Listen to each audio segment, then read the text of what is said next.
Racing isn't easy, but experiencing it is. iRacing puts you in the driver's seat with the industry's leading sim racing game.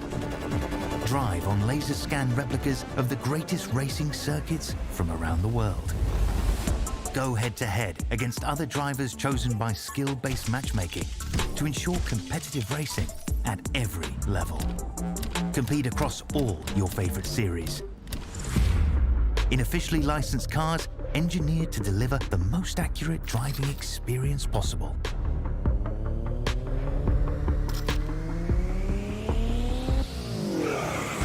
Join a race or host your own with players from across the globe. Race against the computer or in a league with friends. Feel the thrill behind the wheel. Visit iRacing.com.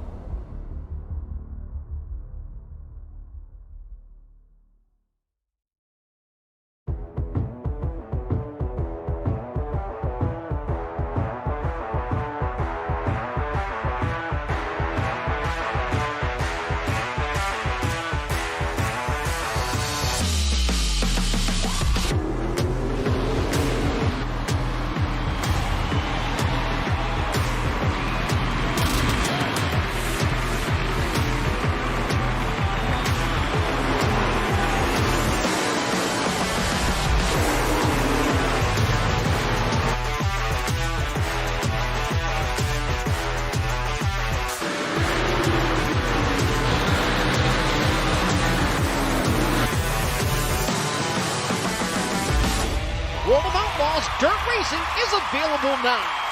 Download your copy today.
fantastic.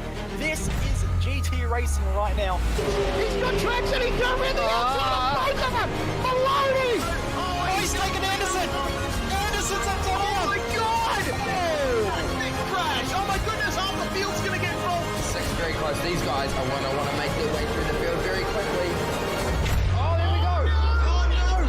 That's massive! This is it! This is over! I can't believe this! Oh my god! God, what?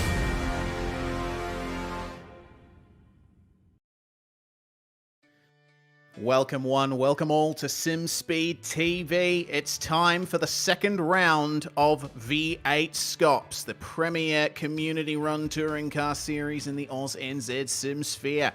Been looking forward to this one for quite some time because we make our return to Winton Motor Raceway, Australia's action track. A short, sharp and very tight course here in Benalla, Victoria. And we have got 3 whole races of big V8 touring car action to bring to you tonight. Live on YouTube, Facebook and Twitch here on SimSpeed TV. I'm Reese Gardner. Dan Yeaman is alongside me in the comms box, and Jay Kennedy handling production behind the scenes, bringing you these pictures wherever you may be. Well, Dan, Montreal, round 1, certainly a great way to start off the 2023 season with Rayan Leonage, the young man getting his first V8SCOPS victory after only about a year in the hot seat in this championship. Let's see if he can back that up here at Winton, where he almost took his first victory last year. Yep, that is the question we get to answer for this evening's racing action. Thank you for the introduction there, Reese. And thank you to everyone who is joining us here this evening for, well, what is first going to be Super Split 2 as always, and then into our 2 races for Split 1. And first of all, the circuit here at Winton Motor Raceway. By now, it is probably something we're all quite familiar with. Just under a hair under 3 kilometres of racing circuit, as I said, out near Benalla in country Victoria, and a good couple of hours up northeast of Melbourne.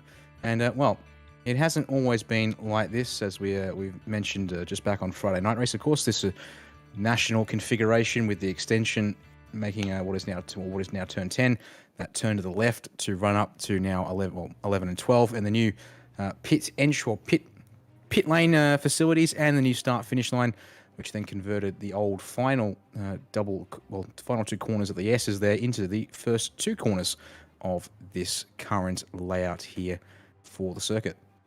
Yeah, and despite that extension, Winton has lost none of its reputation as pretty much a Monaco-style circuit without the walls. You barely spend any time on full throttle in the back half of the circuit through turns 5 throughout to turn 10, but we do have some sizable straights along the first half of the circuit where we might be able to see some passes being set up. Split 2 action is, of course, first up, and this is what we've got in store for the drivers who weren't able to make it into the top 40 in pre-qualifying across Thursday, Friday and Saturday. 30 laps with 1 required pit stop for minimum 2 tyres. The pit window down there on the bottom row starts at the end of lap 2 and closes at the end of lap 28. And as we've discussed, Dan, in many times in past rounds, there is only a pit requirement for 2 tyres, but drivers will take 4 because it takes exactly the same amount of time change 4 tyres as it does 2. And I think around a track like this, you will be looking to change tyres in any case. Yeah, 100%. Sure, it's short-ish race lengths here tonight in around all 3 races, but unless pit stop is required, you will certainly be getting tyres on the car as and when required to give yourself the best possible advantage, given the amount of work you're putting through this car in terms of requirements for traction and acceleration out of the turns. Yes, just under 5 minutes remaining in practice for Split 2, or rather the warm-up session if we want to be exact, because there's no qualifying session for Split 2 in V8SCOPS. The grid is determined by the pre-qualifying order. So Whoever was able to get P41 in pre-qualifying will start on pole position for this one. And we also have to mention, as we always do, the golden ticket. The winner of the Split 2 race will get the chance to race in Split 1 against the top 40 drivers from pre-qualifying. So a lot to think about, a lot to race for here tonight for this field. Yeah, that is, of course, always the big thing for these drivers here. They might not be in a position to... well, it's going to be a bit of effort to get the way into Split 1, I should say, but that is always a possibility here tonight as we have a look at kind of drivers towards the top of the timing charts. One of them being Corey Preston here in the 980 machine and currently sitting equal second. Well, I would say equal second to the millisecond at the moment is what it is, but apparently ever so slightly ahead of the 077 in third place. That there in the pit lane, I've just been confirmed and reminded, is the man who will be on the pole position for the start of the Super Split 2 race. James Chasniff there in the 427 Banter Alliance racing machine. And I believe, I'm going to guess that by going to the 393 of Simon Vella, apologies Simon, that might be the person starting alongside him. No, I've just been told no. Okay. We're just going to another driver showing off the great liveries that everyone is showing up with to V8SCOPS as they always do. Vella in car 393. Down the order a little bit in practice. He's down in 18th at the moment, but I'm sure that KFC livery Mustang will make a good show of it tonight. But he'll have to negotiate the lap 1 dramas, which are inevitable at a very tight track like this. Only a short run to turn 1 and a short braking zone into the opening S's. And walls are pretty close in the opening sector of the racetrack. Not much space for drivers to eke out their own little bit of real estate. So I would imagine that we're going to see at least a few drivers off the circuit in the opening corners. Yeah, that will be crucial, 100%, because when I think about it, very easy to get a launch wrong. A track here like Winton, fairly short gearing means that you've got to be pretty aggressive with clutch points, well, your clutch bite point and such, to get these cars off the line. And a short run into turn 1 as well also means that there might be a fair bit of jostling, I have to say. I hope that everyone will be keeping the cool, calm parts of their heads in mind to get this one underway, Reese. But I guess you never know. There might be someone who tries to really try and put their foot in it and maximise gains, but that could easily go a little bit sour if it doesn't quite work out the way they were expecting. Yep, Wade Sheedy demonstrating pit entry there, and that's a nice surprise for me. I had no idea he was from Tom Price, up in just about in the Pilbara in the north of Western Australia, a very remote area up there. But sim racing knows no bounds. Replay here of car 640, and well, that's a good demonstration there of what can happen through rollover corner coming into the hairpins. Very nice recovery there from the driver of that machine, one of the Fishy Motorsports cars. Car 640, driven by David Coleman. And, well, James Chastaneuf showing you how you should take that corner. It's going to be hard for drivers to pull off passing maneuvers into there. I mean, it is entirely possible, but it's going to be easier said than done with how big, heavy, and lumbering these cars are. Yeah, 100%. That is one of the trickier parts of the course, of course. And working your way up through turns 6, 7, 8, and 9 at the top of the circuit. And then all about making sure you're on the preferred line, and then working your way down to that end of the track. Around the final 2 turns, as we see Chaston do so here at 11 and 12. And then fire your way down the front straight as the timer has hit 0. The checkered flag is out in the warm-up. And it means we'll be able to go to the grid here in just a second to get Super Split 2 coverage when it comes to the racing underway here. Yep, 30 laps coming up for this full field of drivers. We have 42 in the session, 40 have set times in practice. Chastanerf, of course, starting on pole alongside Troy Maguire, the first of the Fishy Motorsports cars. Luke Holland for Synergy Sim Racing starts alongside Hayden Harrison, with Justin McLean joining his teammate there in the top 5, and Corey Preston rounding out the top 6. In 7th place, we've got Riley Bilson starting alongside Tim Mulford, and then we've got Craig Schultz and Ben Christensen rounding out the top 10 for 9.5 and ANZ. Warren Davis and Brady Baldwin round out our top 12 cars, Dan. Do indeed. 13th place is going to be held by Brendan Nitschke here on the grid, sharing row number 7 with Vincent Skilbeck there in the Wheelie Bins Mayhem Republic 091. Simon Vella and Jordan Sibera sharing row number 8 tonight on the grid. Dan Hall and Michael Angus out of 17th and 18th place, respectively, to get this one underway. Oliver Pattinson and Zachary Vlasbom will round out your top 20 here tonight, and then in behind them, Zach McDonald, Aaron Gilbert sharing row number 11, with Seth Brown in 23rd, and Dean Power there in the 999 Blackhawk Motorsport Mustang to start at a P24. Seth Brown is another young competitor starting this race. Connor Nixon starts alongside Benjamin Faulkner, with Jack Mickelson sharing this row with Sebastian Tixier, very long-time competitor in the V8s. Justin Pennefather starts alongside Andrew Ritchie to round out the top 30. Then we got Aidan Ford and Jay Brazier starting 31st and 32nd. Jamie McKnight, longtime supporter of this series, starts alongside Wade Sheedy, with Luke Swan and Rob Crisdale 35th and 36th. Our field is going to be rounded out by David Coleman, who we saw pull off that massive Super Drifto move through the hairpins, starting alongside Joe Mahoney, with Lindsay Hobbs and Matty Mascord rounding out the 40 positions. Bobby Jovanovic and Matt Whitaker are in the session as well. I'm not too sure if they're going to be taking to the grid. On the Zoom wall, we've got Ben Christensen and Wade Sheedy in order there. So we'll hopefully be checking in with them throughout the race.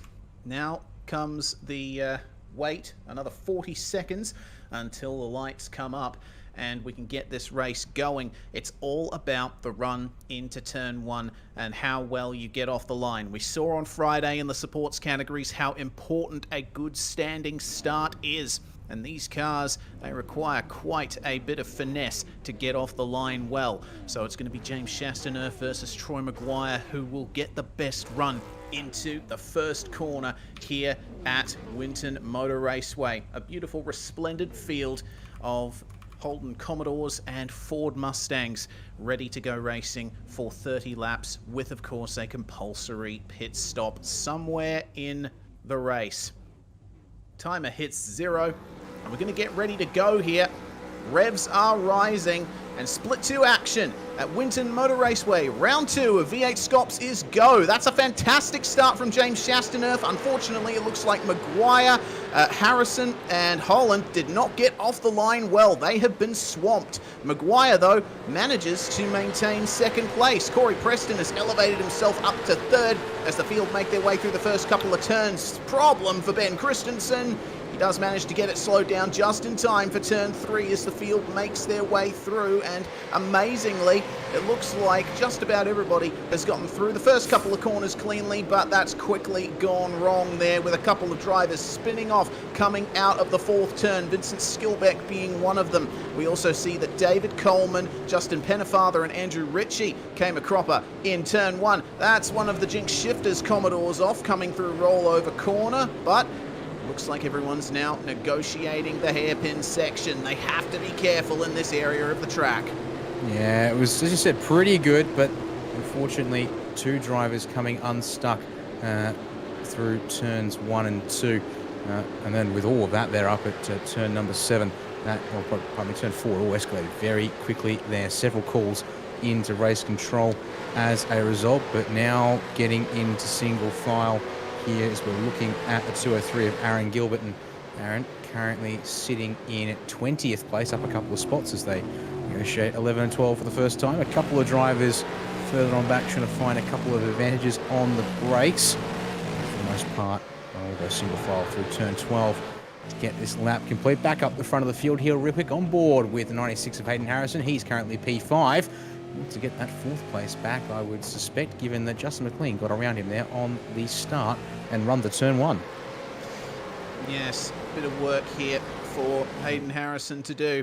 And we did see that Aaron Gilbert gained a bit of damage to his left front there down in 20th spot. But Preston, though, now the idea is to try and get past Troy Maguire, who has been a little bit inconsistent through the last couple of corners on the previous lap. Losing Trouble at time. turn 8. Yeah, Craig a little Schultz bit. there. Yeah. Ooh, I think he might have been given a bit of a help. Yeah, we'll want to go to a replay of that one there. He's been given a helping hand into turn number 8. And that's caused a little bit of a bottle up there. And Schultz was running in 6th just before that. And yeah, looking at that, it seems that it all started when he went a bit deep into the first hairpin. Have a look at this racing.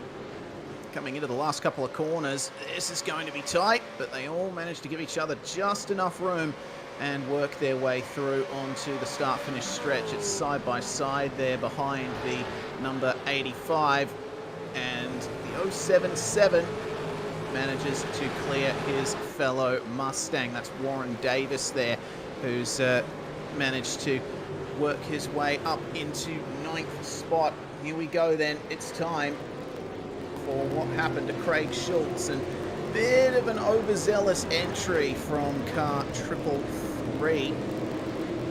Colin behind the wheel there. Yeah, unfortunate there, but it was largely started because Schultz was a little bit off the pace after running deep into the previous corner. Well then, lap 3, and this is the state of the battle pack for second. James Chastaneuf leading by 1.2 seconds over everyone else as things stand. He's gotten this race off to the best start possible, and he's keeping it nice and smooth in car 427, but car 980 still trying to pressure the back of Troy Maguire here. Starting to lose a bit of pace though. They come up to the last few corners of the lap, and it seems that Maguire has gotten over his issues from the first lap and is nice and smooth now, trying to keep up with James Chastaneuf. Corey Preston has McLean and Harrison behind him and his fellow Holden Commodores, and they look to be piling on the pressure here as they come through the first turns. Well, on lap 2, it was Hayden Harrison fastest of the group, but there on lap number 3, Troy Maguire responds and joins your race leader in the 1 minute 20 bracket as there's some scrapping over 22nd place here. Dean Powell gets up the outside of turn 1. Oh, wobble for Aiden Ford in the background in the 98 Platinum Racing Mustang. He just hangs on, but then 3 wide with Chris Dale and Seth Brown. Around goes Brown thanks to a bit of a tap, but he only just gets a little glance in, and he'll get that car gathered up pretty quickly there. So no incident that causes dramas there. But then we've got Tixier and Ford going side by side through turn 5 here. And that invites another one of the cars there. Who is that? Apologies. It'd be Oliver Pattinson on the outside there. Was challenging through 5, but then loses the spot to Chrisdale through 6 and 7 as we jump on board the driver of the 808 Frog Leap Juiced Racing Mustang. And well, from this angle, everything looks pretty. Oh my goodness, the 585 of Matty Mascord very nearly into the back bumper of Patterson in that 026 Mustang, but avoids it by the skin of his teeth, and the group resets for the moment, I dare call it, because they all get in single file there down to turn 10 and on the corner exit for a moment at least. Well, Rob Crisdale, as you can see, has lost his rear wing, so he's been involved in a couple of incidents in the opening laps, but he's up 11 places from where he started, which is an absolutely fantastic run here for Rob. He's taken advantage of all the problems that various drivers have experienced on the opening laps. Let's see how much further forward he can go. It'll take a while to replace that rear wing in the pits, so he might elect not to get it repaired, and doesn't seem to have lost much in the way of pace here. This is a track that, if you have a high downforce setup, it can help you, but these cars still produce the majority of their grip mechanically through the suspension and the tyres, so I think that Crisdale won't mind too much. There's no T-tray on the back of that Mustang. We've had our first few pit stops meanwhile, and it looks like Jamie McKnight, David Coleman and Simon Vella have all gotten their mandatory pit stop out of the way nice and early. That they have. It puts them in some clean air for now, but now sitting almost 50 seconds off your leaders, for the example of McKnight.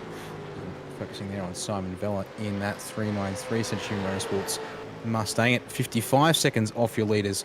Speaking of which, we return our attention to the front group as we see it's Hayden Harrison really now starting to put the pressure on Preston for that third place. We're going to take a moment here while the drivers seem to have settled into a rhythm to go back to the race start here on repost, and a slow getaway from Maguire indeed, and big donuts there for Luke Holland further on back. It allows Preston up the outside, Justin McLean up the inside to sort themselves out. But then we've got Ben Christensen, goes just too deep in there on cold tyres at turn 1, has to gather it up on the inside. And unfortunately the drum was way on back, but then, oh my goodness, has to either dodge or get a helping hand. Then we've got 3 wide there. Alpha Venturi, the 462 was Dan Hall on the inside of him. And then either the tiniest touch bit of netcode involvement with the Alpha Venturi cut we might want to go back to live pitches if we can, because we've had trouble on track lap 6 here. Yeah, looks like it. Oh no. Corey Preston turned out of third by Hayden Harrison and right through to take advantage as Justin McLean in the 662 was able to drive beautifully around that little incident. So now that leaves Hayden Harrison trailing off here.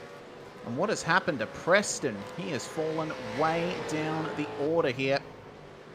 It's not going to be very good for the driver who started in 6th spot. He has managed to get back going, but he's having to defend hard from Joe Mahoney. Preston is all the way back down in 30th place. Yeah, it took him a long time to get the car in a position to get the car re-going. As on the zoom field, I think Ben Christensen's gone for a bit of a drive through the dirt. Yes. Number 9, head shakes, and that explains why he's had a long trip around the outside of turns 3 and 4 there. That's a shame for Ben Christensen. I think that almost deserves another replay because it was due to an incident between Riley. Oh goodness. Oh yeah. He was involved in an incident between Riley Bilson and Warren Davis coming into turn 3. Unfortunate, but I don't know. From my perspective, it seems it might have been little, if any, contact. There's our first decision from race control. It is a 15-second time penalty for Jordan Siberis for turning Vincent Skilbeck in the opening laps. So we'll see Siberis make his way into the pits very shortly, and Christensen continues on. Here's what happened to him. So he was running well in 10th place, but a big slide there from the 077, and then Christensen tries to sneak his way through but goes too deep and might have made a little bit of contact with the post-delivery car on the inside. Just wasn't able to get back onto the track. Yeah, because I think for the most part we're going to have to sort of put that one down to trying to make the most of the situation and being down the middle of the road there with perhaps a tiny bit of contact. Not the best for the situation there. I'm just having a look a little bit further on back. Oh, no trouble at turn 4. Jay Brazier in the 057's been, I think, given a bit of help and gone out and around to get that car refired if he can. But seeing the engine light go off a couple of times, and there we go, just as producer Kenny wonders if a safety car is going to happen. There's trouble up at turn 7 involving Oliver Pattinson and the group that Corey Preston has found himself in after rejoining the circuit. I think we've had a little bit more contact up the track here as these guys are squabbling over where they want to be on track. And sounds like more replays incoming, Reese. Yeah, there's a lot of action going on here. And Oliver Pattinson was turned around by Jack Mickelson, who went very deep into the hairpin. That's a big shame there. As we see more drivers in the lane, it looks like Zach McDonald making his way into the lane there. Sole driver so far to take that pit stop on this particular lap.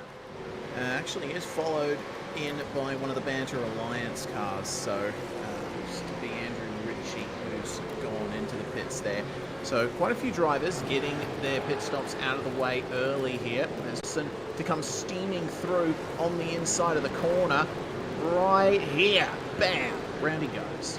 Oh dear, that does not look good for the number 26 Alcoholder backs Commodore there in terms of not getting a form of penalty as Circus back up towards the front of the field as the 205 Michael Angus has dived into the pit lane, this time by the end, the end of lap number 9, start of lap number 10 here in this race.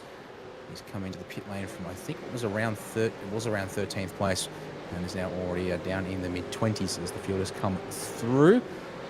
Just checking in here in the meantime with Brady Baldwin, Luke Holland and Tim Mulford. 5th, 6th, 7th on the road here, Reese, at this stage, and settling in around 8 to 9 seconds off the race leaders at this point. As there goes Zachary Vlasbaum in the 57 Alpha Venturi car has been given the 5-second pit time penalty to be served at his stop for an incident with David Coleman during this race as well. And back on lap 1, I'm being told, is that one? Yeah, unsafe re-entry to be precise for that one there. So race control still working their way through quite a few incidents that have happened in this one as the laps continue to tick on by. There is Angus back out of the pits, now down in position number 30. Yep, he is the leader of the cars that have pitted, and that looks like a pretty good stop time there. Pretty much bang in the middle of what we are seeing for pit stop times. The fastest pit stop so far has been Simon Vella, 9.3 seconds, as this is looking a little awkward. Two cars coming into the lane. Looks like Schultz and Hall. Two Mustangs, one for the Racecraft Simulations crew and one ERT machine, Evolution Racing team, of course. One of the long-standing teams in the AusNZ sim racing community. And, well, let's see how that all sorted out. So, yeah, big lock up there for Schultz on the way into the penultimate corner, and he was struggling to get it slowed down for the pit lane. A lot of understeer in that Mustang, and Hall had nowhere to go. Couldn't slip by him because the pit entry lane is so narrow. Yeah, I get the feeling Dan Hall will not be too happy about that one, given that will have cost him probably to the tune of 2.5 seconds just on the entry alone, being stuck there behind Schultz as he tried to get that car into the pits as fast as he could. Back to live pictures, and in this group here of drivers now is Luke Holland P6, although it will not be for long, unfortunately, as another lap 1 decision comes in. It'll be a 15-second pit time penalty for the 333 of Holland at his stop, as the focus here has been on Warren Davis in that Banter Alliance Racing entry. He will dive to the pit lane, get his pit stop out of the way there somewhat early in this race. As we focus back up towards the front, Hayden Harrison now got the track clear ahead in 3rd. Justin McLean going with him here to make this a pretty interesting battle, as they both want to still, though, go trace down Troy Maguire there for 2nd place, as there's the incident confirmed on your screen. Yeah. Yes. There we go. Well, Hayden Harrison here is looking pretty quick. He was able to run times pretty level with the top 3, but we see that Justin McLean is starting to moment of Dean Powell, turn 3. Back of him. Yeah, Dean Powell has had a very difficult race here. He's ended up losing a couple of places there to Mickelson and Mascord. Corey Preston still a long way down the order, just ahead of those guys. But we keep our eyes here on the battle for 2nd as we check out what happened here to Mr. Powell. And that is a big moment indeed, coming into turn 3. Was there contact there? I don't think so, but I guess I don't know for certain. Apologies for potentially some extra background noise. I am adjusting a few things to try and... I didn't hear anything. Fix it up? Okay, well, that's good to hear. Well, apparently. Maguire into the lane. Indeed. This is going to be important now. Some of our front runners. There you go. Oh, no, McLean. That's going to cost him a good... his box. Cost a good second there. So Hayden Harrison is effectively gifted. Yep, that will be 3rd place for there, as Maguire has gotten away from the lane pretty good. And there you go. Going to fall back in towards the clutches of Brady Baldwin in the 07 Synergy Sim Racing entry, which is just fallen a bit back behind, as out comes McLean with the 091 of Into the Skillback. Going to have to settle in behind him there. So out in 18th place, and you can see there that's cost him actually not as much as I thought apparently for the stop. But in saying that, the full transit time, 2.5 seconds cost there for the pardon me, we'll see the skill back over there. It was the 662 of McLean in the pits. Here's where they've come out. Tim Mulford and Winton Skillback were on the track already at that point. Mulford having pitted a lap prior to or 2 laps prior to these guys, I should say. Skillback, though, yet to come to the lane for his compulsory stop. Yeah, Skillback having been turned around in the opening laps, trying his best to eke out some track position before he comes in for his stop. Speaking of, here comes our leader, James Chastaneuf, on his way to his pit box. He's got to be careful not to overshoot, and he absolutely nails it. So Jordan Siberis filters into the lead of the race for now. We've had the majority of drivers come in for a stop. Seems to me about 10 or 15 drivers still making their way out on track without having taken that stop. And Chastaneuf comes out well ahead of Troy Maguire. So that is very well executed there for our pole man, despite a pit lane time about a tenth slower than Maguire and a stop that was 10.7 seconds as opposed to 10.1 for Mr. Maguire. Hayden Harrison with the quickest lane time and pit stop out of the effective top 3. Oh dear, further problems for Ben Christensen. He's been having so many issues, hasn't he, Ben? He started well and managed to qualify 10th and be in 10th, but that car is just not working to his favour. Unfortunately, Michael Angus has had a bit of a moment up at turn 7. Oh. And that's called, well, into Riley Bilson. It almost got Craig Schultz and Dan Hall involved. They both have avoided further dramas. And then we've got another one of our Commodores in the hands of Connor Nixon there in the background, almost joining the party on this whole thing there. As while that's been happening, it's actually a drive-through penalty has been issued to Zachary Vlasbaum for contact. Oh my goodness, drama at pit entry. Big drama. Matty Mascord. My goodness. So Corey Preston was coming into the pit lane and Mascord just completely missed the braking point for that. Oh no, actually, it was a problem for Preston. Ran off into the grass and Mascord made contact with him as a result. They both went steaming into the tyre barriers. All right, well, we're going to have a look at that one there on the replay once again.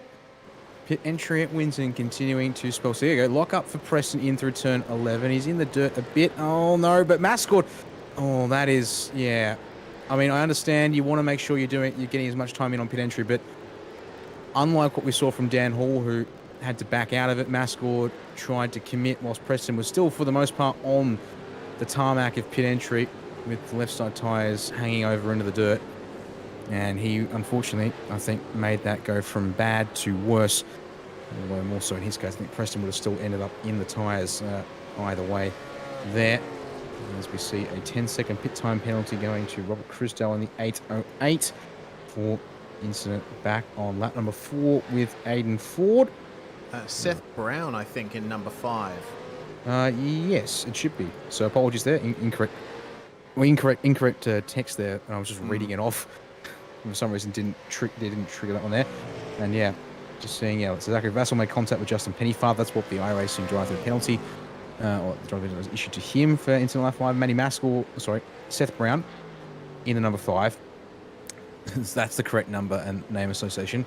Has been given a 10-second pit time penalty as well for incident with Matty Mascord on lap number 6 now as well. So, whilst all that drama has been happening, we're already halfway into this one. How about that there, Reece? Yeah, it's flown by with the amount of drama that's been going on. We're on board with Wade Sheedy, who is second on track at the moment. One of only 5 cars that have yet to come in for a pit stop. Brenton Nitschke, the one leading the way. Sheedy on the same stint length as he is. Apart from them, we've still got Justin Pennefather and Jay Brazier, as well as Vincent Skillbeck, yet to come into the pit lane. And it looks like Sheedy is comfortable making his way through a little further on his opening set of tyres. It's been a pretty good run, actually, for Wade Sheedy. He's only 5 seconds off Nitschke in the lead. Sheedy started in 34th place. Here's something that happened for Riley Bilson ahead of Wade Sheedy. And, well, way too off the track there and into the concrete barriers there. And actually, that tisk there from Dan means he's done a bit of a naughty. You are not allowed to just escape back to your garage if you have a crash. You have to request a tow from race control in V8SCOPS. That's part of the no escape rule, and that will be an infringement he'll undoubtedly be penalised for. Meanwhile, battle for 11th place. Daniel Hall fending off Craig Schultz, and a nice fight here between Michael Angus and Connor Nixon in car 168. Nixon drawing up a little closer to Angus in the braking zone, but it seems drawing level on throttle applications. So Nixon is looking pretty fast at the moment, and no wonder his tyres are 3 laps fresher than the car in front. Yeah, that will play its part in due course as Nitschke back down onto, or actually, pardon me, I say back down onto the lane. He has yet to come to the lane, so that gets his pit stop out of the way just as we pass the halfway mark. Hayden Harrison in the 96 machine is coming down onto the lane indeed for a second time now. He's been black flagged. That's a black flag there for Harrison. That's for the contact on lap 6 with Corey Preston, I believe. So, yeah, drive-through complete, and he's on his way back out onto the racetrack. Oh, it's such a shame there for Hayden Harrison. I mean, obviously, probably the right decision for race control to make, but that has destroyed Hayden Harrison's race. He's down in 15th spot now after starting in 4th. Have a look at this pack behind him. This is interesting. Brenton Nitschke just coming out of the pits, leading this battle for 16th on track. He's got Pennefather, McKnight, TCA, and Coleman in hot pursuit. Yeah, these guys are all bunched up close together. So it's usually drivers like McKnight trying to work their way further forward after opting to gamble on the very early pit stop here tonight. And for the most part, I'd say for Jamie there in the 027, it's kind of worked here, but we'll see if the tyres continue to hold up for him. Because it's not particularly great conditions out there for tyre life. You say is our second last driver who needs to come and complete a compulsory pit stop. Sorry, third last driver apparently. Second last. Second last. Apologies. Because yeah, Wade Sheedy's there will go into the pit lane. There is the conditions currently out in the session, and the air temperature's not so bad, but that sun's done a bit of work to the asphalt here, Reece. Yep, nearly 50 degrees Celsius track temperature. That will be doing a number on the tyres. So the drivers, especially towards the end of the stints, will have to be very careful on their inputs. On board with the 85 of Tim Mulford, who has worked his way up into 5th place. He is pressuring Brady Baldwin, and it looks like that pressure has gotten to the 07, runs wide in the hairpin, but does not allow Mulford through. Good bit of racing here through this triple hairpin back half of the circuit. Mulford's not done though. He's still having looks up the inside of the 07, who started in 12th place. It's been a really good run for Brady Baldwin, and he'll be hoping to high heaven that he keeps this up. Just comparing stint lengths, Baldwin actually has the fresher tyres out of these two. He pitted 2 laps later than Mulford did, but it seems that Tim has gotten into a very nice rhythm here in the Phoenix Racing Team, number 85. Yep, that is the key part. Tyre life difference shouldn't be too drastic here, I would think, so it's going to be down to who makes sure they're driving with eyes forward rather than, well, in Brady's case especially, make sure he's not driving with his eyes in the mirrors, but he's not too confident there off turn number 2. Up the inside at turn 3 will go Mulford. Can he get that car pulled up? He can, and comes across to make sure there's no crisscross attempt made by Baldwin. So positions exchanged, move made, now means that Luke Holland will potentially get a chance to try and work his way forward, but that will be teammate on teammate there between the 07 and 333. And don't forget, we've got Warren Davis in there in the 077 for the Banter Alliance Racing entry. Also trying to set something up here. So the 26 of Jack Nicholson's just jumped on the mic. Jack's down in 30th place currently. Going around with Dean Powell and Ben Christensen. Let's see I'll have a quick look what's happening here. And a bit of fun at turns 1 and 2 as I rewind, looking to get the inside of Powell he was, and hasn't quite happened. And there's been a bit of a bump. There's been a bit of a rub. Let us see that bit of a rub here as the Commodore makes the pass on the Mustang, but collects the curb a little bit, and oh dear. Oh, okay, yep. Well, very lucky to get away with that, because the exit of turn 2 at Winton has become notorious on the iRacing service for being the place where a lot of races are ended. It's a very harsh curb on the exit, and you can see drivers just... They're still going at it out of turn 10 now. This could get worse into 11 and 12. Oh, they rubbed with each other, and now they're both off in the dirt at the penultimate corner. And then the rejoin here. You have to be careful not to check the 55 of Luke Swan there. So they get back out on track, and they get back into each other, unfortunately there. Well, we're coming up to 9 laps to go for our race leader, James Chastaneuf, leading by over 4 seconds over Troy Maguire. There's not much competition for the top spots in the field, but certainly for 5th on back, it is certainly on. Mulford has been gaining and gaining on Brady Baldwin behind. And it seems that Luke Holland and Warren Davis have something to say about Brady Baldwin's 5th place. Looked very aggressive coming through the last couple of corners, and they're trying their best, but it's so difficult to make a place up here at Winton. Not much room to set up a pass. Black flag, meanwhile, for Jack Nicholson. Race control has given him a penalty for contact on lap 8. And get another view here of the battle for 8th place with Craig Schultz now trying to fend off Michael Angus and Connor Nixon. Have a look at the fight just behind there in the battle for 9th, actually. Incredible stuff all throughout this field. That's some big pressure put on Michael Angus from Connor Nixon as Schultz is starting to drive away from those two. Yeah, that could easily become the battle for 10th at this stage if Schultz can keep his eyes forward. And saying that, he turn 7 there. Angus, a nice shallow entry, but also doesn't lose too much time with a slow apex speed and a compromised exit. But let's see there, Nixon continuing to apply the pressure up through turns 7, 8, and 9 combined.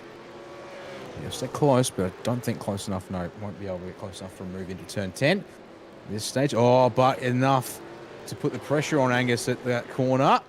Lo and behold, so we'll run up towards turn 11 now, side by side, but inside for the 205. As long as he doesn't outbrake himself, he'll be okay here in turn 11, and he will pull that one up, but again, out to the track edge there, which means that Nixon is all over the rear bumper and going to be looking for a move, I think, in a couple of corners. And it brings Aaron Gilbert into the equation if they keep this up for the next couple of turns. Reese as well. Yep, 2 drivers fighting over the same bit of racetrack will inevitably cost each other time, and Connor Nixon really pushing it over the exit curb at turn 2. I love those shots low down, just showing how much force is going through the suspension of these cars as they take what is a circuit with a pretty low average speed for these cars, but still requires a lot of effort to get around. Nixon's still trying. There's the battle for 5th, and then this fight over 10th place. There goes Hall and Schultz, and then this battle between Angus, Nixon, and now Gilbert, who has truly joined this fight in the Jinx Shifters 203 Commodore. Gilbert, despite his damage that he sustained on lap 1, is still looking mighty quick. He is up 10 spots from where he started. Can he make it 12 if these two ahead come together? No, I think that's a fair chance. I mean, so far, though, Angus and Nixon have kept it respectful. And just the pressure creeping up bit by bit at this stage, you would suggest, and it allows Gilbert to get that little bit closer. A couple of tenths on this level. That looked like a bit of a wobble off of turn 12. Just as I say, he was getting closer there. Although, gap comes down to half a second as the timing of the battle pack updates. Although, lo and behold, I say it updates, it blows back out to 6 tenths. So we're doing well here as we watch these guys work their way now through turns 3 and 4s. Oh, it's in the dirt. That's in the dirt for Nixon. He will have to yield the spot to Gilbert, who basically says, I'll take a freebie. It's only one, though. But nevertheless, one is better than none. So he'll say thank you very much and try and size up a chance to go catch Angus. But now the pressure's off the back of the 205. What can Angus do to maybe try and go get some pressure back on Schultz there in the 654 machine? As you can see the battle pack on screen. There it is now. There's Warren Davis looking to keep these Synergy Sim Racing boys of Luke Holland and Brady Baldwin pretty honest here, Reese. Yeah, they're line astern coming out of turn 10. Bit far back to make a move, but man, you can see how much more aggressive Holland is on the brakes than Baldwin. Brady evidently focusing more on the exits here, but in those braking zones, he does seem to be under a bit of threat. You can see that the gap is extending down the start-finish straight. It really proves that you know, sometimes getting on the power a bit earlier is a little better than getting on the brakes late. This onboard view here from Warren Davis shows just how much he stands to gain from this. He's looking at a potential top 5, but only 6 laps to go for our leader, James Chastaneuf. The time is rapidly running out. Yep, already 5.5 left for Davis here, pretty much as he rounds up into 6 and 7 again. He's inside the nose of Holland, but not there. Although a little bit of a hello there on the back bumper on the exit of the corner. Just, I think, starting to, and look at he's searching for the gap, but it's not there into turn 9 this time. Warren will have to stay in line and in position and try again another time soon, as I think now Matty Mascord, iRacing black flag for the incident with Corey Preston. We're going back to a replay though of Seth Brown, and that would be in front of him, Zach Mack. Turn 3, and yeah, just unfortunately running it in deep. And then 8 and 4 wanted through there in the 98, but not able to there. So place exchanged. Both cars keep it on the road at least, but it's pretty close to being one car in the dirt once again there. Slightly messy. Meanwhile, looks like something's developing. Holland going deep in the opening S's, and Davis is through now into 6th, but can he hold on to it? Big helping of oversteer there for this 077 machine, but Holland can do nothing. It's all about rhythm and trying to keep up momentum in that opening sequence through 3 and 4. And it seems that no! Easy does it. Davis. Yeah, they all stay on the track. Brady Baldwin gets away from that, but Davis is losing the rear end. Goodness me, he's done a number on his rear tyres and now back behind Luke Holland. But for how much longer? Take it easy. Don't get too far into the bumper. Turn 10 can be a passing zone, but evidently not able to get it done. Yeah, that definitely was a little dicey there for all 3 of them.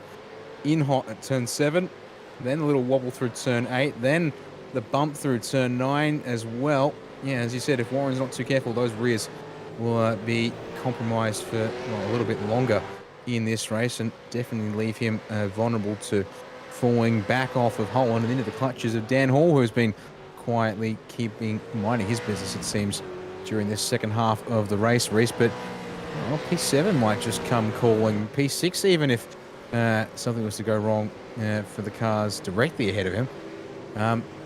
Brady Baldwin seems to have control over that P5 spot, but then again, who knows? As Corey Preston's gone off and around on the exit of turn 10. Now he was in a pack of cars, and unfortunately, an error from Dean Powell ahead of him has unfortunately caused this one. Yeah, that's a shame. 0 front end now on Corey Preston's car, and yeah, this is how it happened. So Powell just goes steaming into turn 10 and will go deep, but we check out a replay here of the pass that was made by Warren Davis. Tried his best to hold on to the position after this, but obviously working his rear tyres a little too hard and ended up getting into Brady Baldwin coming through the hairpin section. Just really goes to show how difficult it is to get braking done in a car like this. So here's what happened to Powell. Preston, I think, spooked him a little bit, went wide and over the curb, but once he was on the dirt, rear tyres spun up and he got a bit of oversteer, so Preston had nowhere to go but the wall. Yeah, that unfortunately is a case of just wrong place, wrong time for Preston there, and that's the case after, yeah, just getting the rear end of Powell a little worried into turn number 10. So yeah, as I said, the iRacing drive-through penalty for Matty Maskell was, yeah, of course, the pit lane drama with Corey Preston. Ben Christensen's also been given an iRacing drive-through penalty.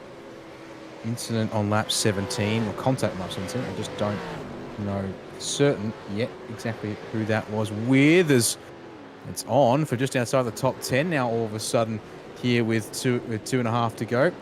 Connor Nixon's now got to deal with Hayden Harrison trying to come back through the field here, Reese. Yeah, Harrison at the moment with the inside line gets it done beautifully, actually, coming out of the turn 9 hairpin. Back up to 12th place, but still a far cry from where he was at the start. And if he hadn't tagged Corey Preston, who knows where he might be now. Into the last couple of corners they come, 2 to go for our race leader. And Harrison's next target will be Aaron Gilbert. Replay then of an incident a little further back. Another one of the Banter Alliance Commodores. This is what got Christensen his penalty, I presume. So he's going to get, yeah, unfortunately, slam dunk into the right rear corner. It's the 927, which is in the hands of, pardon me, it's Andrew Ritchie. That's the name I was looking for there. So unfortunately, that explains that one there. As we look now at what is a fight for 7th with just under 2 laps to go. Dan Hall has indeed ranged up on the back bumper of Warren Davis after the scrapping. A couple laps earlier, the Synergy cars of Holland and Baldwin have packed up together as well. So P5 is not sorted yet either in this race, Reese. What it looks to be, though, is that Craig Schultz is going to sit back and, at the very worst, consolidate a 9th place finish. And I think he might be happy to sit back after seeing what's happened so far in this race and just give himself room to potentially need to evade should the worst come to pass for this bunch here with just over 1 lap of racing to go. Indeed. Any more than 2 cars in a battle pack, and that just increases the risk of it coming together. White flag for our leaders, Chastaneuf, Maguire and McLean. There goes Tim Mulford up into 4th. Brilliant stuff. And there is that battle pack for 5th place. Can Baldwin hold off Luke Holland? Can Warren Davis make up any ground? Can Daniel Hall take advantage of any potential comings together? This is going to be a fun fight here over the last 3Ks of this race. A slight look from Hall, and that's resulted in a spin for Warren Davis. Nope, not quite a spin, but he did lose the rear end. No contact. That's allowed Daniel Hall a nice freebie now up into 7th place. Not bad at all. Looking a little further forward to the Synergy cars. They may be teammates, but Holland will be looking for a result here. He looks up the inside of Brady Baldwin, but pulls back just in time. Rule number 1 of sim racing is don't hit your teammate. As I like to say, it's also rules 2, 3, 4, 5 and onwards. But through the last couple of corners, this has been a supreme drive from our pole man. The 427 Banter Alliance Mustang of James Chastaneuf will cross the line in 1st place. Shasty takes the win in Split 2 at Winton Motor Raceway and gains himself the option of racing in Split 1. Troy Maguire, a distant 2nd place, but still, he should be very happy with coming home there. And McLean from 5th to 3rd, he should be pretty ecstatic with that one. But the fight still goes on here. Craig the 9th, Davis has caught up to Schultz. Oh, this is getting close. Sorry, yes. It's going to be very close between those two. But it seems that Davis managed to sort that out right as they got to the line. Positions being sorted throughout the rest of the field. And it seems to me those were the last few battles on the track. Actually, I take that back. Could be on for 30th. Justin Pennefather on Dean Powell here. Pennefather taking his pit stop just 9 laps ago, but Powell goes defensive. Oh, room given though. Good amount of racing room given. Pennefather will try to get the power down here around the outside, and it looks like he's going to get him into the top 30 for Justin Pennefather. Fantastic. Nice little run off the final turn there, able to square the corner better. Then Powell trapped on the inside there and gets the drive, maybe slightly better traction with those fresher tyres. The finishing touch on the end of that race. As we watch, Chastity's going to get his car around into the skid pan here and get his burnouts going for at least the Split 2 win here tonight, Reese. Of course, we'll be waiting to see if we see, I should say, that 427 on the track for the Split 1 races. Of course, super sprint round format here tonight means we've got 2 short-ish races for the main game tonight. That will, of course, mean that the action will be pretty intense from start to finish should Chastity join the Split 1 crew. Yeah, well, those are the race results then. 8.2 seconds was the gap at the end from Chastity to Maguire. McLean, Mulford and Baldwin will round out the top 5. Luke Holland coming home a strong 6th spot there, with Dan Hall making up 10 spots to finish in 7th place. Warren Davis up 3 places to 8th. Craig Schultz finishes where he started, and Michael Angus will make up 8 spots to round out the top 10. Will indeed. 11th place in the race goes to Aaron Gilbert there in the 203 Jinx Shifters car. Able to get ahead there of Connor Nixon in the 168. Now you'll notice there might be a name missing from that battle just outside the top 10. As you can see, Ben Faulkner's up in 13th, Brendan Nitschke in 4th, and Sebastian Tixier 15th, and Wade Sheedy in 16th. And unfortunately for Hayden Harrison, he was in that fight for 12th with Nixon and went off at turn 11 and will have to settle for rejoining the track in 17th place. Jay McKnight ends up in 18th place here tonight, ahead of David Coleman for 19th, with Simon Vella rounding out the top 20 in Super Split 2. Jordan Siberis comes home in 21st place, with Seth Brown making up 1 spot to finish 22nd. Aidan Ford started outside the top 30, as did Lindsay Hobbs. They finished 23rd and 24th.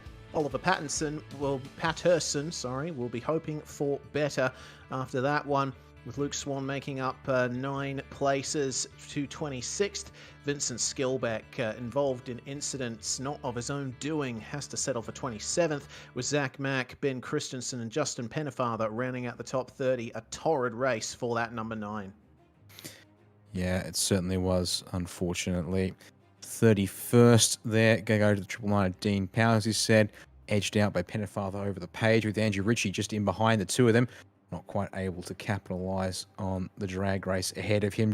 Jay Brazier, there, ends up in 33rd place. Unfortunately, the excursion to the wall halting his progress there, with Joe Mahoney behind him in 14th place. Our final driver to finish on the lead lap here in Super Split 2. You can see there, starting with Corey Preston and Zachary Weissbaum behind him. Jack Mickelson and Matty Mascord back there in 38th. All finishing 1 lap down this evening. Robert Crisdale, I think I saw him actually pull into the pits and effectively retire that car 2 laps short in 39th.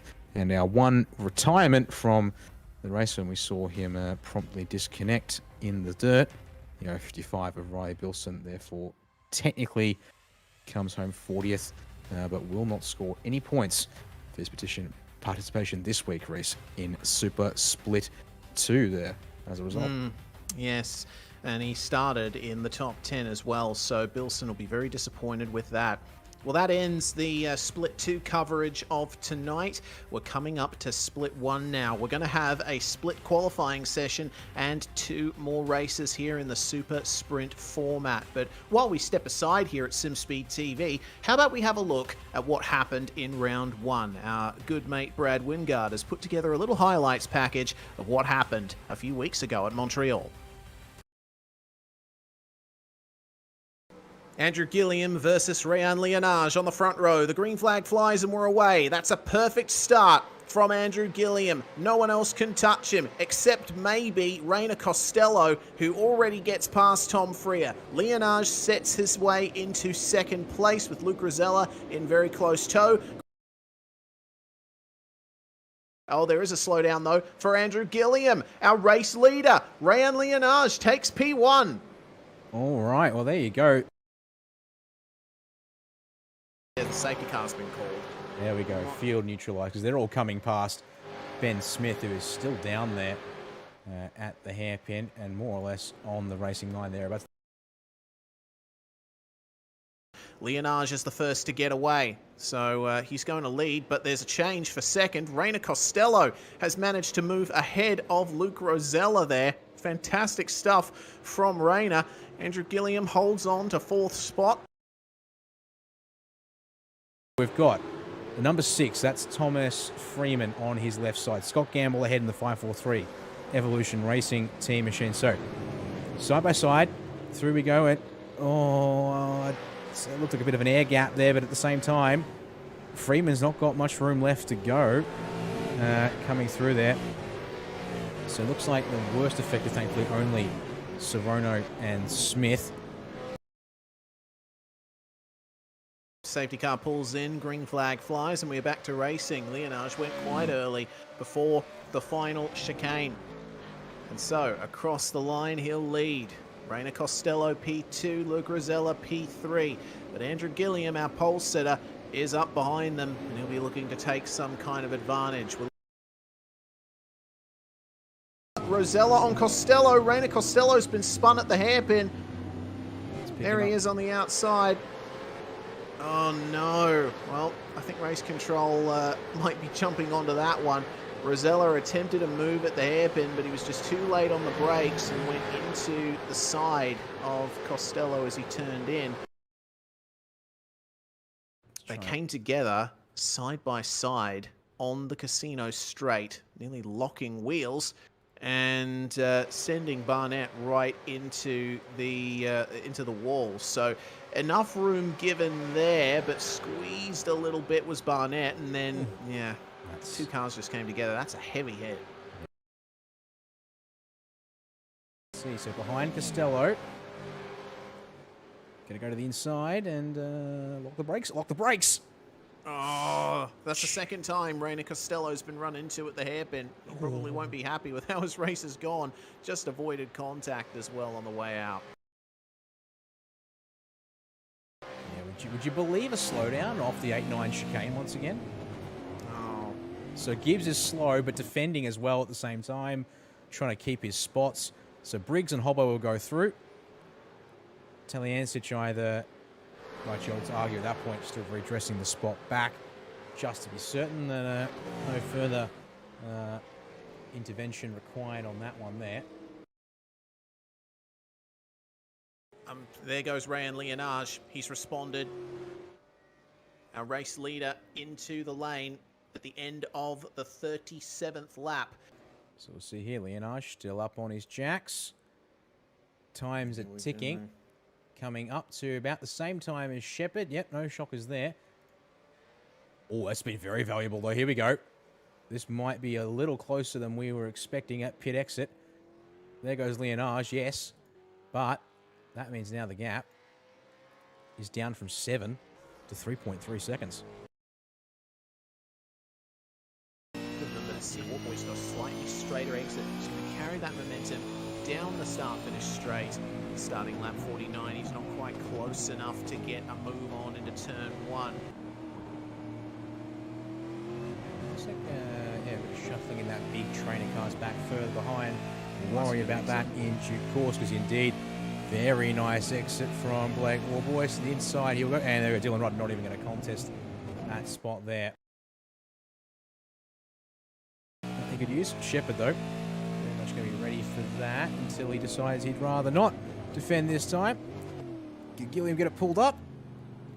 There's Shepherd. And job done.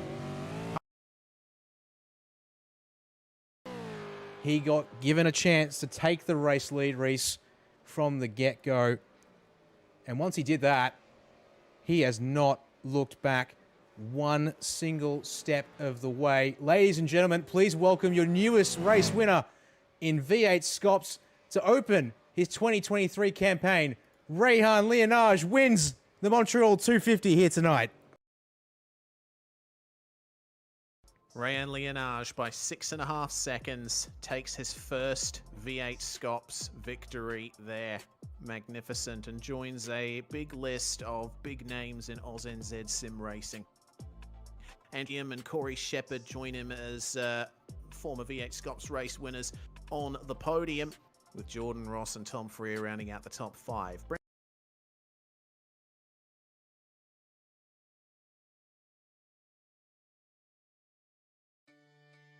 Oh, what a fantastic first round of the championship it was, and a very popular victory for young Rehan Lienage. We could all see it coming from a mile away when he first exploded onto the scene last year. He'll be competing again here tonight. Let's see if he can back that up with some good results here at Winton, leading the championship coming into this second round of the season. Once again, for SimSpeed TV, live on YouTube, Facebook, and Twitch, I'm Reese Gardner with Dan Yeaman alongside me in the comms box and Jay Kennedy on production. I think, Dan, that Split 2 race really highlighted what we can expect from tonight. Here's how the championship standings look coming into this round. Andrew Gilliam and Corey Shepherd completed the podium at Montreal, but I think we will be seeing quite a bit from the drivers further back in the top 10, the likes of Ross, Freer, Hobson, and Rosella. The Synergy Sim Racing quartet make it a quintet if we tack Adam Briggs onto that in 8th. Yep, and of course the point scheme here in V8SCOPS very much rewards consistent finishes with plenty of points on offer. Now, of course, with last round, or the season opener I should say, being a 250k race, that meant of course all the points were up for grabs in a single race, whereas tonight those points are split between the two races here for the main game at least, and of course weighted relative to the lengths of the races. But we'll talk more about that in a bit, as here's how the team's standings came out of round 1, and thanks to that Synergy Sim Racing quintet being there, and also the fact that, of course, with the way we score things for V8SCOPS, all drivers have to be in still set up in teams of 2 to make this work. It turns out it was Jordan Ross and Luke Rosella, having been paired together after round 1 at least, they were able to lead the teams out of there. But Andrew Gilliam's result able to help lead Pursuit Sim Racing to P2 there in the points, and likewise Rehan Lienage, of course, with the race win, setting up a strong start there for Phoenix Racing Team. Unfortunately, Dylan Pereira didn't have the greatest night for him personally, but I'm sure he'll be hoping to rebound and get himself up the order in due course.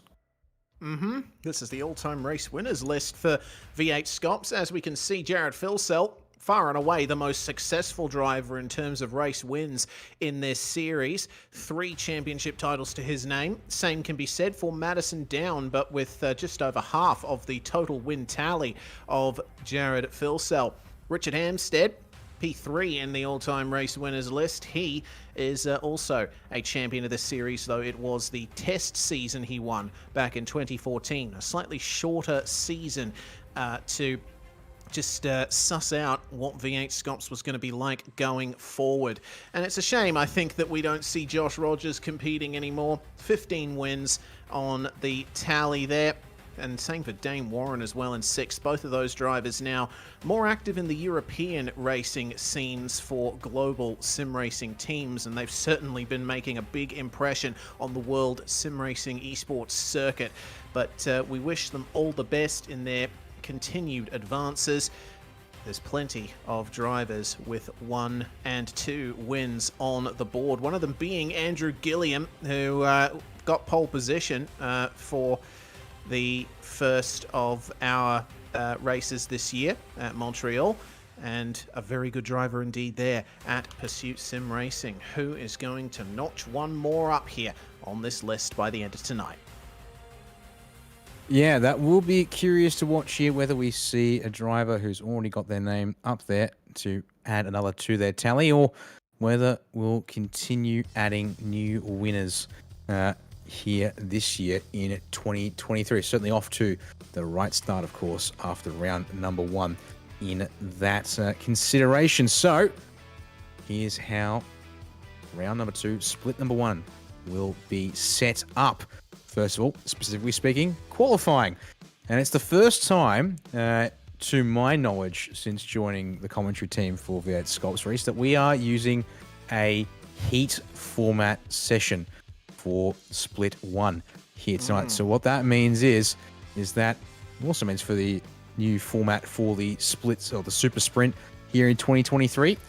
Whilst of course we have the split qualifying to groups of 15 minutes each to set their times. There'll be a hard cut at the end of that qualifying session, which means that drivers in Group 2 won't be able to complete their lap at all. They've got to time that run right to make sure they start their final flying laps just in time for the lap to be counted and logged in the books by iRacing.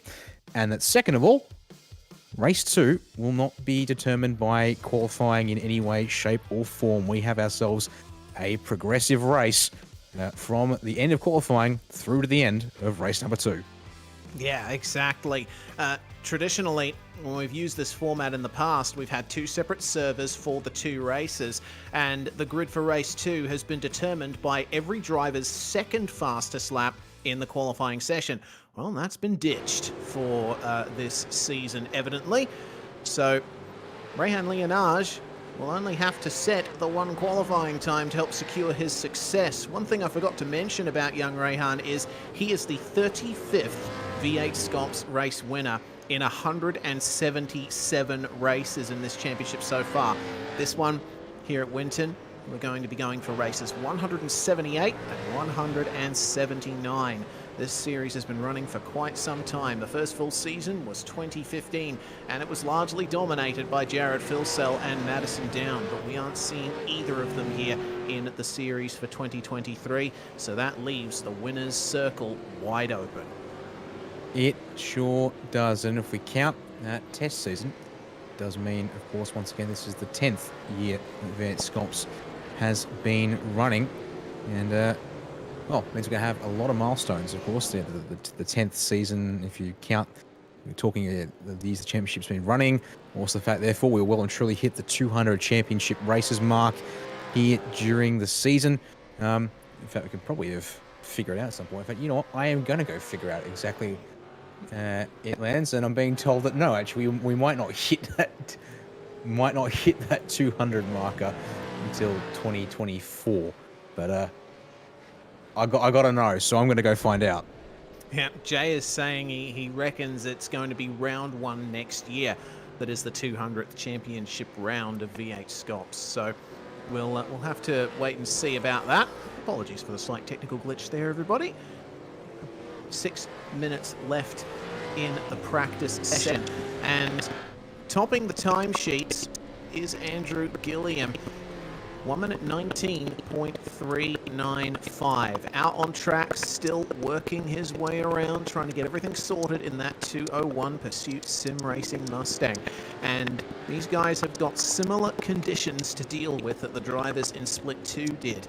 It's only 20 degrees Celsius air temperature, track temp still a good margin higher. A bit cooler than it was in Split 2, but still 45 degrees Celsius, nothing to sneeze at, and the tyres are certainly not going to like it. No, it's certainly not. As I have gone and done my research, I've gone and counted the races, the number of races for Split 1 that we're expecting in 2023, and lo and behold, come Montreal 250, or round 1, I should say, because it's not guaranteed that the opening round of 2024 V8SCOPS will be a Montreal 250, but one might suspect that tradition will show its hand once again. That will be the 200th race in V8SCOPS history. We'll get to good old 199 with your season finale at Road America come the middle of November this year in 2023. There's a lot of tradition associated with this championship, which is why I love it so much. You know, for the majority of the seasons so far, we have had the first round of the championship at the Circuit Gilles Villeneuve, at least in recent years. And for pretty much every single season, Road America has been host to the final round, which has more often than not been the championship decider. Really awesome to see, and plenty of drivers who have had very long careers in this championship as well. We still have quite a few drivers in this field who have been here since the first or second season of V8SCOPS action. One of them being, I believe, Brenton Hobson in car 88. He has been here for an extremely long time, yet to take a race win, but he'll be racing as hard for it as ever, especially considering that Synergy Sim Racing have been on the up in the last couple of seasons. They had some great successes in 2022 and were solidly in the top 10 in the first race of 2023. Yeah, once again, bringing a strong assortment of drivers, both by number and by experience, for the most part here in the series. And I'm sure Hobo will be looking to go one better than, what was it, P6 at Montreal? Yep. Roughly. Yeah, we'll have to wait and see. Hobo is known affectionately by some as Mr. Sixth Place, because he's finished or qualified there an untold amount of times. But considering the cars that Synergy have prepared for this year, it's been really awesome to see how pacey those Commodores and Mustangs are. But Pursuit Sim Racing continuing to show that they are one of the top teams in this championship as well. Andrew Gilliam here taking his first ever race win a few seasons back at Mosport, or Canadian Tire Motorsport Park if you want to be current. And he was a driver who had been threatening to do that for some time, always quick over a single lap. And unfortunately, Pursuit Sim Racing have lost a couple of drivers, very quick drivers, to other teams, but Gilliam continuing in his role as de facto team leader here in terms of pace, with Michael Taliancic in car 777, the owner of Pursuit Sim Racing, still racing as well as he always has, and has actually been on a bit of an uptick himself in recent times. Tally, of course, drives with Andrew Gilliam for the Enduros, and they are always a factor. Yeah, they should be once again. And I'm curious to see how that pace sort of established itself this year as we work our way towards those endurance races come August and September, I should say, this year. So obviously it still feels like a ways away here, being the end of February, but it'll get here soon enough, I'm sure, what with the way time flies, it seems, when you're either having fun or just a wee bit busy.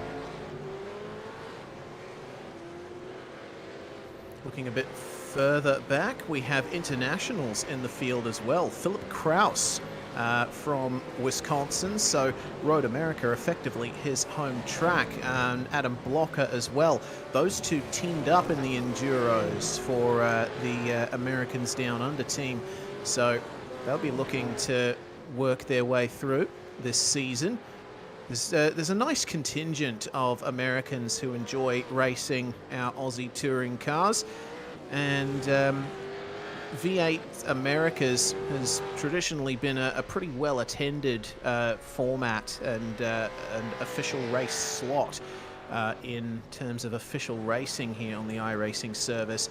We used to broadcast it, but yeah, it's fallen off the radar a little bit in recent times, but still good to see that we have some American presence in our decidedly Australian league. They are definitely doing the hard yards here at Kraus and Blocker, because it's probably about 2 to 5 in the morning where they are.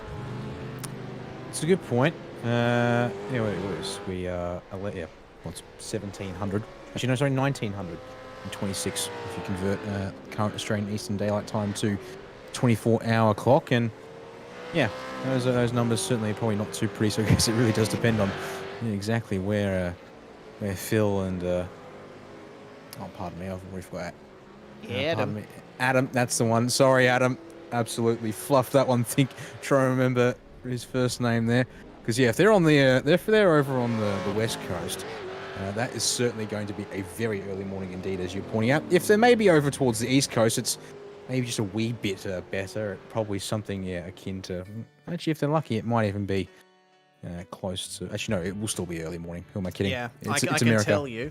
I can tell you that living in Perth like I do, it's actually quite easy for me to convert times to American time zones because at the moment I'm 13 hours ahead of Eastern time in America, which is from New York down to Florida. So for most of the year, it's a straight up 12-hour gap. Big shout out to Kane Craft, who is a long-time friend of us here at SimSpeed TV, one of the guys who brought V8 Americas to the forefront, and has been a long-time member of the commentary team for those broadcasts. Good to see that you're still around, Kane, and tuning in. And we're hoping that tonight's racing will be some good entertainment for you. Qualifying is started, and we have half of the field out at the moment to sort out their times for the grid. Ewan Baker, who saw quite a bit of success in the support categories on Friday night. The Scott KSR crew have really pulled out all the stops with their livery, haven't they? I am in love with that Silver Fern paint job. Fantastic stuff. Certainly pays. Sorry, very nice homage to the Fern indeed.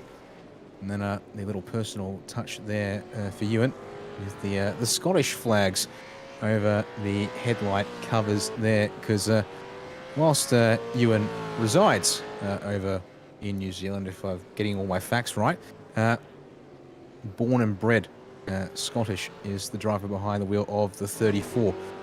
At least I really desperately hope I'm getting that all correct. Ewan can feel free to correct me publicly and embarrassingly if I've got that completely wrong. With this lap, of course, as he comes into turn one. Let him focus on getting a lap on the board. Once again, I think we saw us at Montreal. You are not afraid to be one of the first drivers out to set a lap time, and this is going to be interesting here because it's going to be so crowded here. He's got the 033 Damien Johnston directly ahead. Thankfully, Johnston is able to be on the exit of turn 4 there, and so that's no dramas. Next car that Baker might encounter is your Super Split 2 winner. 427 and James Chasnoff will join us for the main event tonight. Just see Chassis there in the background, a shot rounding turn 8 as Baker is coming through turn 7. And speaking of which, there was a little bit of a lock there, which will have sent Baker a touch wide of where he'd like to be, but has gathered up through 8 and 9. Looks all right so far on this particular run race. Yeah, that was a nice clean run through the hairpins apart from that slight lock-up. Let's see how he goes into turn 10.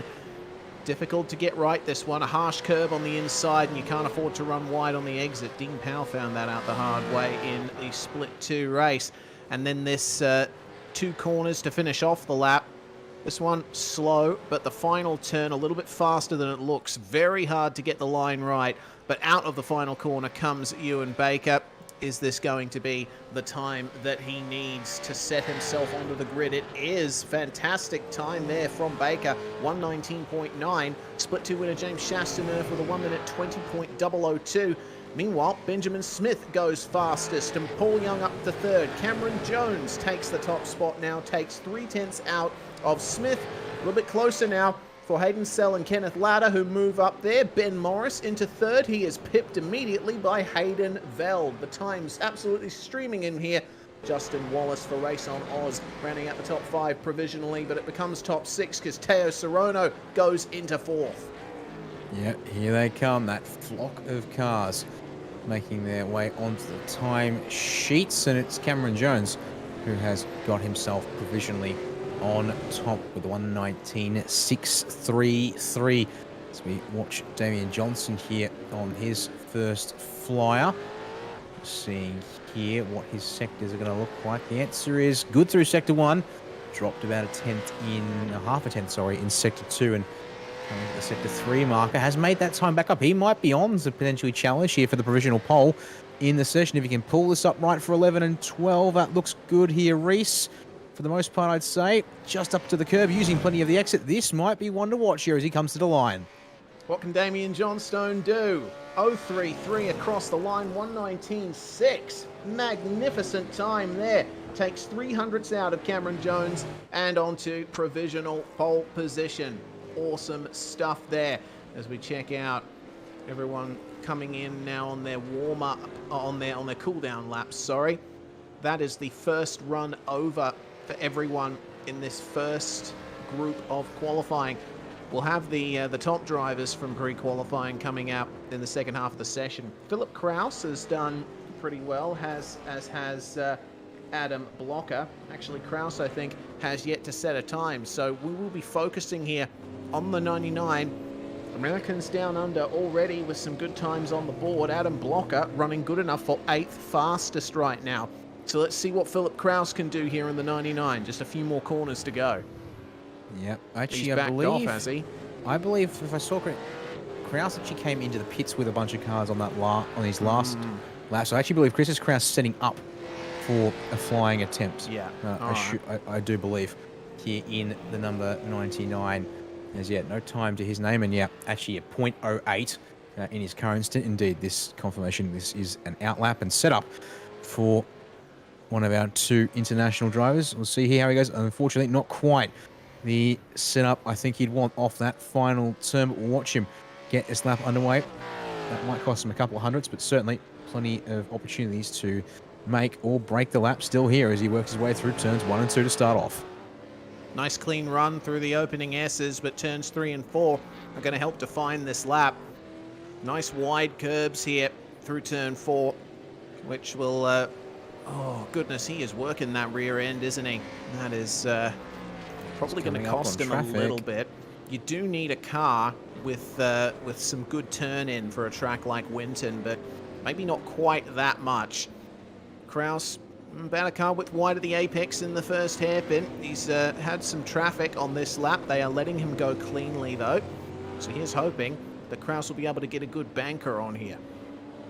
Yeah, needs to get this one in the books at least, even though if the amount of sideways action I've seen off the corners is probably not to his liking. Down to turn 10 he'll go, and track vacated there by one of our cars on the circuit. That might have been, well, Blake Delaney I've seen tonight not have a paint. That seemed awfully similar as he comes, Kraus comes down into turn 11, still having to work a bit of opposite lock into the car. Let's see what it looks like on the exit of 12. You can see it fighting that rear end to get it to behave as he puts the power down. This should be on for a 1 minute 20 of sorts. Yep, 1:24.96. Unfortunately, we'll send him to 19th out of our drivers.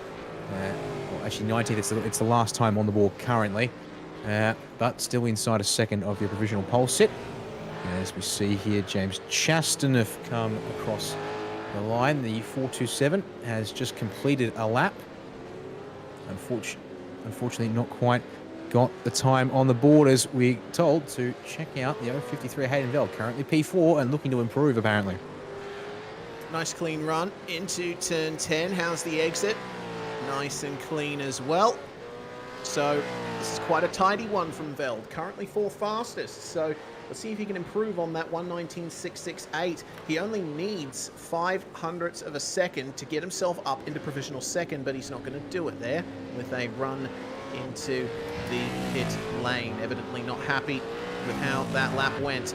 Jake O'Reilly coming up to the end of his next lap in the 222, 119.9 there, and that is going to give him 5 spots up into 12th place. Not too bad at all from the Simagic Commodore. Yep, not too bad indeed there. So O'Reilly will...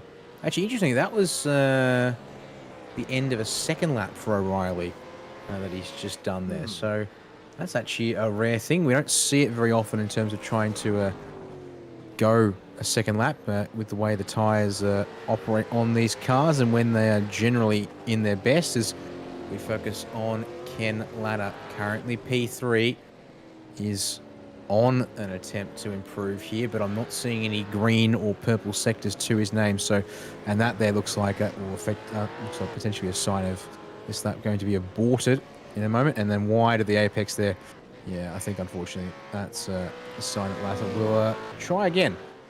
As he'll have at least one more chance to do so if he can time it right, maybe 2. Yeah, there's only 5.5 minutes left in the Group 1 session.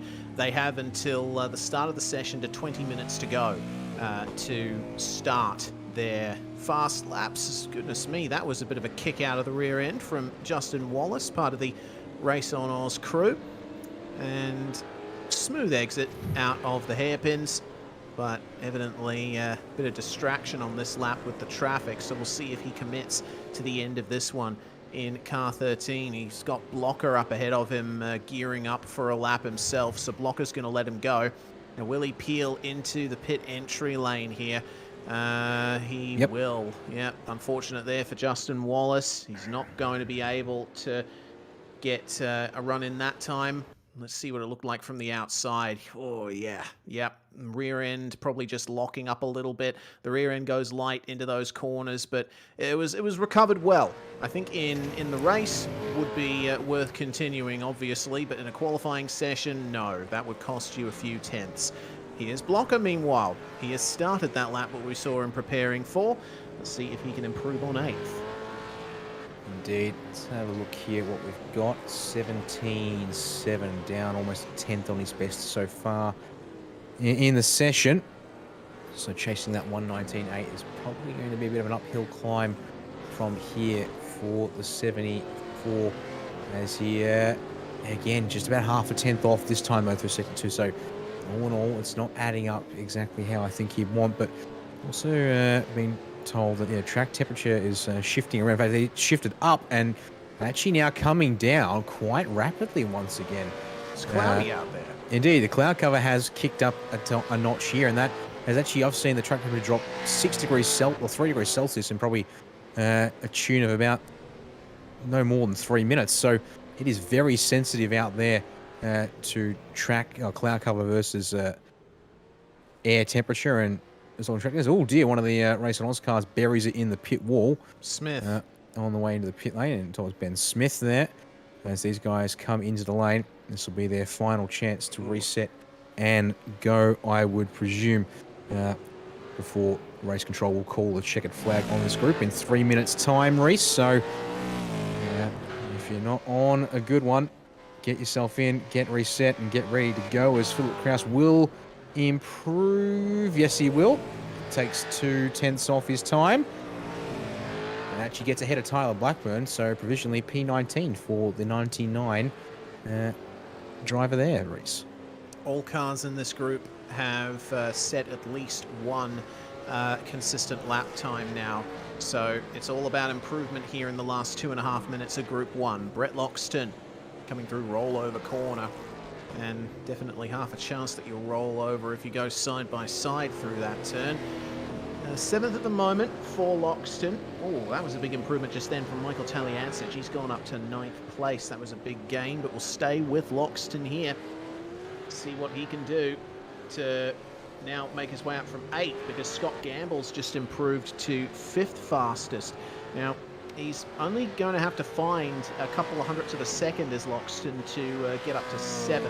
It's looking a little bit more difficult, more than 2 tenths that he'll have to gain if he wants provisional pole, and evidently that lap has not worked out for him once more. Yeah, unfortunately, but we'll have just enough time to get in the pits, reset, go again. So this is it. If you want to have one more chance at a lap, as eyes on Blake Delaney here now. To me, 26 seconds through sector 3. He's actually chosen to abort a lap, I think, that he was on, and reset, try again. Currently P16 for the 08 Fishy Motorsports Commodore, and 3.5 tenths off your provisional pole time. It is pretty tightly packed. 18 cars inside 4 tenths of a second, race here in the first half of qualifying. We still have another 20 drivers yet to see what they can do tonight here on track to change up those times and tighten them up just a bit more. Unfortunately there for Justin Wallace, that's not going to be an improvement, and that will mean the best he starts this race would be position number 12, although it might more realistically be somewhere around the 32nd position, thereabout. We'll have to see how many of our next 20 can improve on his time. So let's watch these guys as they make their run to effectively the checkered flag.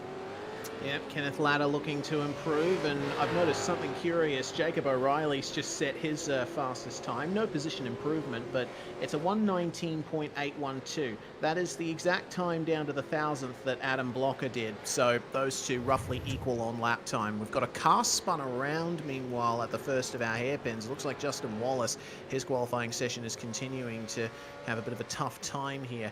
But to the line will come Kenneth Latta. Let's see what these final improvements are like. 1:19.67 for Kenneth Latta. That is not quicker than his fastest. So that session over there for car 269. Improvement for James Chastaneuf. He's gone to P15. Adam Blocker improves meanwhile. 1:19.749 up to P6. And oh dear, still more issues for the race on Oz number 13. Hayden Sell to the end of this lap. This is apparently looking fast here for car 82. What can Hayden Sell do? 2 personal bests to his name, but down nearly 2/10 in Sector 3. This is going to have to be one heck of a recovery drive across the line, and unfortunately, no, it has been aborted there at some point towards the end, so that will be no better than 13th place for him, as your provisional pole sitter has become, well, did become Damien Johnson at some point during the session. Unfortunately, we missed that there. Johnson will abort his lap as well. I do believe that will be everyone done. Yep, Scott Gamble didn't get out in time, so he heads back into the pit lane. The only driver who might be on one here is Paul Young, who's currently down in 18th place. I'll keep you posted as we have a look at our provisional top 10 in the qualifying so far. Yep, Johnston just 300ths ahead of Cameron Jones, and Latta another few thousandths back. Look at how close these times are in the top 5, with Veld and Gamble bringing up that pack. Blocker, Sorono, Morris, Loxton and O'Reilly, your top 10. And then in 11th spot, good job from Michael Taliancic with that late improvement to 11th place. Justin Wallace, Hayden Sell, Blake Delaney, our Split 2 winner James Chastaneuf starting provisional 15th for the time being. And then we got Smith, Baker, Young, Blackburn and Kraus bringing out our first group of qualifying. Those were positions 40 to 21 in pre-qualifying, plus the Split 2 winner. There'll be one less car in this next group, but it will be the big guns, the drivers who ran the fastest times over the run up to this weekend. Can't wait for this one, Dan, because there are going to be some blazing lap times set here. Yeah, we'll see. Track is holding steady at 20 degrees Celsius, or 44 degrees Celsius, air at 20 degrees. So I would suspect there's indeed conditions are prime for our fastest 20 pre-qualifiers to strut their stuff and see just how much further they can push the envelope. We've got just under a minute left before we'll see those drivers released on track to get qualifying underway.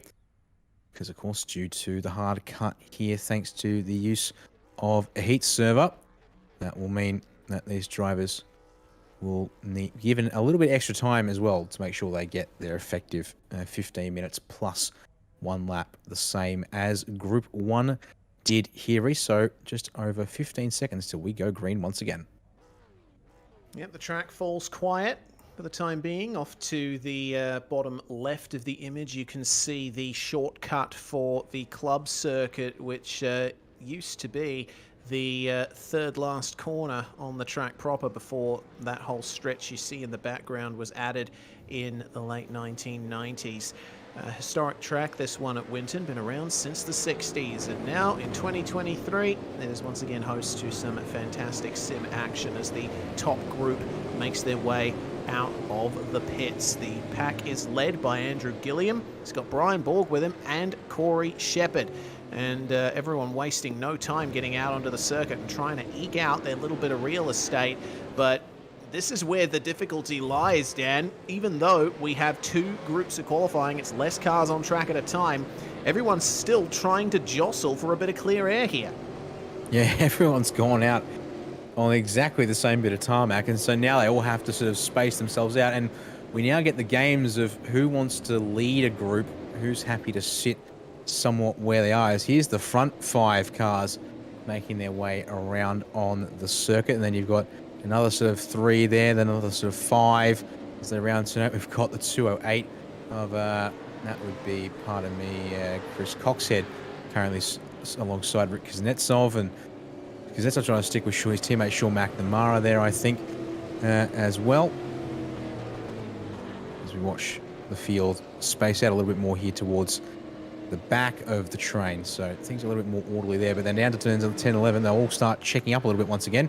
It will be, I believe, that is Dylan O'Shea who's going to lead the train around. Andrew Gilliam has dropped back in line a bit, and it will be O'Shea followed by Brian Borg to lead our Group 2 drivers onto their first flying laps. And they're a little bit too close together for Borg's liking, I think. They both prefer to have a little bit more time in between them so they can focus fully on getting their maximum possible lap time in. But O'Shea seems to be keeping good pace here ahead of Borgie, using all of the curb on the exit of turn 4 and then through the double apex turn 5. This is perhaps the most difficult corner on the entire racetrack. You've got to swing it wide in between the apexes, but the way you take that corner is going to set up your braking zone for the hairpin section. And then I see a little bit of a wiggle there from Borg on the exit. Lots of power going through these rear wheels, which at a track like Winton really gives your right ankle a proper workout. The pace is still good here for the both of them, but I'm pretty sure Gilliam, with a nice gap ahead to Brian Borg and a lot of talent under those feet, is potentially going to grab provisional pole position right away, but we'll have to wait and see. O'Shea through the last corners, Brian Borg too. They're all committing to their laps here. First few times will come in. So O'Shea is going to set 1 minute 19.9. Borg, meanwhile, doesn't get too far up, 21st, but Andrew Gilliam and Corey Shepherd immediately take your top 2 positions. Rayan Mianage fast enough for 3rd so far. Goes to 4th because Corey Shepherd goes a little faster. Luke Rosella into 5th, McNamara into 10th, Rick Kuznetsov into 14th. Brenton Hobson sets a time 18th fastest on his first lap, immediately pipped by Luke Mitchinson and Dylan Pereira. And then Robert Gibbs as well, who goes into lucky 13th. Sebastian Flock goes 14th fastest in car 84. Good time from Andrew Gilliam. Yeah, it sure is. Putting a casual almost 4 tenths. No apologies, 3.5, 3 and hang on, get this right. Click on Gilliam's name and let it sort properly. Yeah, casual 1/3 of a second on your fastest driver from Group 1 as we've jumped on board with the 707 of Tom Freer, working his way up through turns 1, 2, now 3. Looks like he will be on a lap here as the rest of the field is coming into the pits. Freer, though, certainly isn't hanging around as he is... No apologies, he is actually on 3rd lap of tyre phase here. Just didn't get a lap on the board with his first attempt. So Freer might be struggling a little bit for grip here. The tyres in these cars are at their best on the first lap, and as soon as you start putting more time and energy into those tyres, they will fall off very quickly. So let's see if Tom Freer is able to get a time on the board here. I'm not too sure looking at this exterior view, but he might have backed off here and aborted this lap. So already on the back foot in Synergy number 707, and he has always got potential for good results as Tom Freer. Going to have to wait a little bit longer to try and get the first part of a potential good result at Winton out of the way. Number 79, Rayan Leonage, newest V8SCOPS race winner, behind Andrew Gilliam, who finished 2nd to him at Montreal. They're on a warm-up lap at the moment. And in the second phase of the session, this is where we're going to be seeing drivers struggling a little bit, I think, to really better their lap times, because the track has continued to heat up a little. It's gone up 2 degrees since the start of practice. And with more energy worked into the track, more rubber, combined with the heat of the track, it's actually going to make the racing line a little more slippery. So often we don't usually see times being bettered by that much in the latter phase of a qualifying session. But let's see what Leonage can do. He's got Andrew Gilliam to follow and see if there's any potential improvements he can make. It's going to be a matter of just under 2/10 that Leonage has to make up to get provisional pole. Let's see how he does. Yeah. Let's see, he brings it around 11 and 12, and that face is full of concentration there. Nice, very smooth exit out of the final corner there. And a nice little margin ahead to Gilliam, I would suggest. At this point, means he can focus on hitting his marks without worrying about Andrew all too much. That's actually, for a second, I thought it was getting a little sideways on him there through the middle of the S's, but no, that was very much cool, calm, collected, and under control. I might as well bring him up on my screen, and I'll watch him from the outboard, because that car actually is under some very nice handling. And he does a good Sector 1, but unfortunately it's not quite as good as his personal best. And Andrew Gilliam has just gone faster again in that part of the circuit. So watch out for the 201 to potentially better his advantage on the rest of the field as we stay with Leonage following him round Sector 2 and now into the third sector here at Winton. Little deep, but not too deep into the final hairpin. That's one of the corners where pushing hard into it actually helps you out. Through turn 10, that's some nice usage of the curb. Beautiful smooth exit from both Leonage and Gilliam up ahead. And it is a short and rapid lap here at Winton Motor Raceway. Gilliam abandons the lap, so Leonage will be left to take the line here. Looks like there was an improvement from Dylan O'Shea. He's moved up to 16th, but Leonage, he will set a time that's only 400ths off his quickest. No improvement. Yeah, actually quite surprising that Corey Shepherd's also abandoned his lap ahead of Gilliam, because I've been told we'll show why, because I could see personal best, fastest second sector, personal best into third, and well, it will have come undone. Well, that's on the white line. That's the grass, and yeah, well, okay, say no more. Not too shocking. All of a sudden, why did Corey Shepherd abandon his qualifying attempt? As he then actually struggles to get that car back under control. There, as he finds the grass a few times on his way into the pits. Well, that's unfortunate, I think, for he'll be kicking himself, I have to say, for that, because that probably would have been enough to go to P1 and join Andrew Gilliam in the 119.2 bracket here so far in qualifying this evening, Reese. But alas, he'll have to try again. Yeah, that he will. Unfortunate, but still plenty of time here to get a lap on the board. 7.5 minutes left in the session, and reminder, because of the heat format, hard cut to the end of qualifying.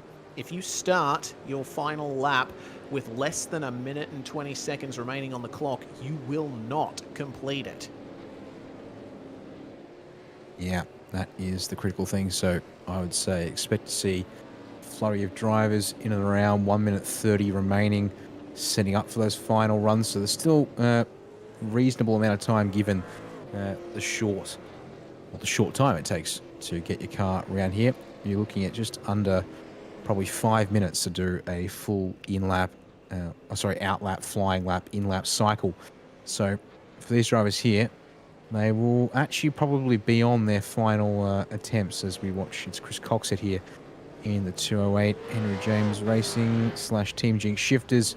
Commodore exit the final corner. Corey Shepherd's given himself plenty of space in behind, but here's the traffic coming out of the pit lane that driver's going to be worried about, and this could be dicey. Coxhead, though, he's got himself a bit of clear road ahead. It's Shepherd behind who might have some concerns. No, he is going to keep a bit of clear road himself as well. And he will. So, Chris Coxhead currently 30th fastest in the session. Looks like everyone in this second group has managed to run faster than just about everybody in the first group. Brian Borg is the slowest driver in this group, and he is currently 38th.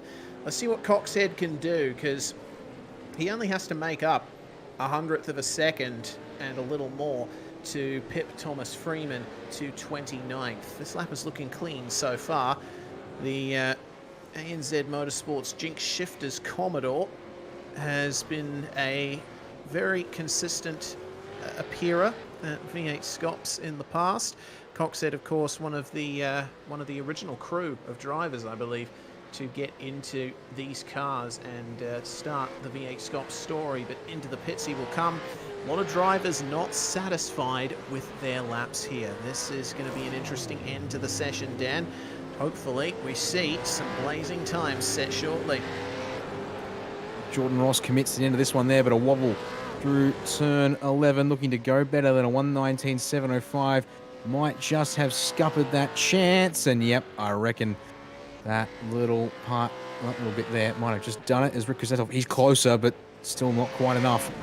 No better than P20 for the 888 from the 95 SimSport stable there at this stage of the session. He's being followed around by his teammate Sean McNamara, who's currently up in P10, but we'll check back in with them later. Dylan O'Shea is out there with a personal best Sector 1, but down half a tenth in Sector 2. Reese is going to have to turn things around here and down another couple hundredths. We'll see if O'Shea commits or will choose to reset. Nope, that's going to be an abortion. Indeed, straight into the pit lane and reset once again.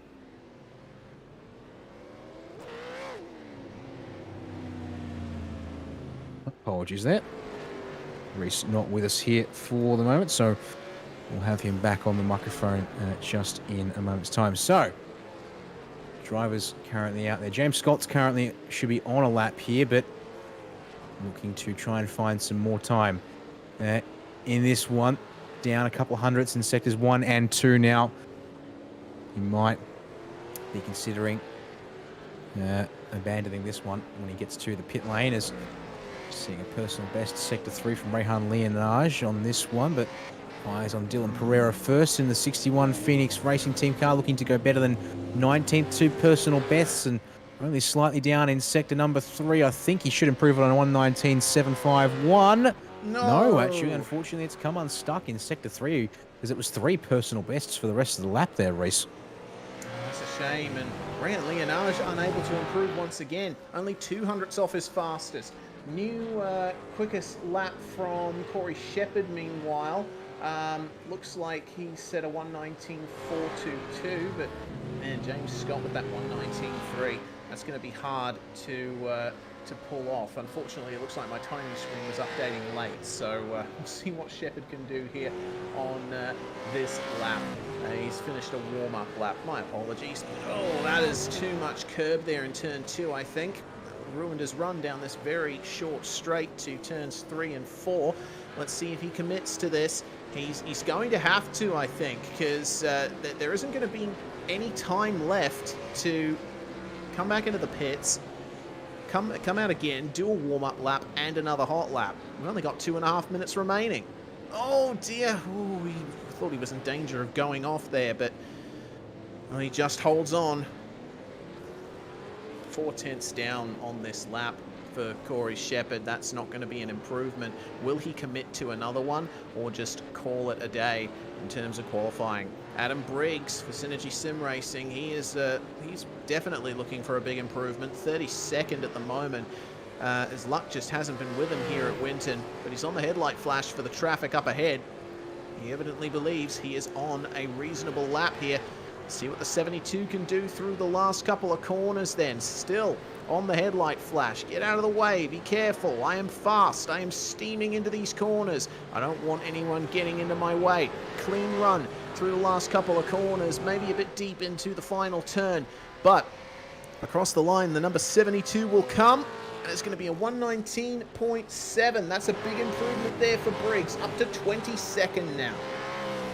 Yep, that's just how much... what was that? A tenth? Pardon me, I'll actually go check that for myself. Yep, just over a tenth.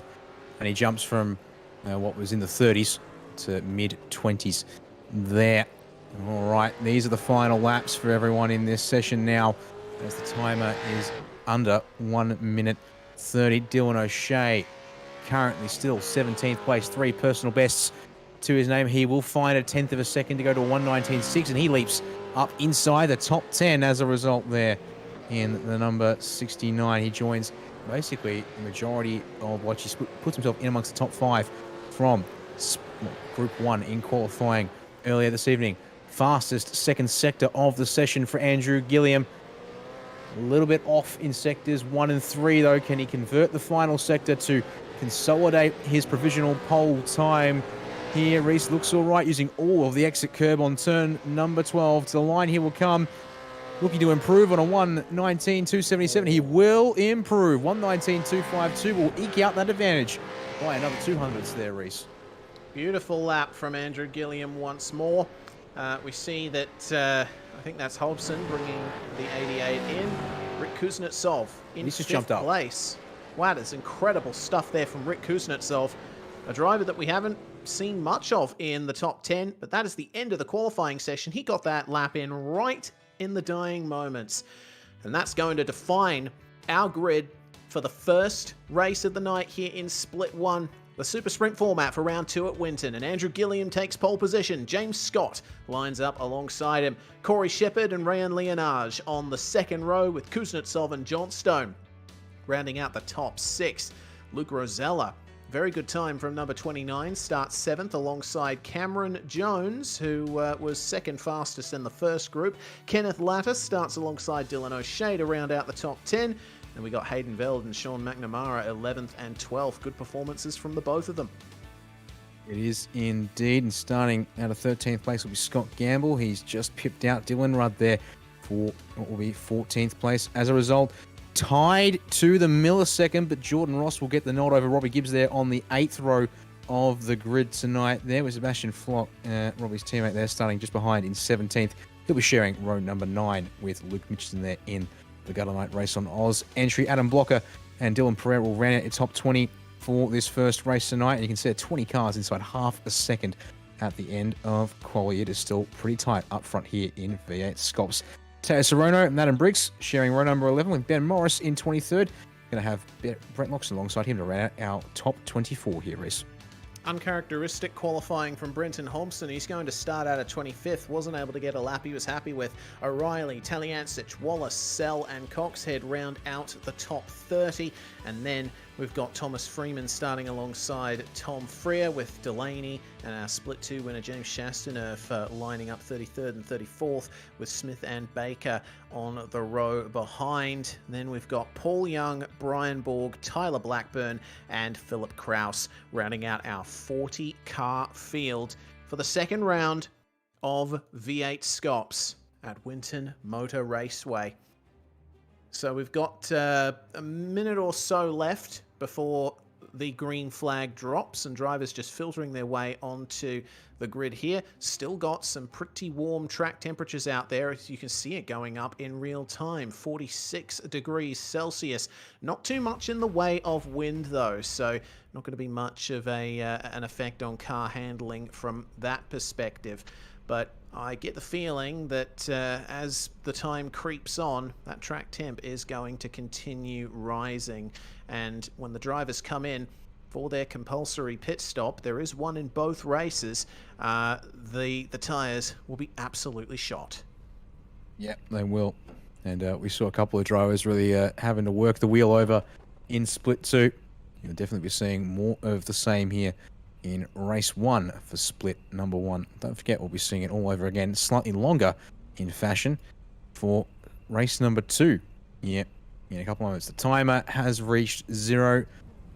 The drivers at the front are all on the grid. And so it is now just waiting. Pardon me, the timer has not quite hit 0 just yet, because we got adjusted to 3 minutes just after the session started. So 10 seconds left. There you go, everyone waiting. Oh yeah, I can see that too on my external timing. Thank you for that pointer. There you go, 3, 2, 1. That's the end of the gridding timer there. And so now, Andrew Gilliam, inside James Scott. Who will win the race to turn number 1 for race 1 of round 2 for split 1 in V8SCOPS of 2023. We're away, and it's a dead heat off the front row. As further on back there, that was a good start from McNamara in the 9.5 car, and it will be Leonage to lead. Shepard turn, and Leonage on the inside of your pole sitter as James Scott has checked out of the front. Was that? No, Luke Rosella. Off into the wall at turn 2 straight away. Yep, only car to have an incident so far, but we've still got plenty of corners to go on this lap. James Scott went around the outside of Gilliam into turn 1. Better second phase of the start. Fantastic stuff. Meanwhile, there is Hayden Veld with, Robert Gibbs and Dylan Rudd making contact through turn 5. Rudd has to take to the curb, but he's got the inside line for the first of our hairpins. And Gibbs has to yield there in car number 2. Side by side as well between Pereira and Mitchinson just up behind. They sort themselves out well, and the field goes into single file for the most part. It seems that, there's been an incident up the back. There is a big pack of cars. Paul Young has come off the worst out of all of those guys. Looks like he was turned by Benjamin Smith. You can see it is packed up in the back of the group, but out front, it will be almost a second advantage. James Scott in lap number 1 ahead of Andrew Gilliam. Got round the outside of turn number 1 to get the inside for turn 2. Despite the pole for Gilliam, not able to make much of it on this opening lap, as you see the top 6 there file on through with itself having a look up the inside of Johnson, but only able to show the nose into turn 3. We'll have to get back in line at this point, but Johnson wide through 4 will be vulnerable to a potential move later on in the lap. We'll go to the replay here of Luke Rosella, because unfortunately he was one of the drivers to find the fence, or actually the only driver to find the fence at turn number 6 as we wait for the light. So you can actually see Dylan O'Shea in the background, a poor start with wheel spin. And then we see here, so Rosella's at the inside of Kuznetsov. He's got Cameron Jones to his outside, and is deep on the brakes, pulls it up. Is he going to get, hit check? Not much that Cameron Jones can do. He is in there deep himself, and actually already straddling the curb when Rosella gets into the side of him there at turn 2. And it looks like a racing incident that's been judged from race control.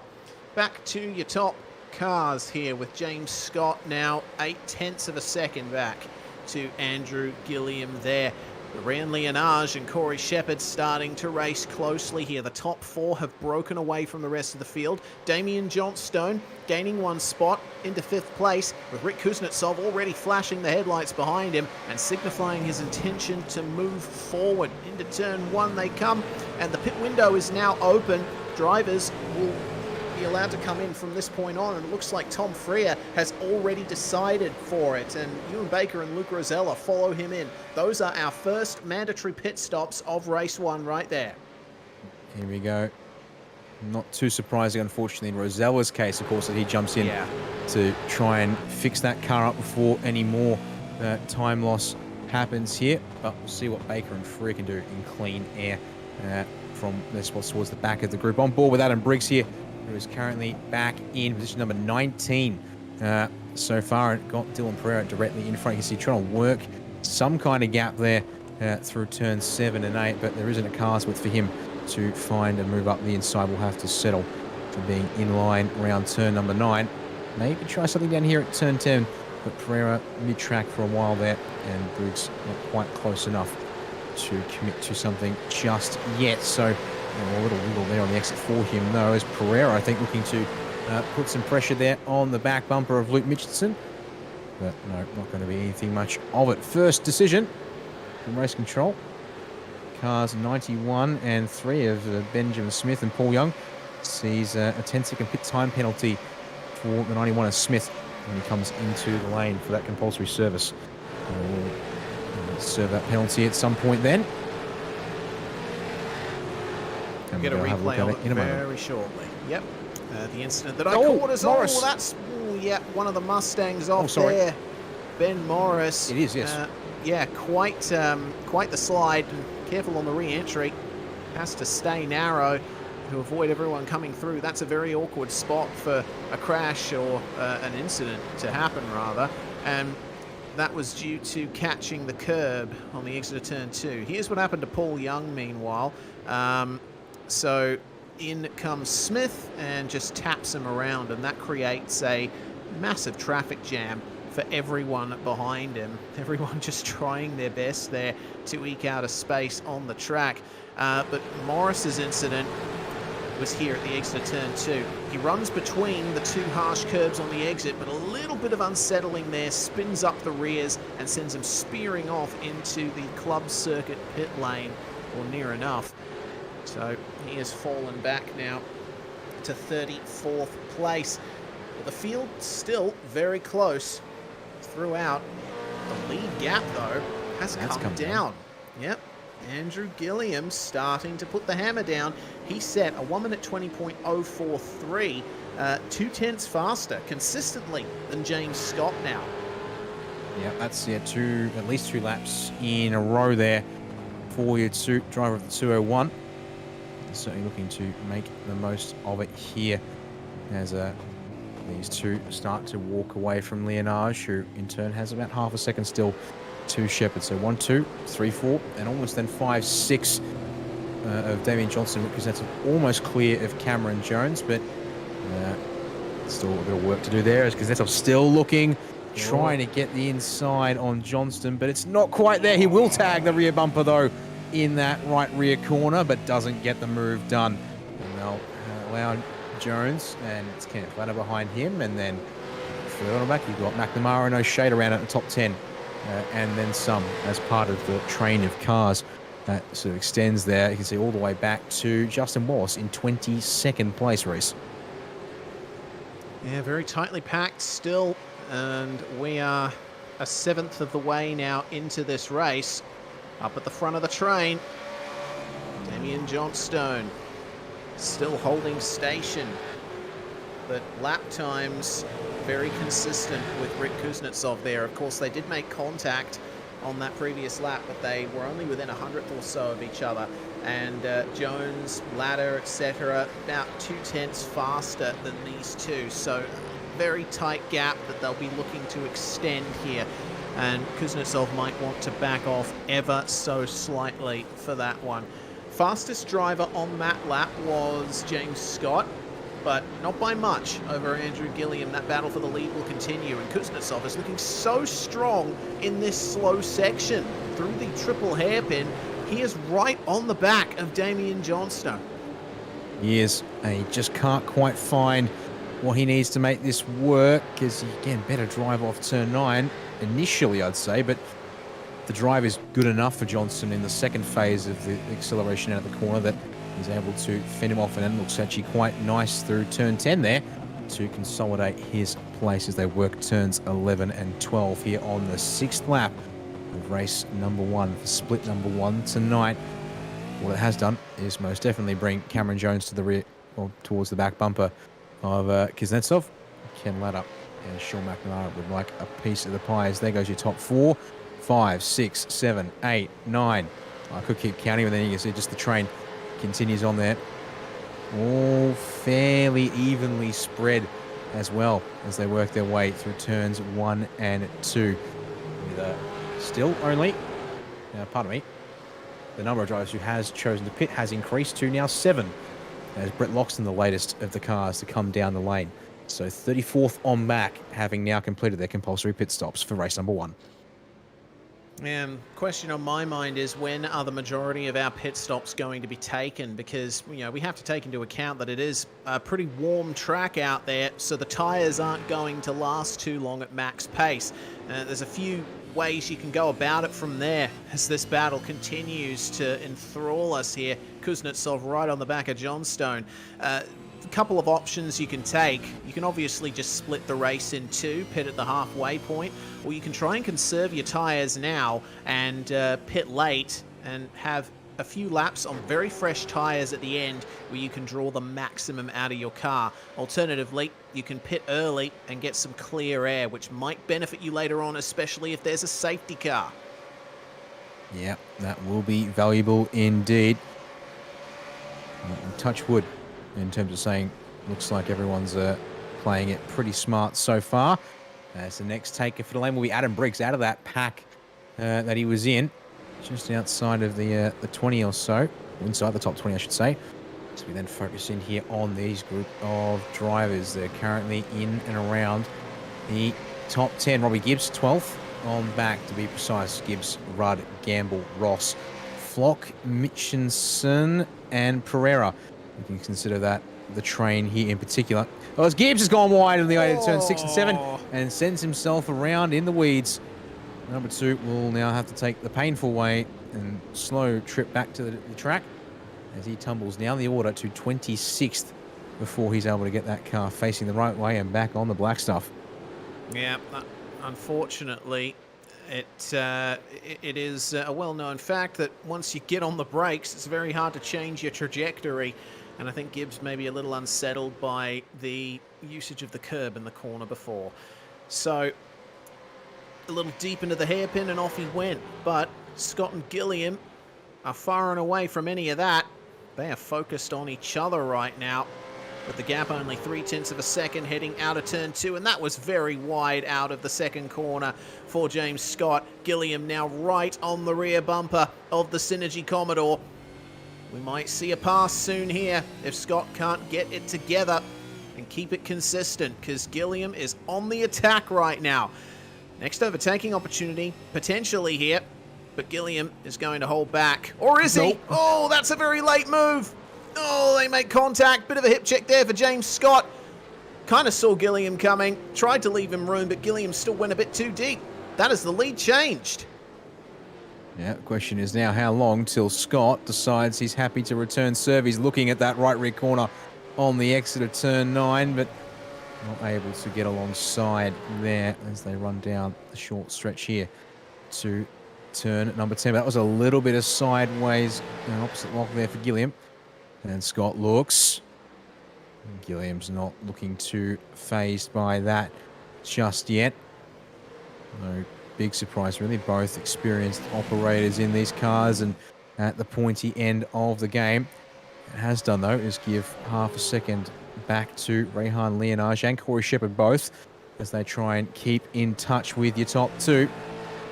And top 4 still covered by less than 2.5 seconds now. As Shepherd, though, wobbles it through the curbs on the exit of turn 2. That will drop him back a couple of tenths. Car in one piece, though, still, Reese, so he'll be able to carry on, but now just a little bit further behind and probably wanting to press on and see if he's willing to take more risks. We're going to go have a look at turn 6 and 7 for, I believe, Robbie Gibbs. No, sorry, this will be the pass for the lead, I should presume. Indeed. We're waiting for them to come in, and yeah, you can see just how late that move was for Gilliam, and James Scott didn't have too much time to react to that. Still committed to the turn, but had to open the steering halfway through. Still didn't quite avoid contact. Here's what happened to Gibbs, meanwhile. Over the curb, tiny bit unsettled. Got to get on the brakes for the hairpin now, but straight line into the dirt on the outside, and that whipped the rear end of the car around. So car number 2 now back in 25th spot. Let's have a look at this fight again here for P5. It's still not over between Damian Johnstone and Rick Kuznetsov. 10 laps straight now. They've been battling like this. I tell you what, it seems like Johnstone now has the advantage. That is a great exit from the final corner. But again, Kuznetsov seems to be a bit stronger when it comes to the twisty middle sector. Veld, meanwhile, on the back of O'Shea. Yep. Meanwhile, my camera's flicked trouble up at turn 7 between Paul Young and Ewan Baker, but they seem to got going. We might get a chance to catch a replay of that one, as Ben Morris and Chris Coxhead have also come to the pit lane. But yeah, just outside the top 10, to be precise here for Veld, 11th place, and looking at the back of the top 10 in the hands of O'Shea, who in turn is looking ahead at Kenneth Latter and Sean McNamara, and probably hoping to get his eye in with that group. You can see here, trying to work your way up into turn 7 and maximize the entry without doing what Robbie Gibbs did just 2 laps ago, and run yourself in too deep and too straight and then into the dirt.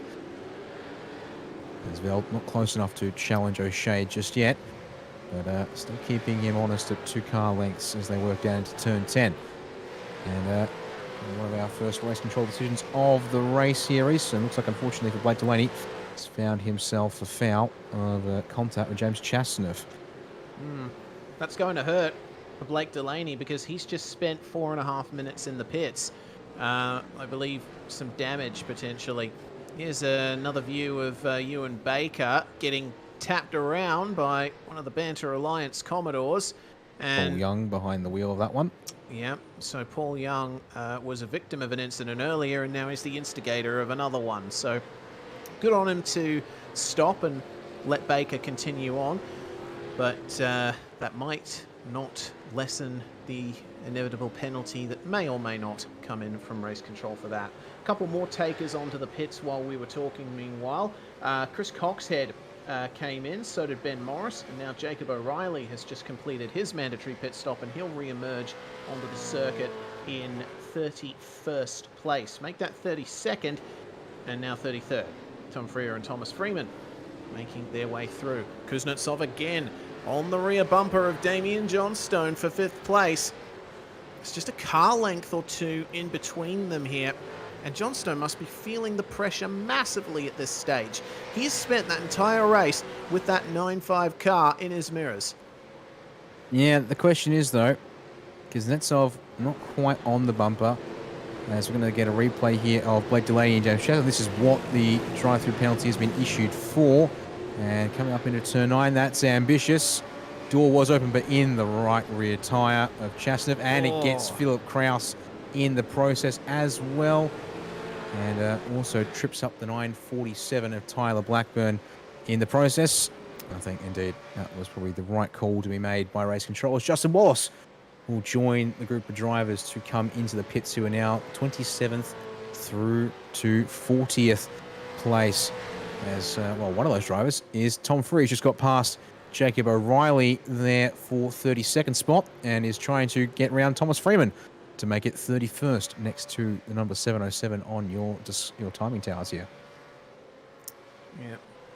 Well, Freeman, actually, it looks like it's just gotten through on Tom Freer, because O'Reilly, remember, had just come out of the pits when these two were blasting by. So, change for position between Freeman and Freer. And it looks like Freeman has the advantage in terms of pace at the moment. It looks like the move happened down at turn 10. Outbraking maneuver. Freer saw him coming from a mile back and gave him plenty of room on his way through. That was nicely conducted there between those two drivers. And yeah, that was probably, in this turns out, the right call, because yeah, look at the gap that Freeman's been able to eke out. Only 2 or 3 car lengths, relatively speaking. That's a good chunk. That's Dylan Pereira in the background taking to the pit lane as we return our focus to Hayden Veld, who's trying to continue pressuring Dylan O'Shea for that last spot in the top 10 currently on the road. And now, interestingly, well, we'll keep our eyes here, but I'm just looking at the timing tower and my timing on my end. James Scott has slipped back on the last couple of laps and is almost going to have Rehan Leonage for company shortly. Currently lapping at about the same time as those two, but you can see now Leonage only half a second off the back bumper of Scott, and I think he'll be quite interested in having a crack at that second place position on the road if he can manage it. Yeah, it was all about those first few laps for James Scott, including the race start.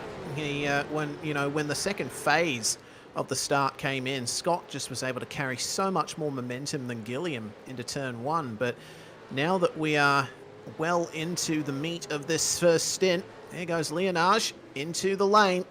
And it looks like he's pulled it up nicely. Let's see what he can do here. This is a potential undercut situation we're seeing here from Rehan to try and get onto the top 2 spots, because James Scott is continuing to just bleed time. It's only small little increments lap on lap, but it seems that that 088 is past its best. This number 79, though, will have fresh rubber on it. Let's see what the pit stop time is. All done in under 10 seconds to boot. So Andrew Gilliam, I think, might have to respond to this pretty soon. So will James Scott, because let's see what Leonage can do with some fresh rubber on that car in the mid-phase. And he's come out in 3 seconds of clean air. Oh, yeah. And ahead of Benjamin Smith. He has timed that to perfection.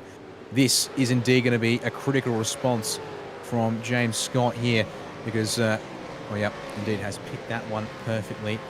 Wouldn't be too surprised if that was with the help of his dad spotting for that one there. And of course, no big surprises that, yeah, Laz, his dad, helping out once again with the strategy call for this one. But so good father-son, indeed, good father-son team there. As producer Jay Kenny is telling me to try and convince Laz to give us a quick wave in like the corner of the Zoom feed, but we'll leave Laz to focus on the racing and supporting Rehan out here. As you can see, he's closing in quickly on Philip Kraus. So we'll see here any response. No, your top two, top three have all stayed out. So they're going to hope that this works out for them. Yeah, that they will. Meanwhile, looks like fifth on back have decided to come in. John Stone, Rudd, and Kuznetsov. Actually, Scott Gamble making his way in as well for Evolution Racing Team.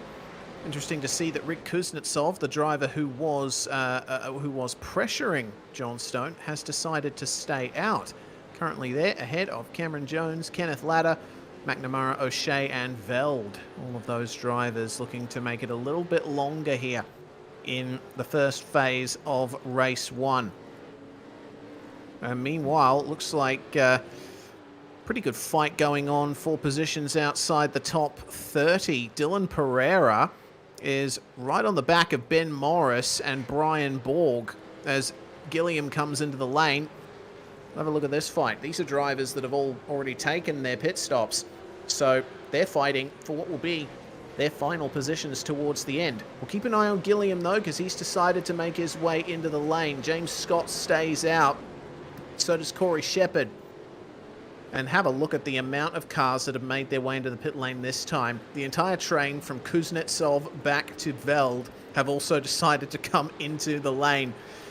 So let's see what the battle of the pit crews is like here. There's Leonage on the top, out on track, and nicely executed. Gilliam will be he should be safe. It'll be close, but just safe. Oh yeah, but have a look at how much the undercut was worth for Rayan Leonage. He is right on the bumper of Gilliam now for the effective race lead. Yeah, and there was just one moment with having to pass Philip Kraus up through turns 7, 8, and 9. I think that maybe sacrifice a couple of tenths of that. If that had happened, and look at that there, not only was the undercut valuable for lap times on track, but also another almost half a second sacrificed in the pit lane, and actually mostly at the pit stop, I should say. Apologies, it looks like there for Andrew Gilliam. So unfortunately, a little not quite on the marks. It seems just a bit of the variance there potentially as well, playing his part as James Scott responds, but I fully expect he will now have to take up position number 3 effective, with Shepard covering off everything behind, but should be comfortably effective 4th on the road, given that the first car to have stopped behind Gilliam and Leonage is Damien Johnson once again in the 033. Currently there, 9th on your timing tower. Here comes Gilliam and Leonage. And tyres are up to temp now for the 201. He started to jet away. And they move past Scott and Shepard. And look, they've come out quite a ways behind, haven't they?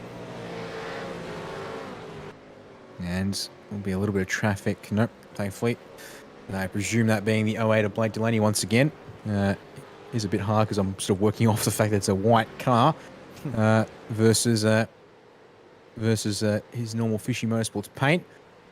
But we'll get the job done nice and easy. So at the front of the field is Adam Blocker opting to go a little bit longer in this opening stint before he'll come to the pits. He's being followed by Mark Taliancic, who's also trying to take some advantage of clear track to improve their positions before they come to the lane. We then also have Tyler Blackburn in 7th place, the only other driver at the front of the field, and make that the only other driver in the entire field yet to come down to the pits. So surely, I would think, not long now before the field cycles through that compulsory stop. And Gilliam will once again have the lead next to his name on the timing tower, as well as effectively on the track. And look how well he's pulling away from Rayan Leonage in this phase of the tyre. Yeah, fastest lap of the race to boot, 119.8 from Andrew Gilliam. That is some insane pace. Rayan Leonage was 6/10 slower that time by. So, whoa, hello. Look at this pack. This is insane. We got 2 Synergy Mustangs here with a Jinx Shifters Commodore. That's Brett Loxton in the 209 and Adam Briggs at the front of this train. Loxton, defensive here versus Jordan Ross. They got Rudd, Flock, Veld, Gamble, Mitchinson, and then Wallace and Sorono in a 2-car pack at the back up the inside. Bit of contact there. Loxton sent slightly wide. Rudd almost thought about making it 3 wide there. Gets up the inside and Loxton is around. And everyone has to take avoiding action there. Unfortunately, Hayden Veld, no choice but to get on the brakes. Yeah, that was definitely rough there in his seconds. As we see, it continues as, oh goodness me, the 04 of Mitchelson tries to force the issue with the recovering Loxton.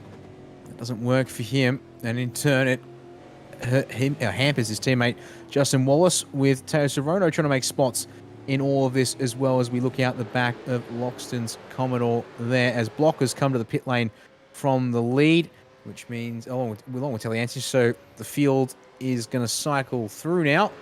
Blackburn 2. The field is cleansed. As you do indeed like to say, the field has been cleansed of the compulsory pit stop requirement. But yeah, 14th through 18th now is considered one pack, as it has now fractured, thanks to the fighting there on that lap. And remember that Adam Briggs was back in sort of around 18th or so place when he came to the pits. Going early has promoted him to the front of that group, which is now 11th spot on the track and 3.6 seconds behind Dylan O'Shea. It's not entirely impossible with consistent pace. So I'll have to keep you posted on whether Briggs there can potentially make a run for P number 10. But on board with Rick Kuznetsov once again on the rear bumper of Damian Johnson for 5th place, as they were before the stops race. Indeed, back to the past for these two. And, well, same story as before. Kuznetsov right on the rear bumper of the 033. Now, the question for drivers who pitted earlier, I mean, they did get the undercut, obviously, gained some time early on, but their tyres will, of course, be older towards the end. The drivers who pitted later will still have a bit more to fight with right at the end. So that's what we've got to think about coming into this. Tyler Blackburn, meanwhile, a little bit of drama, apparently, into turns 1 and 2. Is this the turn 2 exit curb? No, it's not. He's actually had to go defensive there versus Hayden Veld, and unfortunately that has unsettled him. Yep, just overcommitted, and Hobbo nearly gets a helping hand from Robbie Gibbs in going around there as they get past Wallace. But then we've got Adam Blocker into turn 5. Blocker is on pretty fresh tyres. He's going to hold it.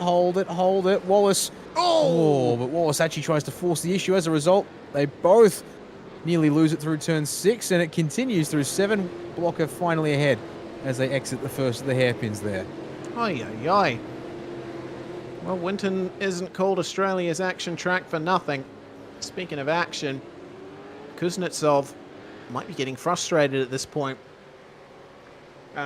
He has tyres a lap fresher than John Stone, so there is potential here for a little bit more grip in those tyres as the stint wears on. But when you're following someone, it's very easy to not quite hit your marks and not really focus on making the tyres last. So what can John Stone do from here? He does have a good amount of clear air ahead. And Corey Shepherd is a mammoth amount of time ahead of him, about 10 seconds or thereabouts. So John Stone, I think, all he has to do is just focus on hitting his marks from here on out. Shepherd, meanwhile, he has got James Scott to potentially catch up to.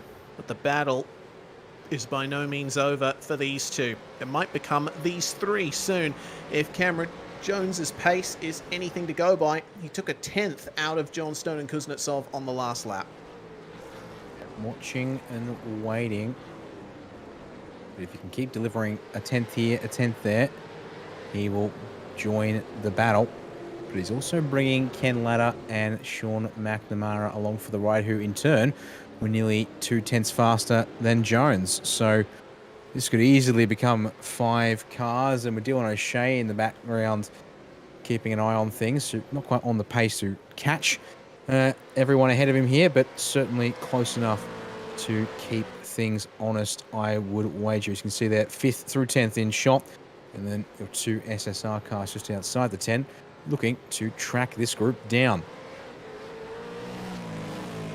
Johnstone's gap has extended a little bit, it seems. We saw towards the start of the race he was stronger in the more straight line focused sections of the racetrack. We'll see what Kuznetsov can do in the middle sector. We have a replay coming up here. Problem at turn 3 for Rayan Leonage. Let's see what happened to him here. Oh, had to make a big correction on the way into the corner.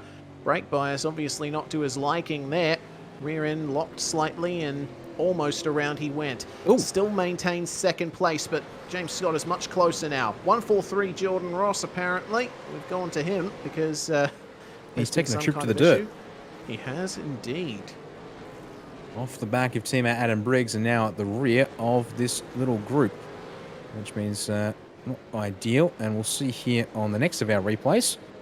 This is a case of just running a bit wide through exit 3, which means unsettles the car as he grabs the brakes, and therefore fairly straightforward. Rejoin the track, lose 3 spots in the process though. Unfortunately there for him. As we head back to live pitches, approaching, well, just 11 laps to go for your race leader. And yeah, that moment for Rayan Leonage now puts him very firmly back in the targets. With James Scott, don't discount Corey Shepard. He's being quiet, I'd say. This Scott race. runs No, James wide. Scott. Now that's a rare error there from the O88, and well, That's the same thing Jordan Ross did. yeah, pretty much. And well, Corey Shepard, not one to look a gift horse in the mouth. He'll take that place like that without having to put the work in any day of the week. And now, hello, at the same time, Kuznetsov threw on Johnson. Johnson has lost a bunch of time, and Cameron Jones is now ready to take the spot away. So a bit of action happening back here as well. Yeah, finally happened. Kuznetsov getting by Johnston, and well, wouldn't you know it, turns 3 and 4 once again on the 23rd lap. Johnstone ran a little bit deep into turn 3. That was a ever so slight problem, as we see what happened to James Scott there. Just catching the dirt on the entry to turn 4, just like Jordan Ross did. Johnstone, it happened through turn 3. Here we go. It was a clean enough exit, but as you see, already once he behind gets to the there. braking zone, oh yeah, actually, that happened a little bit earlier, it seems. My apologies. Well, we'll get that pass for you up soon No, enough. it did happen at turn 3. Just a lap prior, perhaps? No, 23, lap 23. All right.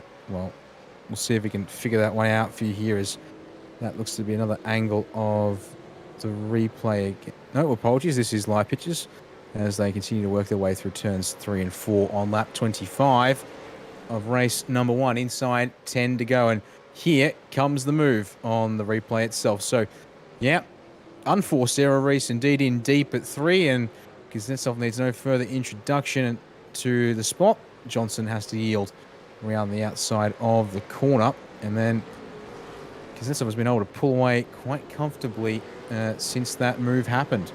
I have to say, back to live pitches, back to just outside the top 10. No, apologies. Where are you, Dylan Rudd? Yes, you are. Just outside the top 10. I did think so. Why on earth I thought all of a sudden I couldn't find the 990, but alas, he is indeed 12th place and looking to make that 11th by the end of this one. Yeah, right on the back of Adam Briggs, who was one of the first cars in this top group to pit, but a bit wide through the penultimate corner there for Dylan Rudd. Will lose out slightly, see if he can gather it back up and have another run, but that gives Briggs a nice bit of breathing room as we are now well inside 10 laps to go. Time ticking down here in race 1. Remember, we still have a second race coming up immediately after this one, and the drivers are effectively racing for their grid spots in race 2, as well as a good haul of championship points. Sebastian Flock, meanwhile, he started back in 17th. He's now up to 13th place, and he is accompanied by his Evolution Racing Team teammate, Scott Gamble. They are both chasing down this pack of Rudd and Briggs, and they're getting closer and closer. Briggs not quite up to par through the first sector. No, would seem to be the case that right here trying to really work the wheel over. At the same time, you've got the other half of the drivers in the teens scrapping in behind Brett Lockton. You can see them, look at that train all the way. It's 16th to 25th in the background of the shot as we keep our focus here on the drivers 11th and 12th as they work their way down to turns 11 and 12 one more time. Now, that's a bit of tyre smoke. Someone in the lane. Who is that? That's going deep to from be? Mitchinson. Oh, Benjamin Smith has come to the lane once again in the number 91 machine as we've jumped on board with the 209 of Brett Loxton. This is the start of the train that runs all the way to 25th. We've got 10 cars separated by, at best, 3.5 seconds here, Reese. this is insane. I love it when we see packs like this. Have a look at them all. That's incredible. Who is best placed in this group, I wonder? Looking at when drivers last pitted, it seems that Blocker and Taliancic at the back of the train are best placed on tyre life. Brett Loxton, he's been on these tyres for 20 laps now. And that's the reason why everyone's been backed up so much behind him. I think he's just not running a pace that he's too happy with on that old set of rubber. And everyone else looking to try and find a way past. But Winton is a very difficult track to overtake on, despite its plethora of braking zones. Yep, it is very much a track where you have to rely on somebody else making an error. Or, well, that's basically it, I'd argue. If you're close enough, you can fire it down the inside, but that is getting really close. It's deep, though, from Mitchinson in the back behind Loxton. But Sorono not in a position to capitalise. And then right behind Sorono is Veld. There. Then you've got Freeman, Coxhead, Hobson, Gibbs, Blocker, and Taliancic, as you mentioned, here at the rear of the group.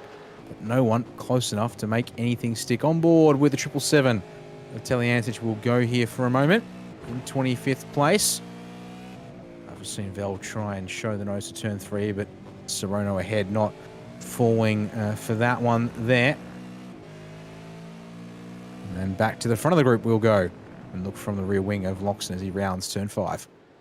7 laps to go, and it looks like we're still on lap 1 if you keep an eye on this group. There's so many cars taking up the same bit of racetrack here. Narrow for Mitchinson on the exit of the hairpin. He's trying to get a bit more speed through the left-hander to size up a move into here, but not happening. It's very good defensive driving from Brett Loxton. Will he be able to hold on to it to the end, though? Those tyres will have to give out at some point, and you know, we're not too sure whether they already have. Mitchinson running deep into this corner the last couple of times, and it seems that he's managed to more or less nail the apex, maybe a quarter of a car width wide. But again, it's the exit that Brett Loxton is focusing on, and it works out well for him. Mitchinson, I don't think, is quite close enough for a move into turn 1. This is one of the best overtaking opportunities on the lap. But, yeah, again, there's nothing that any of these drivers can do. Loxton, he can just drive his own race at this point. Yep, he can back them up, and no one can make the way around, because watching it there off of turn 12 that last time in particular, Loxton grabbed the apex curb, and so did Mitchinson. If maybe Mitchinson could get his car close to without actually getting that apex curb, he might have the drive off the corner to enable him to get close and really properly challenge. Well, unfortunately, we'll check back in with this bunch because things are getting spicier up the front. Corey Shepherd has been able to find some good pace relative to Rehan Leonage. Unfortunately, it looks like the long pace run here from your round 1 winner has faded slightly to the tune of not more than a tenth or 2 per lap. But as a result, it is now Shepherd ready to apply the blowtorch, and this is probably appropriate to do this now, Reese, because that fight's on there for second, but this big old pack is still scrapping away with now Chris Coxhead starting to almost form the front of a mini train here as they almost start breaking apart in 2. Yep. 16th place on back, and yeah, Coxhead is starting to fall off the back of these guys, isn't he? Not much that the drivers behind can do, though, because next car behind is Brennan Hobson. Taliancic, meanwhile, going for a move in the background there on Adam Blocker, is unsuccessful. Blocker gets a much better exit out of turn 3. That tight entry will definitely put you on the back foot. There's that gap to Andrew Gilliam up the top. It is insane at the moment. Gilliam, ever since he pitted, has just been on a great run of lap times. And Rayan Leonage, with that attempted undercut, he's been trying so hard to keep drivers behind him. Corey Shepherd now, with the tyres that are 3 laps younger, starting to push, starting to put some pressure on the back of the number 79. We only have 4 laps to go. Time is ticking, and Leonage doesn't have much time left to try and stop the momentum of Corey Shepherd here for second. Yep, and just while we had that battle pack, we had these guys here fighting for second. We have the guys fighting just outside the top 10. The guys fighting in the back half of the teens and 20s. There's also the fighting that was actually happening just outside the top 30 here on circuit. Unfortunately for Tyler Blackburn, it all went wrong at turn 7 as all. I'm watching these guys in and around the 20s. Hayden Veld has got clear of Teo Sorono, and it's caused a massive train reaction as he gets absolutely freight trained by the time they get to turn 3. And he's been passed by everyone but Blocker and Taliancic, and I don't think those two will be trying to wait around if they can find the spot there. The 111 goes from what was P18 down to 23rd in probably the space of 5 corners tops. Yeah, that's the inverse of Winton being a hard track to pass on, is when you do get a move made on you, if you're in a pack like this, you are just going to drop like a stone. And now Sorono has 2 drivers behind him who are on tyres 5 laps younger than his. Great big difference in pace there. Out of the final corner comes Johnstone, who, remember, lost that position to Kuznetsov some time ago, and I think it really says it all that that Kuznetsov is now about 4 seconds ahead. He was definitely getting held up by Johnstone for most of the race. Now that he's passed him, who knows? He might have a proper run at a podium spot in race 2. Here is Sean McNamara, meanwhile, fighting back in 8th place. Kenneth Latta and Dylan O'Shea in hot pursuit of him. Now, who's best placed out of this pack? Well, they are all on the same age of tyres, so it's going to be an out-and-out race between those guys. Loxton, meanwhile, finally losing his spot at the front of that train, and he is getting pressured there by Hayden Veld. Yeah, now that one has gotten through. No. Oh, Veld's in deep. He's going to lose the rear, but actually, despite making contact with Loxton, hasn't sent the 209 around. So, and the fact that everyone behind checks up means that they just space out for a bit. So, Veld's going to be very lucky, gets away with that one there without needing the attention of race control for a penalty on that one. And coming to 2 laps to go for this bunch, and Mitchinson takes the free pass and says, "Thank you very much. I am going to get out of here as a result." So live up top, replay of the move down below, and inside of turn 3, bit of a bump as they came together on the apex of the corner. Job done for the Race on Oars number 04 machine.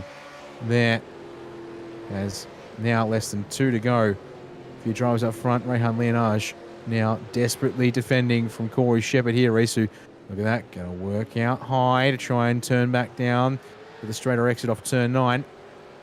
But Leonage looks to have just enough left out of the slow corners, such as the 9 there. He's able to hang on to the spot, but going to have to wait and see if Shepherd's got one little bit left in the tank here to end this first race off tonight for split 1. White flag for Mr. Andrew Gilliam, the man who has won a few races so far in his SCOPS career. But the battle is truly behind him here. Leonage just has to hold on for a trouble bit in the longer. group. back in the teens. Oh, yeah. Loxton and Veld are off the road. They are, and that is quite a ways off the road there for the both of them. What on earth happened there? We'll get a replay after the race is concluded. And yeah, it looks to me like just a straight up whack in the rear. But it looks like Leonage has actually gained a bit on Shepard there in the interim. He can hold on a little longer, a bit more breathing space through this final half of the lap. Hits the apex very nicely. What can Shepard do from here? What he needs to focus on is his exits. Needs to get a good exit from this hairpin and then an exit from turn 10 to try and line up a move into the last few corners of the lap. They look pretty level though, so it's going to be a difficult job here for Shepard to get past Rehan Leonage. And into the last two turns of the lap comes Andrew Gilliam, coming up on some traffic right at the end, but it's not going to harm his fortunes at all. Out of the final corner he comes, and it's a pole to lights victory for the Pursuit 201. Leonage will hold off Shepard for second. Yep, he's had to work for that one there. But that one, I hope, will be just as rewarding as what we saw for him at Montreal. And, well, if the graphic we showed earlier today's video, we believe that is V8SCOPS race win number 3 for Gilliam in the 201 Pursuit Sim Racing Mustang. As the rest of your top 10 files across the line, and well, they've all finished as they were when we last checked in with them. Top 15 also, actually no, Sebastian Flock gets ahead of Adam Briggs in the dying laps, so one spot gained for the 84 there as your top 20 and co file on through there as well. And one final battle pack of cars, 30th through to 32nd here, I believe. I'm seeing Sel, Kraus, O'Reilly. Oh, there goes Kraus Young, up the inside. Ball, Carrera, Chastanet have got all these guys still going for spots. And it'll be Kraus who will hold off and take that 30th place at the line for race number 1. 10 spots gained for number 99. And, well, you get it done, don't you? This guy definitely got it done. Andrew Gilliam, victory burnouts for him. That is race over. Now, we have a warm-up session. And Andrew Gilliam, by 6.5 seconds over Rehan Leonage, takes victory with Corey Shepard rounding out the podium. James Scott, well, he led for some time, unfortunately. The undercut from others and a mistake later on hampered his efforts. Kuznetsov is going to start 5th for race 2. Let's see what he can do to keep John Stone behind him, because those guys couldn't leave each other alone this race. Jones, McNamara, Latta and O'Shea rounding out the top 10. Some very good drives from all of those. Indeed, there was. 11th place there is going to go to Dylan Rudd in the 990 for 9.5 Sim Sports. And then first of that next pack across the line would be, well, actually, pardon me, it was Dylan Rudd actually gets through first, then followed through by Sebastian Flock in the 84 for Evolution Racing Team. Adam Briggs will have to settle there for 13th in race number 1, just ahead of Scott Gamble in 14th, and Jordan Ross following up there in 15th for that next little pack. Luke Mitchinson leads the next group home there in 16th. Thomas Freeman gets up into 17th place, along with Chris Cox at 18th. Brenton Hobson in 19th, and Robbie Gibbs to round out your top 20, but the pack carries on over the page race. Yep, Teo Sorono coming home just 6/10 behind in 21st, with Adam Blocker, Michael Taliancic and Justin Wallace rounding them out. A further 2 seconds back, Luke Rosella. Well, he started in the top 10, but found the wall on lap 1, turn 2. Has to settle for 25th. Loxton, Veld, Freer, Morris and Kraus rounding out the top 30, with Kraus just taking that position in the dying moments of the race. He sure did, indeed. And then Hayden Sell in 31st, ahead of Jacob O'Reilly and Paul Young and Brian Borg, along with Dylan Pereira, rounding out the 35 cars that made up that pack. Then 36th, James Chasser, unfortunately not able to make moves forward in race 1 tonight, but has another chance coming up. 37th, unfortunately, was a rough night out for Tyler Blackburn in the 947, but is your last car to finish on the lead lap and does technically make up some spots from where he started. The race tonight, Ewan Baker 1 lap down in 38th. Benjamin Smith 3 laps down in 39th, and Blake Delaney 4 laps short of the leaders in 40th place to round out your field in race number 1. We're going to take a quick break here at SimSpeed TV as the drivers take their break before we get back into it for race number 2. Don't go anywhere, and we'll return in a couple of minutes here on SimSpeed TV for V8SCOPS at Winton Motor Raceway. Racing isn't easy, but experiencing it is. iRacing puts you in the driver's seat with the industry's leading sim racing game. Drive on laser scan replicas of the greatest racing circuits from around the world. Go head-to-head against other drivers chosen by skill-based matchmaking to ensure competitive racing at every level. Compete across all your favorite series. In officially licensed cars, engineered to deliver the most accurate driving experience possible.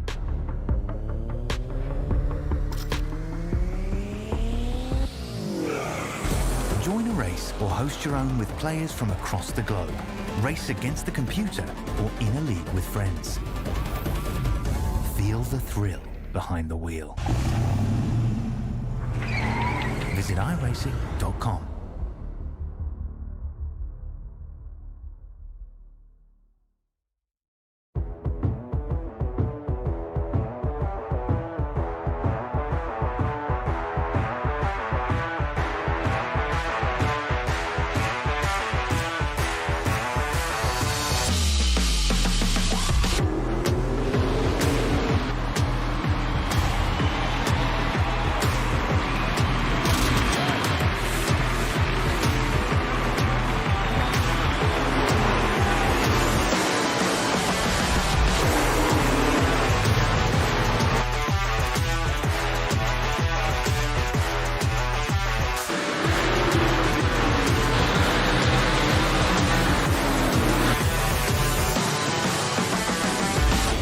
World of Outlaws Dirt Racing is available now. Download your copy today.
You're watching V8 SCOPS round 2 at Winton. We start our coverage of the second race with a replay from the first race.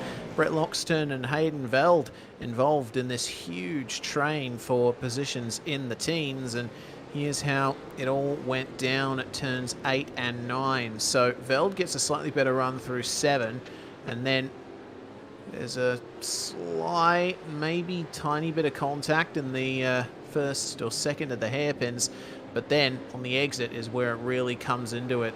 Loxton and Veld spinning each other off, and I'd say that Veld was the driver more at fault there.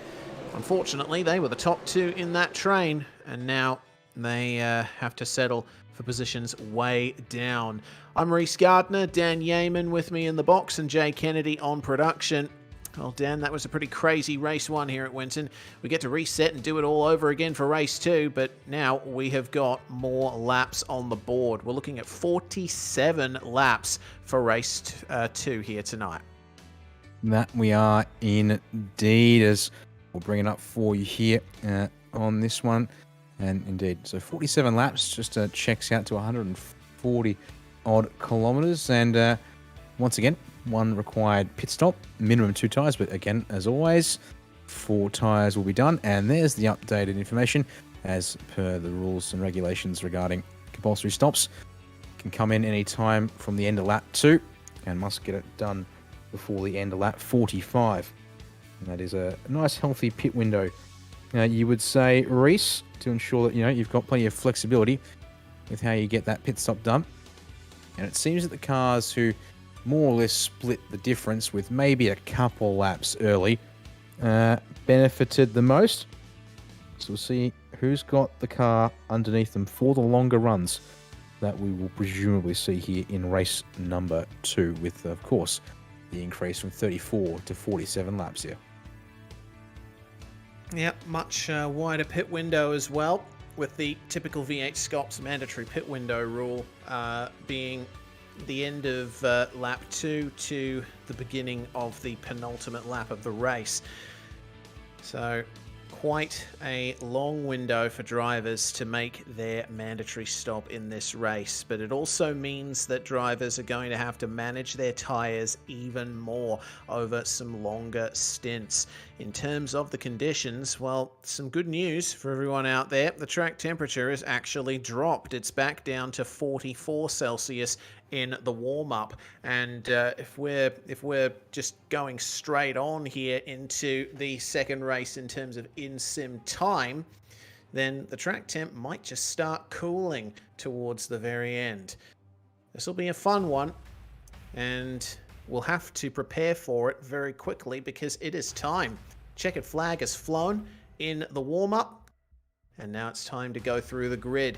These are the results from race 1, progressive grid, with Gilliam and Leonage on the front row, Shepherd and Scott on row 2, Kuznetsov and Johnstone rounding out the top 6 here. Been a very good night for both of those drivers there. Cameron Jones and Sean McNamara, along with Latta and O'Shea, rounding out the top 10. Rudd will start in 11th alongside ERT's Sebastian Flock. Well, it looks like we only got 25 seconds, so we'll rapid fire these real quick. Briggs and Gamble, Ross and Mitchinson. Yep, can I count? I can count. Sorry, Freeman, Coxhead to round out the first 9 rows. Hobson and Gibbs, the top 20. Serono, Blocker, Taliancic and Wallace, your top 24. Rosella, Loxton, Veld, Freer, Morris, Kraus, there in your top 30. Then Sell, O'Reilly, Young and Borg, Pereira, Chastaneff, Blackburn, Baker, Smith and Delaney, your 40 drivers to take the second race. Revs rise at Winton for the final time tonight on the grid. We're away, but it's Leonage with the better start on the outside. He'll lead the field in turn 1. Gilliam will cover off Scott and Shepherd. They're both in deep with Shepherd, as was Scott. They survive somehow turn 1, but runs around on the exit of turn 1 into 2. Yep. Looks like no one else involved in that one. Unfortunate there for Dylan Rudd. Did the same thing that Luke Rosella did at the start of race 1. Delaney, a late starter, as well as Tom Freer. They've just managed to get going there. And I'll have a look at the racing here with Damian Johnstone versus Sean McNamara, who's managed to elevate himself up into 6th. They've got to form single file. Oh my goodness, Dylan O'Shea with a big lunge up the inside. And was not able to get past McNamara. Definitely got John Stone, who's now having to defend from Cameron Jones in the 019. And that's a car off. That is the number 30. Yeah, Ewan Baker. Unfortunate for him. Oh, careful on the re-entry, though. Nearly collected Dylan Rudd. So, coming up to the end of lap 1. Goodness me, that went by quickly. Rayan Leonage by half a second over Andrew Gilliam. Absolutely nailed that start, but Gilliam is on the attack immediately. See here, does Leonage got something a little more in the tank? We know that has good qual pace. As I'm watching, my camera is stuck scrapping. Oh, Hayden Sell's been around and off in the dirt at turn 12. As he will try and rejoin in front of his teammate. Rudd gets going as eyes here on Kraus and locks into turn 1. 99 will lead the 209 through the corner with Ben Morris. I think trying to eye something up here for turn 3 if he's got the run. But no, it was too close to make something of it. As these guys work their way through. They're fighting all over spots. Yeah, and we're going to go to a replay because, something happened to the 707 of Tom Freer. That put him a long way off, so the replay will go, Reese. And, so that's a jump start for James Chastain in the background. Oh, there's trouble for Chris Coxhead. Top of the track lap 2. Oh, that's curious. That's very curious. Hardware issue, maybe? I would suspect so. Not not usual thing to do there at all. And to be honest, it almost looks like Chastain's had the same problem. Oh, Jacob O'Reilly's gone around. Tyler Blackman just flashed off screen, I think. Something similar. But Chris Cox said there was contact, as we're told, and can see for ourselves. Tom Free in the pits already now, a lap down in the process. And I think, unfortunately, that would suggest things are fairly terminal for the 707 here tonight. It's back to your lead as we go. Reese and Jane Leonage keeping the gap at half a second to Gilliam after 2 laps of 47 here for race number 2. I'm always amazed at how wide Leonage can go into turn 4 without catching the dirt. He's very good at hitting those exact marks that he needs. And it looks like, well, Gilliam was aggressive at the end of lap 1, but it seems that he's backed off a bit. I think now these drivers, of course, well aware going into this round that they'd be dealing with a long second race and the need to take care of their tyres. So perhaps it's for the best to back off a little bit, make sure that you just maintain a consistent pace. Look after your tyres because you never know what opportunities might arise. Looking further back here, Kenneth Latter, who's currently in 10th spot and having to fend off Luke Mitchinson. He'll be helped by Mitchinson going a bit wide on the exit of turn 10. For now, though, seems like things have calmed down a bit throughout this field. Single file for the most part, but not up ahead because James Scott is now looking to get past Rick Kuznetsov into turn 1. And oh, wow, Kuznetsov just managing to push him wide. Have a look at this fighting throughout the back of the field as well. 3 cars in the midst of a pack here. It's Hayden Vell, Justin Wallace, and Adam Blocker. And it looks like Wallace getting it done on Blocker there, but with a little bit of a wiggle. Actually, a very big tank slapper, you would say, in turn 2. And the reason that happened was Blocker got himself loose through turn 12. That caused Vell to have to sort of duck to the inside on the exit. Wallace, therefore, gets a nice run out of the corner and basically a freebie on Blocker. But Vell just able to hang on and take that spot from the 74 machine. Now brings that car up into 23rd place as he tries to chase down some cars ahead, including Mike Taliancic in 22nd. Chris Coxhead still ahead in 21st on the back of the bigger group. That's still mostly single file ahead as you watch them sort of file on down from there towards turns 10, 11 and 12 here on lap number 4. As we'll head back to the race lead, it's down though to 3/10. Gillian just applying a little bit more pressure, it would seem. And yet, okay, your top 3 all into the 1 minute 20s, but 2.5 tenths, almost 3 tenths advantage. Gilliam on that last one there, Reese. And Shepherd also coming with not quite as quickly there, but at this rate, he'll join the party in the next couple of laps on the bumper of Gilliam. Yeah, Gilliam in places is getting around to within a car length of Leonage at the moment. And Shepard's just lurking in the background here. Gilliam, of course, a very experienced racer and quite a clean one as well from my experience watching his races. So if he's going to make a move on Leonage, he's going to make sure it sticks, at least I would presume. Right on the bumper, coming out of the hairpin section and having a look up the inside. Oh, almost crept up on him, but Leonage very assertive there. I am turning in for this corner, Andrew. You're going to have to find another way past me here. This top three,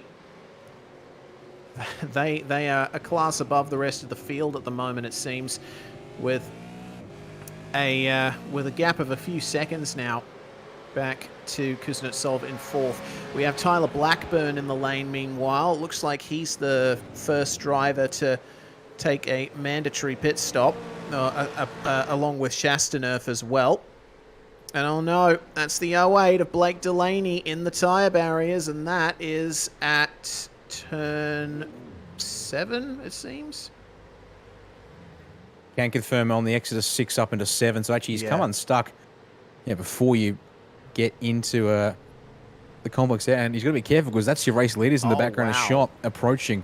So I think he's been buried in there quite some time already. Yeah. And thankfully he is going to take a nice slow rejoin to the circuit. And the way it happened. Okay. All right. We'll find out about it in a second as Reese has gone back to have a quick look at it. And interesting. It describes what he seems to be saying is Chris Coxhead's looking up the inside, now outside of Teo Sorono. Not able to get there. So let's go to the replay of Blake Delaney. And unfortunately, that's not a good sign when there's no one clearly ahead and behind. Watch this. Over the curb, and it gets sent sideways, and that's a straight line trajectory. Destination tyres. And, it got beached under the tyre bundle for a bit there. Well, that explains some of the misery there some more. And Tyler Blackburn's been in the pits a long time. Interesting. 1 minute 20 in his box. He's opted to be done with the race. And, Blake Delaney has not come to the pits, but he's picked up a black flag. But not. That might be for cutting the course potentially. Yeah, that would add up. Well, we've gotten our first race control penalty of the race. Meanwhile, teammate to the man in the lead, Dylan Pereira for contact on lap 2. As up the inside goes Gilliam. Race lead changed. That is Ryan Leonage back into second, and that little bit of fighting has promoted Corey Shepard to within a half a car length of your top two. Let's see what Gilliam can do from here, because, wow, it looks like he's got some really good pace under him at the moment. He was pretty dominant in the first race. And see how he increases that gap on Leonage already. There is the telltale hand of Rayan's father, Laz, pit crewing and spotting for him. They'll be talking, conferring, father and son, over how to overcome this brief setback. So here is Pereira. See what he got that penalty for in the Phoenix Racing Team number 61. An attempted move on one of the Race on Oz cars, and Tyler Blackburn. Yep. And that's why Tyler Blackburn retired, steering damage from that one. And we saw, that's O'Brien there. O'Reilly, sorry. Having a bit of a run through the dirt and around in the background. Okay. Battling continues here. Teo Sorono with 2 Synergy cars up ahead of him, Rosella and Hobson. And Rosella's looking to make good on his potential here, because remember, he qualified 7th for race 1 and ended up finishing 25th after collecting the wall on the first lap. Brenton Hobson, meanwhile, he is trying his best to just eke his way forward after a poor qualifying. There's so much that these drivers are fighting for here. And Thomas Freeman facing the most pressure of all, as Rob Gibbs now tries around the outside, but he's going to leave the door open briefly to Rosella. Outside line on the exit, though, results in a better run off the corner, and there's nothing that the Synergy cars can do. Yeah, a bit of context on what's happening here with this bunch is that Gibbs already tried for a move on Freeman up at turn 7 a lap ago. He wasn't able to get it done without running into the right rear corner as he looked at the inside, but wasn't able to get overlap without pulling it up for the corner at the same time. So looks to have redressed the position in the meantime, since Freeman did call out to race control to review the incident. And so having a go at it once again. We saw in the background, meanwhile, while this group passed to turns 11 and 12, Mike Taliancic pull off and head for the pit lane. That, I would argue, outside of James Chastanoff, is one of our first attempts at making a very early pit stop. And speaking of Chastanoff, we received an update from one of his teammates, Braden Martin, and unfortunately had a hardware issue where the steering wheel failed on him whilst at the grid. So lost the line locker, jumped the start, and had no steering as well whilst he was trying to get that fixed. So definitely all kinds of rough there for the 427 to get his third race of the night, I should say, underway. But has got going, and is still on the lead lap should there be some favourable chance for him to get some time back. Should there be a safety car up there, Reese? And further news from the pit lane. Unfortunately, Blake Delaney has indeed decided to call it quits there in the 08 Fishy Motorsports machine. And so we are now only 38 strong, as that's the grass on the rear end for Gibbs into turn 1. He just holds on to it, but Rosella definitely wants a piece of this one now. That he does. Defensive from Gibbs coming into turn 3. Rosella might try the crisscross, but not enough space between the corners to get it done. Have to immediately get on the brakes again for turn 4. And has to stay behind through this corner where Delaney had his massive incident. Is there going to be a pass into the hairpin? Not close enough once again. You can tell that Rosella is mired back in this. His pace is greater than the drivers just up ahead. If he can find his way past these two Mustangs, he'll undoubtedly streak away and start making an impression a bit further forward. Yeah, Rosella definitely looks to have some of the better pace in this group. Saying that, Gibbs had good pace, but yeah, now that little moment there has set him back a bit, and going to have some work to do if he wants to keep getting forward, because he is stuck back here in 17th place. He's got teammates Scott Gamble and Sebastian Flock in the group ahead, which is 9th through to 15th. I'm sure he'd like to be up there with them in the next little while, or at least just be making forward progress all the same. I'm definitely watching a couple of drivers testing the limits of the slip angle they can get away with through corners like turn 4 here. So we want to keep an eye on here, as we're still only about a quarter of the way, not quite a quarter of the way even into this race here yet, Reese. So definitely going to be something where drivers are going to have to be mindful of, especially if they've got a while to go, as that was Coxey looking up the inside of Serono. Now going to be the outside for turn 8. No, he's just as he made contact there. That and a combination perhaps of maybe a bit too deep. So now he has to defend from Hayden Veld. And these two, they have no love lost between them. They came together at the end of race 1. We check in with our leaders meanwhile. Sorry, yes, Loxton and Veld. My apologies. Getting my Jinx Shifters cars mixed up.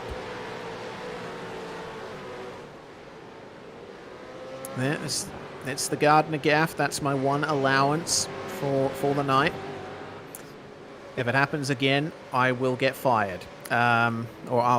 Jay said he'll allow me a couple more, but I'll probably fire myself if it continues. Okay, Jay wants to keep me. He's got an iron grip on me in this comms box. Please let me out. The key is hidden under Jay's pillow. Back to the racing. Yes, that might be a good idea right about now, by the sound of things. Otherwise, we'll get completely derailed, and who knows where we'll end up next. Speaking of Coxhead's teammate, Brett Loxton, and the troubles with Hayden Veld at the end of race 1, he's actually You can see they're back in position number 26 between Philip Kraus and Ben Morris. And we ride on board with the Phase 4 Motorsport Mustang here now as they run up into turn 7. See there that Moxton and Morris both trying to go in a little bit deeper into the corner versus Kraus, who's really trying to open that entry and pull it up a little bit earlier under brakes as a result as well.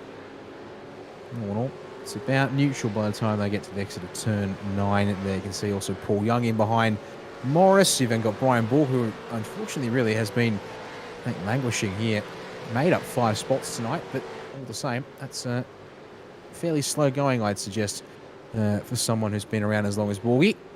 And certainly no stranger to the split one competition here in V8SCOPS. And your first taker from just outside the top 10 for a pit stop in this race, it's going to be Scott Gamble there in the 5.43, and that is, I reckon, a fairly ambitious move because, well, yeah, 35 laps to go once he comes out of the pits.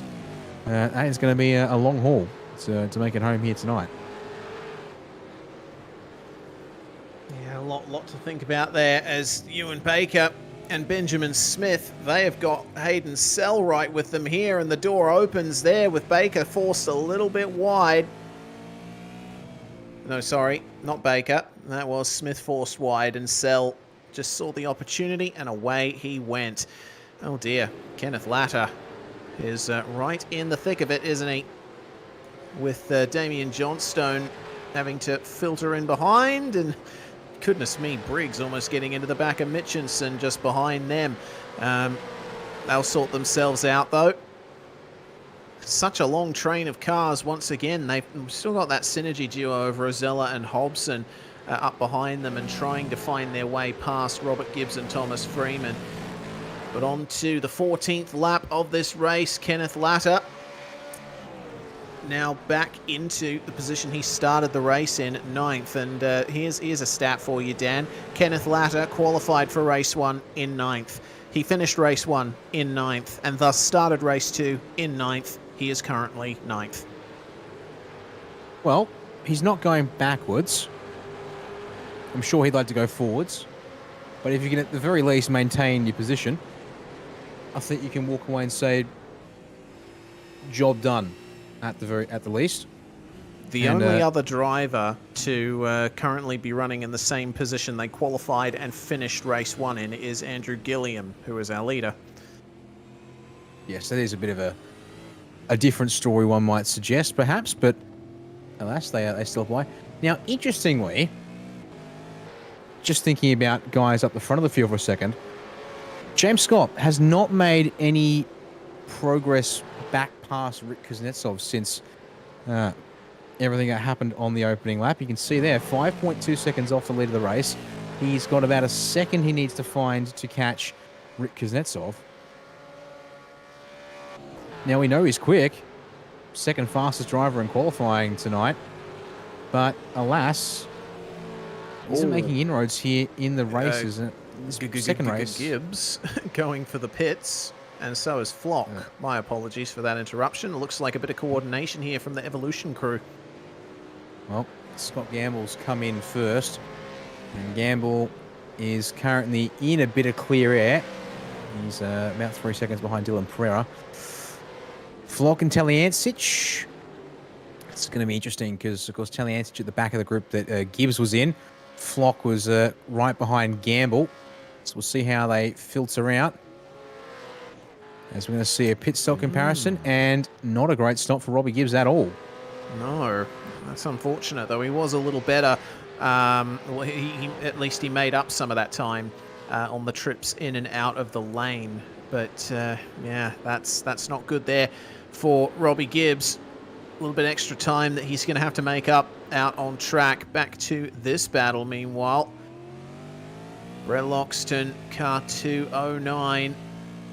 He is fighting hard to work his way back up the field, and, well, actually, he is net 1 position gained across the whole night.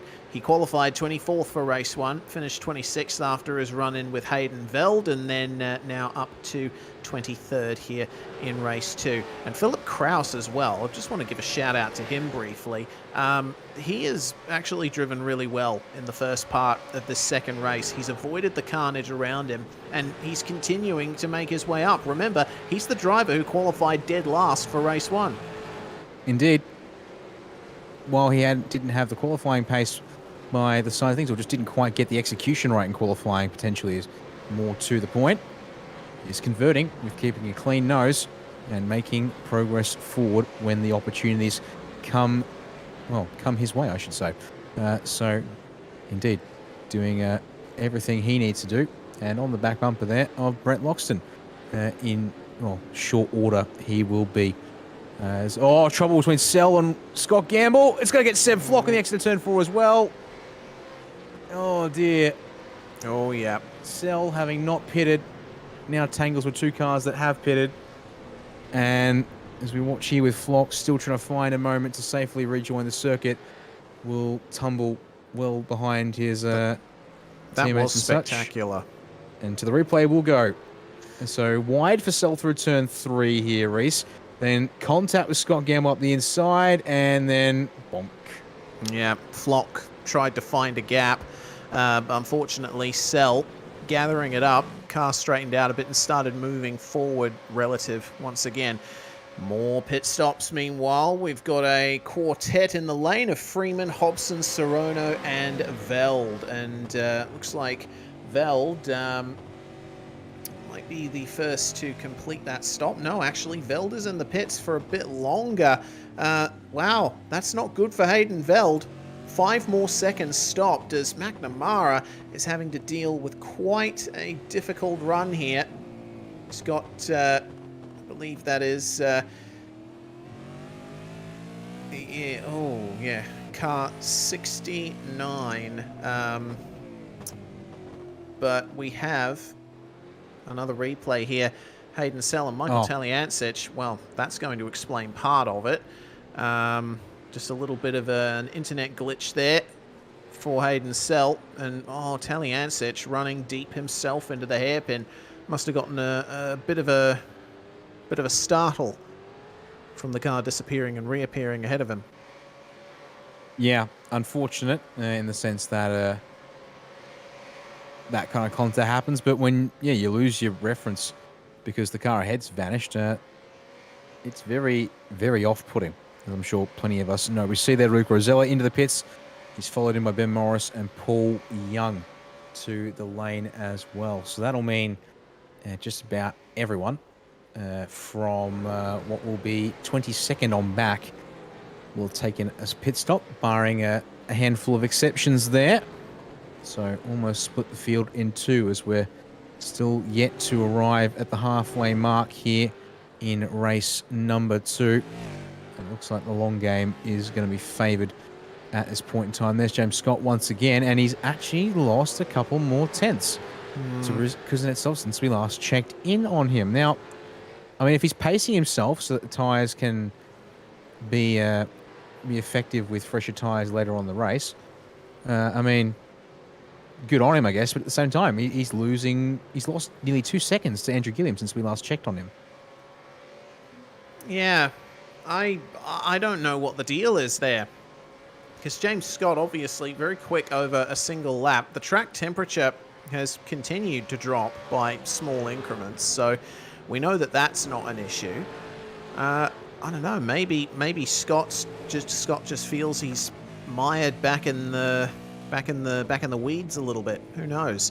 Dylan O'Shea, meanwhile, continuing to pressure Sean McNamara. Both of these guys having really good races so far. Up 2 spots for McNamara, up 3 spots for O'Shea, and Dylan is looking a little quicker here. We saw on board with McNamara just earlier how much O'Shea was pressuring him. And there is that view once again. I had to take a moment to figure out who it was last time, because the rear wing of the Mustang is so big that, or the rear wing of these cars in general, just blocking out the numbers of other people. But here comes McNamara down the straight to turn 10. And, well, there's no move happening here for Dylan O'Shea. We'll show the nose at least and try and get in the mind of McNamara and move around in the mirrors some, but not going to upset someone who's been around as long as McNamara has today at least. So then work through turns 11 and 12 and close up again, but McNamara looks steady enough and driving off the corners well enough that that's going to be all right for him. As well, more news from race control. Unfortunately for Scott Gamble, he's been given a drive-through penalty for making contact with Hayden Vellers. That was a bad run through turns 1 and 2 for Damien Johnston. And O'Shea looked like oh yeah, hello. Having issues there with Sean McNamara. Well, he's getting past. Gets by, yeah, getting past Sean McNamara, but there was a brief moment where it looked like he might lose that position he just gained. Went up the inside at turn 3 and went a bit deep. McNamara thought, oh, I'll try the crisscross, but O'Shea held the outside very nicely. And you'll see how it happened on the bottom of your screen. Indeed.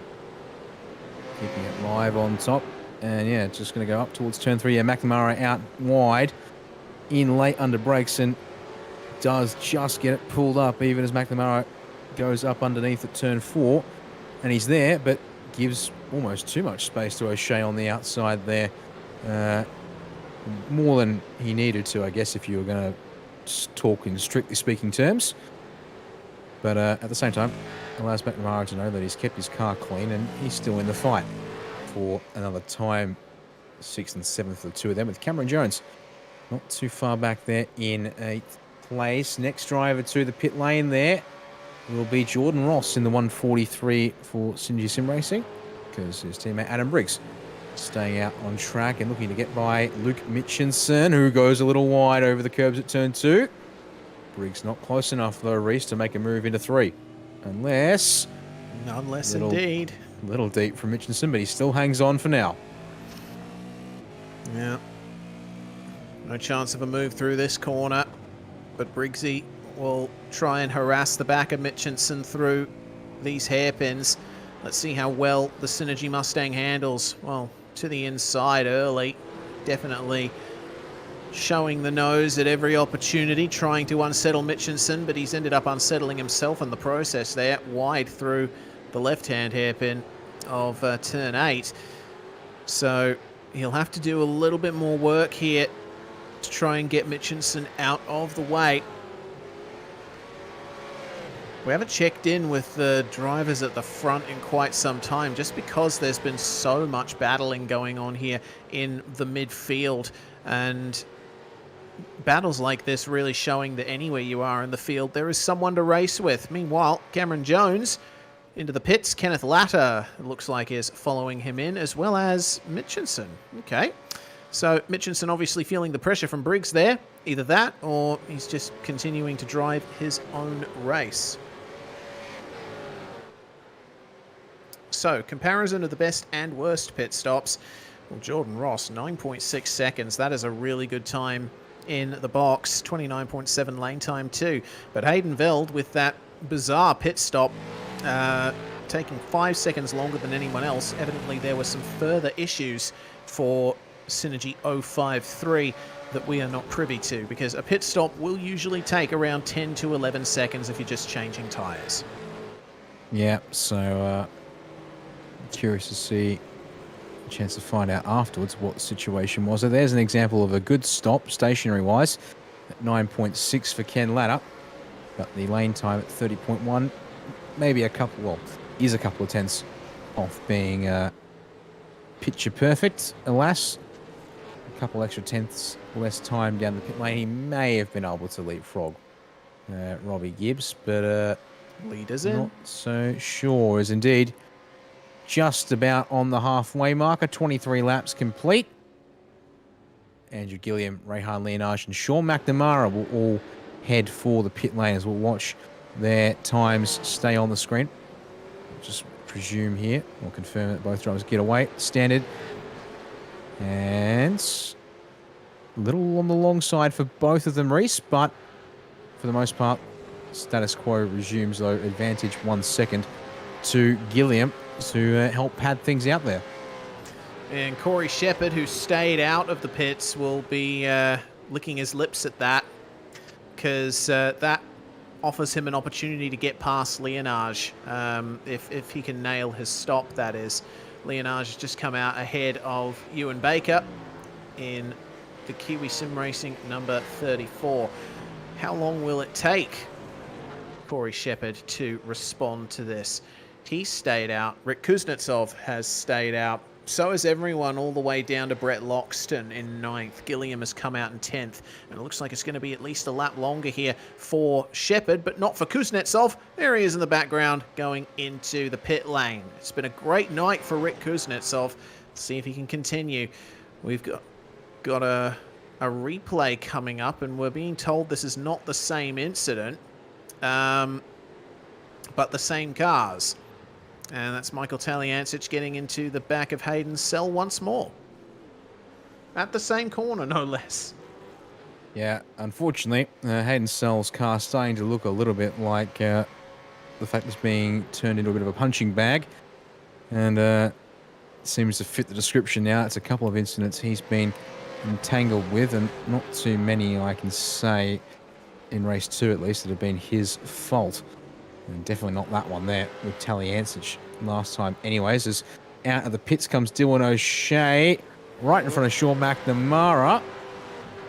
And he's just killed the momentum of the 951 enough that it allows O'Shea to stay ahead in that number 69 Mustang. With Jones in behind for 12th. They are currently running...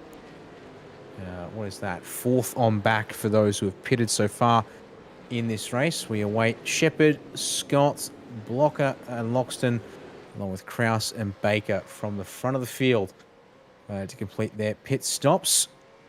That and Hayden Sell. Well, there goes Corey Shepherd, so take one off the list.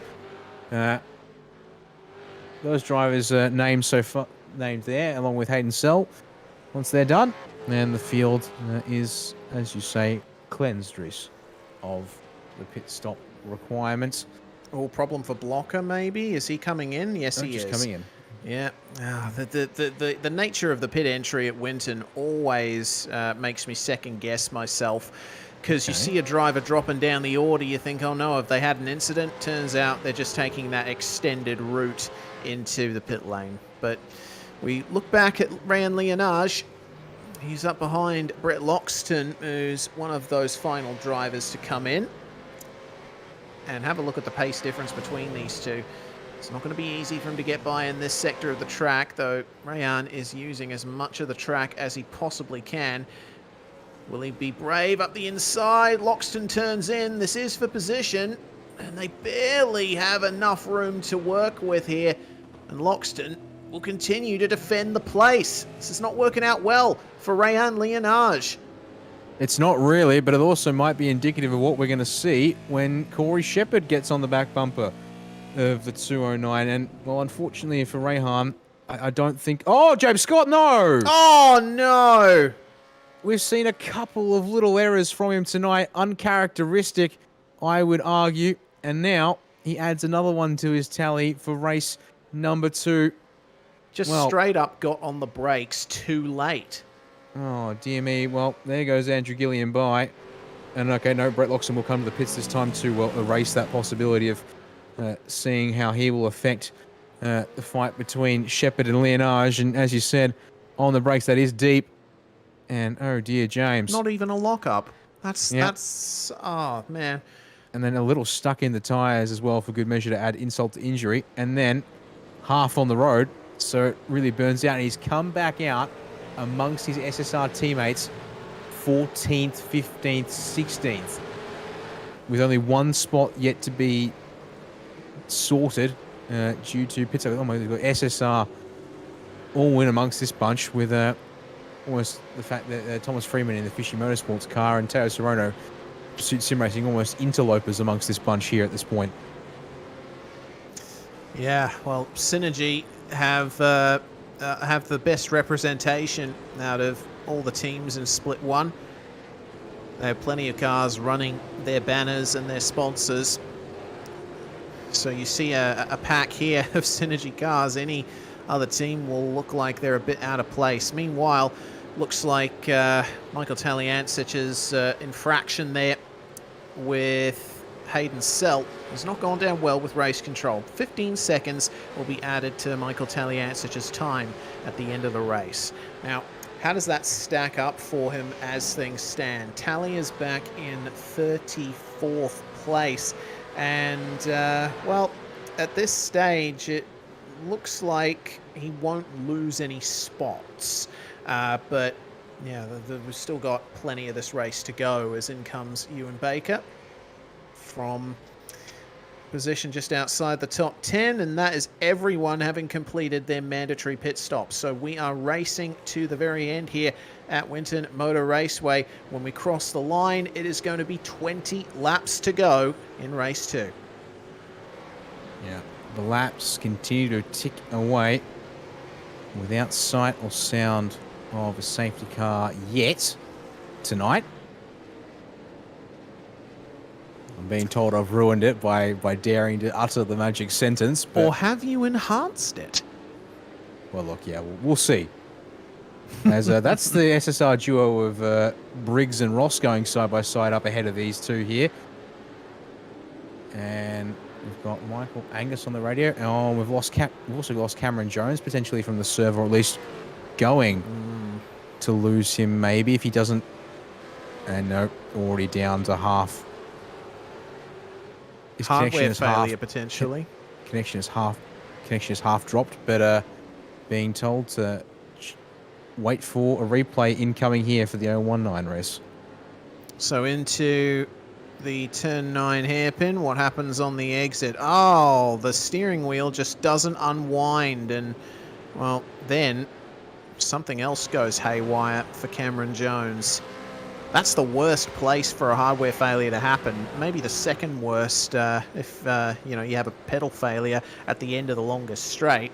If you're turned in for a hairpin, well, that's as much steering lock as the car has. So if you can't unwind it, then there's nothing you can do. It's so frustrating to have that happen. And Jones was on for a top 10 as well, potentially. So that's a heartbreaking way for the night to end for him. Yep, it certainly is. Alas, we will say farewell to him in that case as we continue to watch this group of drivers. 15th through to 18th for Freeman, Hobson, Serono and Coxhead. Back on a shot there. Sebastian Flock trying to get going again to 19th places. Incident for Brian Borg, which he called out a couple of laps ago. Let's have a look at this here. So we've got Ben Morris and Justin Wallace. But then contact between Wallace and Paul Young, and then Borg tries to get in behind Young. And unfortunately, there's the 017 around in the grass. And I think, unfortunately, a case of, yeah, trying to be opportunistic and gain a spot there. But one would presume at that point there, that's Wallace and Young just trying to sort themselves out and not crash. And unfortunately, they've used up all the available track width and gone where Borg was also trying to get to, as well as we resume our focus on the battle pack. 7th, 8th on down, and does extend back there to James Scott in 11th. Make that 10th as he'll go up the inside. But oh, he's gone. Nope. He's turned Mitchelson around, and it's caught Johnson with the rear wing. As the cars all have to now. Oh, no. Hayden Sell. If it hasn't been he has no luck at that corner, does he? Yeah. Oh, lordy. Unfortunately, I think tonight Hayden Sell was turn 7's punching bag. And we're told it gets even worse with the mechanical black flag being issued to the number 82. That will... Oh, and Damien Johnston for his little tangle with the stricken Mitchelson will also have to come to the lane to clear mechanical black flag damage. And, that's become quite apparent for Johnson as he tries to get into the pit lane. Onto the replay, we'll go to have a look at it again, Reece. Yep, so, yeah, big move up the inside, and then... And doom, that little contact there on the back. That's what did it for Johnstone. already made it into the pits, and it looks like Hayden Sell is in there too. So potentially night over for those two, depending on how long it'll take them to repair those cars. Meanwhile, oh, that looks interesting. Luke Mitchinson continuing to try and fight this off here through turns 3 and 4. Sorry, Hayden Veld makes it past. So does Adam Blocker. Mitchinson falls outside the top 20 as a result. He is back now with his teammate Justin Wallace, who thinks, oh, I'll have a piece of this. So will Brett Loxton. 3 wide through the hairpin. You don't usually see that, but they managed to pull it off. Well, that was ambitious to say this. And then Loxton will run in deep through 8, which is still the inside for turn 9. So I don't think Mitchinson can make too much of that. No, I would suggest he is struggling a little bit there to keep the car, well, get back into his rhythm there. So it's just been ruffled a couple of times on that lap for good measure as well. Down now to 22nd place for the 04. And this pack of cars is happily making their way towards him promptly, it would seem, at this rate. Yeah, we keep our eyes on Paul Young in the Banter Alliance car as he chases down Ben Morris at the front of this train. They are joined by Dylan Rudd, who, if we recall, had a problem earlier on and lost out on a lot of positions. So back in 25th place, but started in 11th. So you would think that he has a pace advantage over these guys. They've also got Philip Kraus in there with them, who is continuing to plug away at a successful run in race 2. Ewan Baker, being the last car to pit, is at the back of this train. And let's think about tyre life here. Well, Kraus pitted 5 laps ago. Ewan Baker pitted 4 laps ago. Compare that to 10 plus laps ago for Morris, Young and Rudd. So keep an eye out on the American in the Commodore and the Scott expat in Kiwiland in the Mustang. Yep, that is a good point to make, those guys. And there we go. If James Scott's night couldn't get much worse, that's what he thinks of that one there, as he brings that car down onto the pit lane to serve drive-through penalty for the contact with Luke Mitchinson. As we then take a chance to go back to the front of the field because, once again, Corey Shepherd on the bumper of Rehan Leonage, and the fact that James Scott has pulled into his pit box, Reese... he's out of the car. He's done. Yeah, I did think that was potentially going to be a case. Likewise, Hayden Sell, the mechanical black flag, is too much for him tonight. He has decided that will be enough to call it quits there for him too. Well, Corey Shepherd is rounding up Rayan Leonage for 2nd place, as we alluded to. And 2 laps fresher tyres for Shepherd. This is the part of the race where that difference will really start to come into its own. Leonage continuing to drive really well here. It's been a nice consistent night for the number 79 as we get a replay for Benjamin Smith. What has happened to this Race Honours driver? Oh, too much power. Too much power. And he's retired the car because whack into that little bundle of tyres there. That has destroyed the front end. That is a shame. It's not been a good night if you're a member of the Race Honours team. If you're an independent like Corey Shepherd, though, pretty good night. Podiums so far in race 1. And looking for another one. But could it be a second? Have a look at the exit they're getting here from the hairpin. It seems Leonage is focusing on the exits and getting a slightly better run out of the corners, but Shepherd rounding him up again when they get onto the stop pedal. Yep, the back and forth between these two, well, I think it'll carry on for quite some time, one would suggest, but be curious to see here if Shepherd's got something left in reserve to have the crack. But when he's going for it, oh, Dylan Rod's going around at turn 7. He's just clipped, he was in a group of cars back in the 20s. He's unfortunately tagged the left front of Phil Kraus whilst doing so.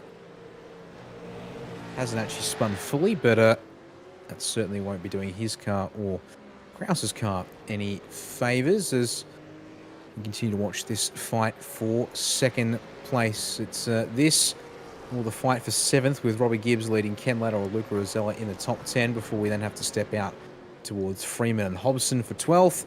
Veld through Loxton for 17th, which is a total of 4 cars. Here's Dylan Rudd, unfortunately.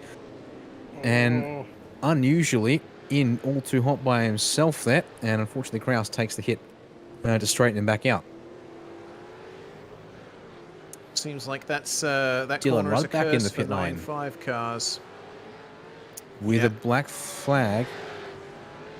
That's an iRacing issued black flag, potentially for exceeding the incident limit. Not too sure, but that seems like the most likely to me.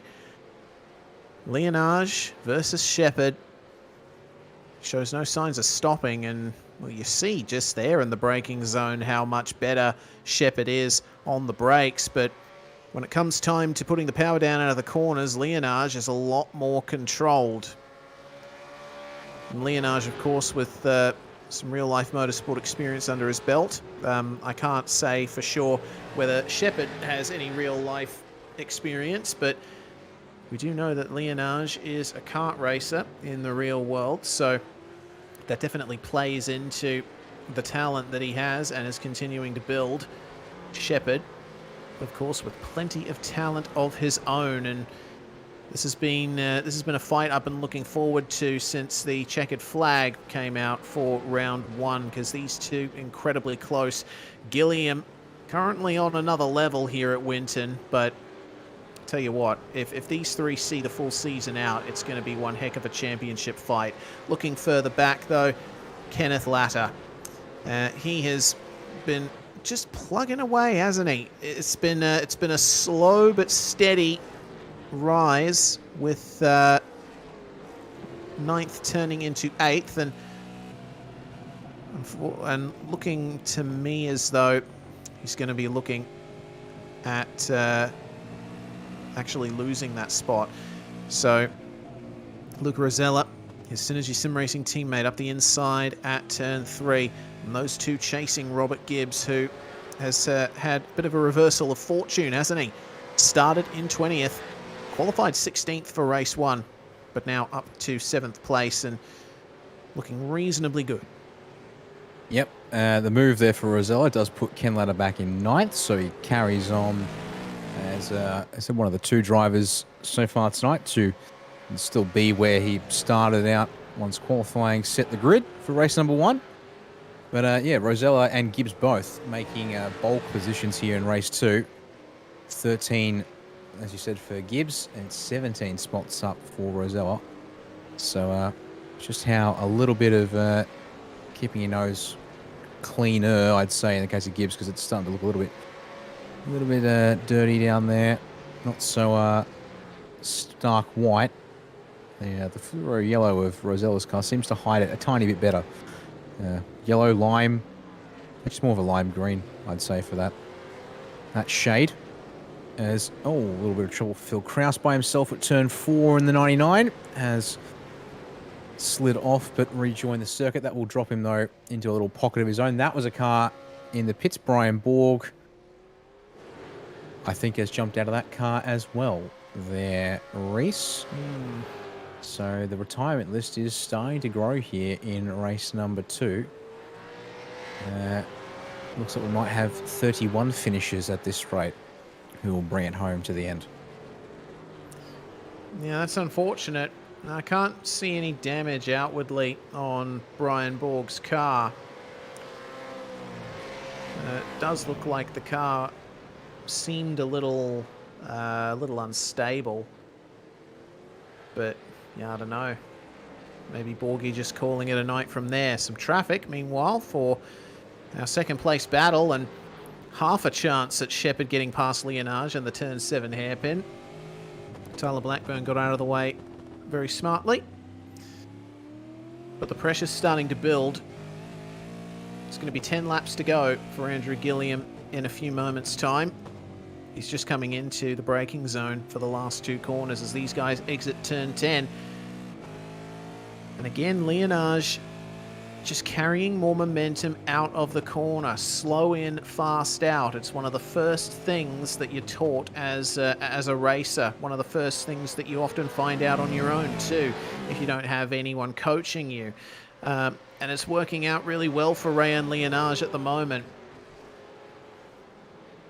Sure is. But as you said, he's got 10 more laps of pressure that he's going to have to withstand to keep that second place and make it seconds all round on the racetrack here tonight in Split 1. As, yeah, just look at there, just trying to figure out who's retired and why. Also interesting to note, Damien Johnson had that mechanical black flag from the unfortunately light greys with the 04 of Luke Mitchinson when his car went around. That's why he's in the pits. As is why Sell. But yeah. Now leaves, Tyler Blackman 3 laps down, but looks to be on track to finish this race.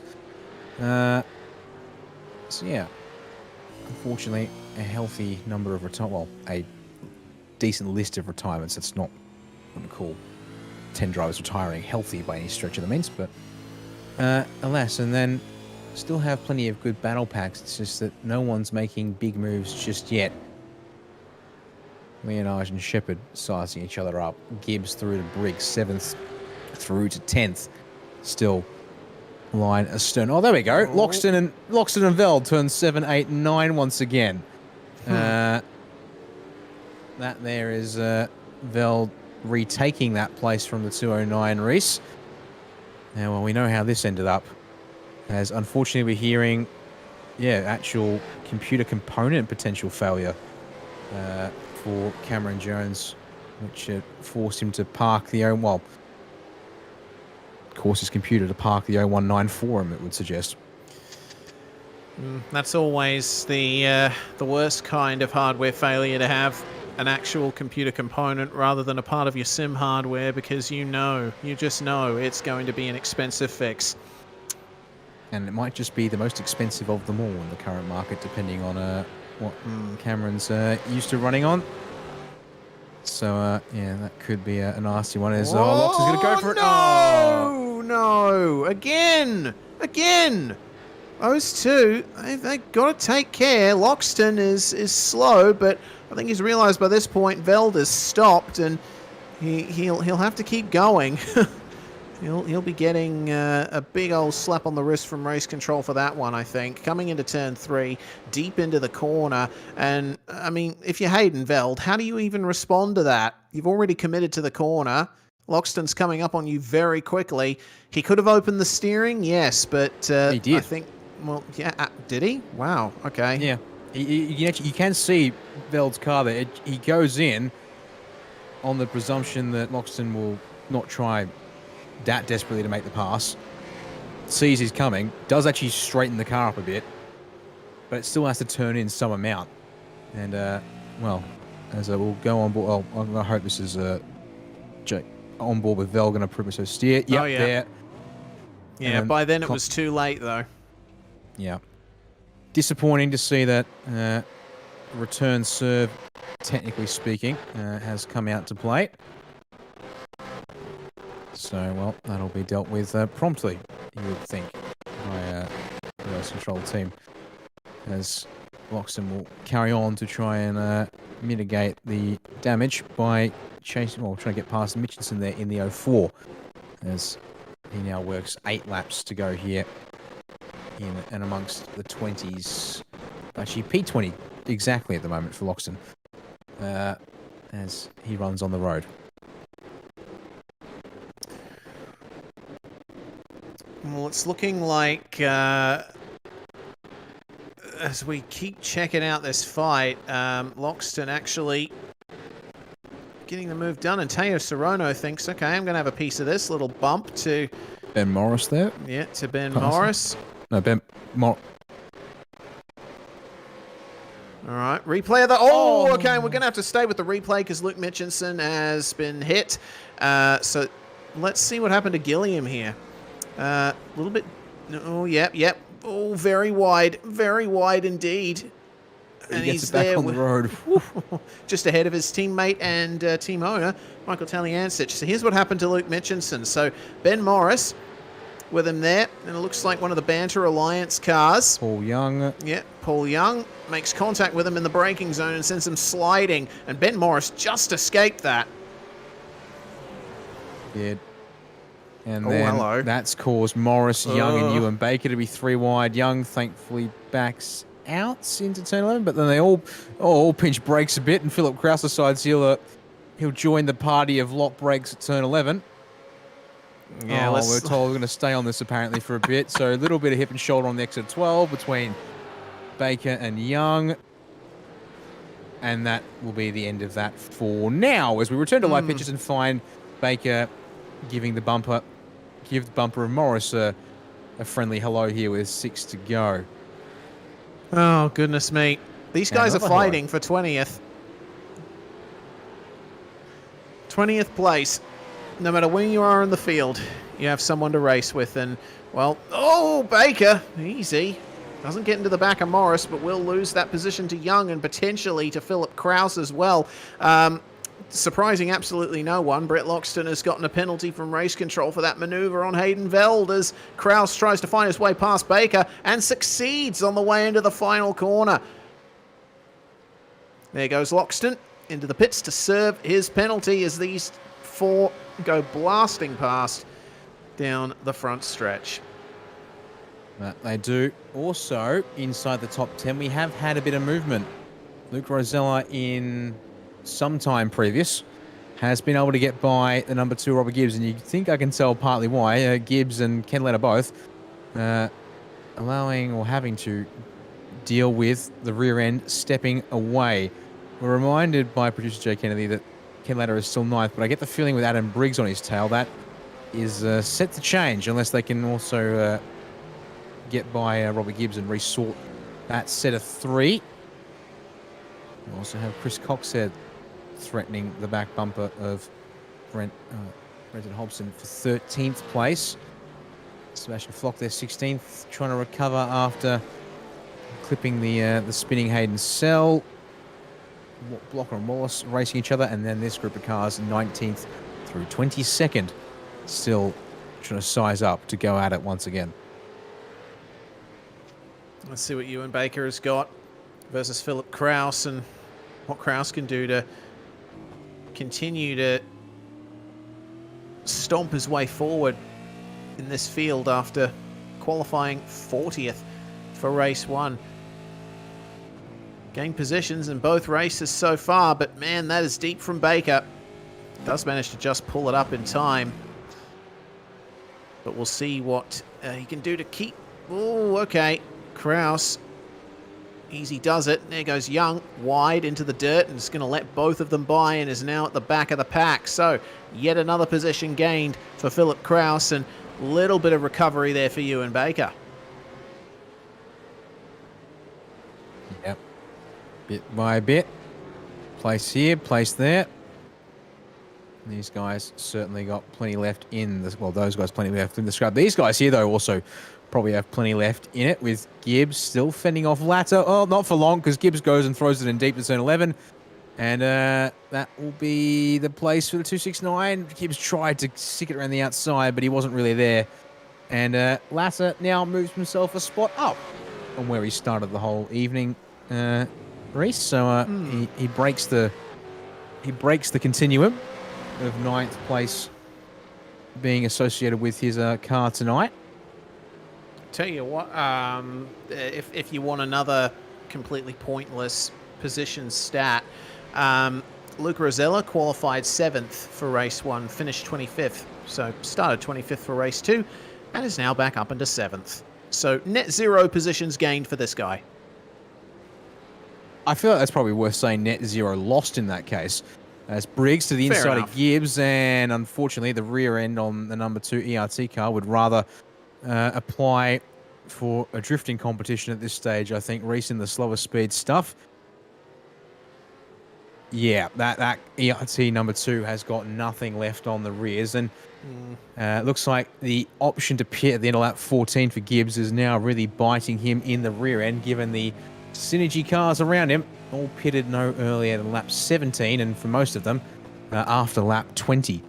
And it really do be showing at this point in the race with 3 to go at the line for this group as, yep, he's definitely decided to convert that car from a grip car into a drift car. He is struggling for rear-end grip, isn't he? So on board with the Synergy guy. And into turns 1 and 2, the exit will tell the story. Well, actually, okay, tells that it's lower. It's lower speed. It seems to be really visible. Oh, Blocker coming back into the lane. What's gone wrong for him, I wonder?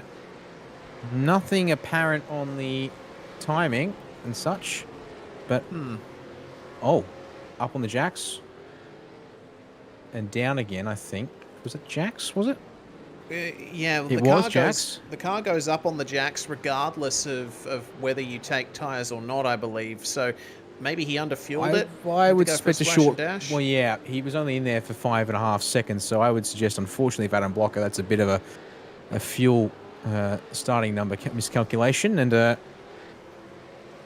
has short fueled the vehicle there, which will put him a lap down on your race leader, Andrew Gilliam, who now has 1 and 2/3 laps to go and 6.7 seconds to his name to do it with.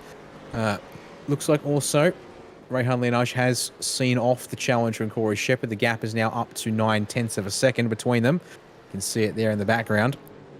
So looks like, unfortunately, Shepherd unable to find the way through and has been unable to keep up the pressure on them.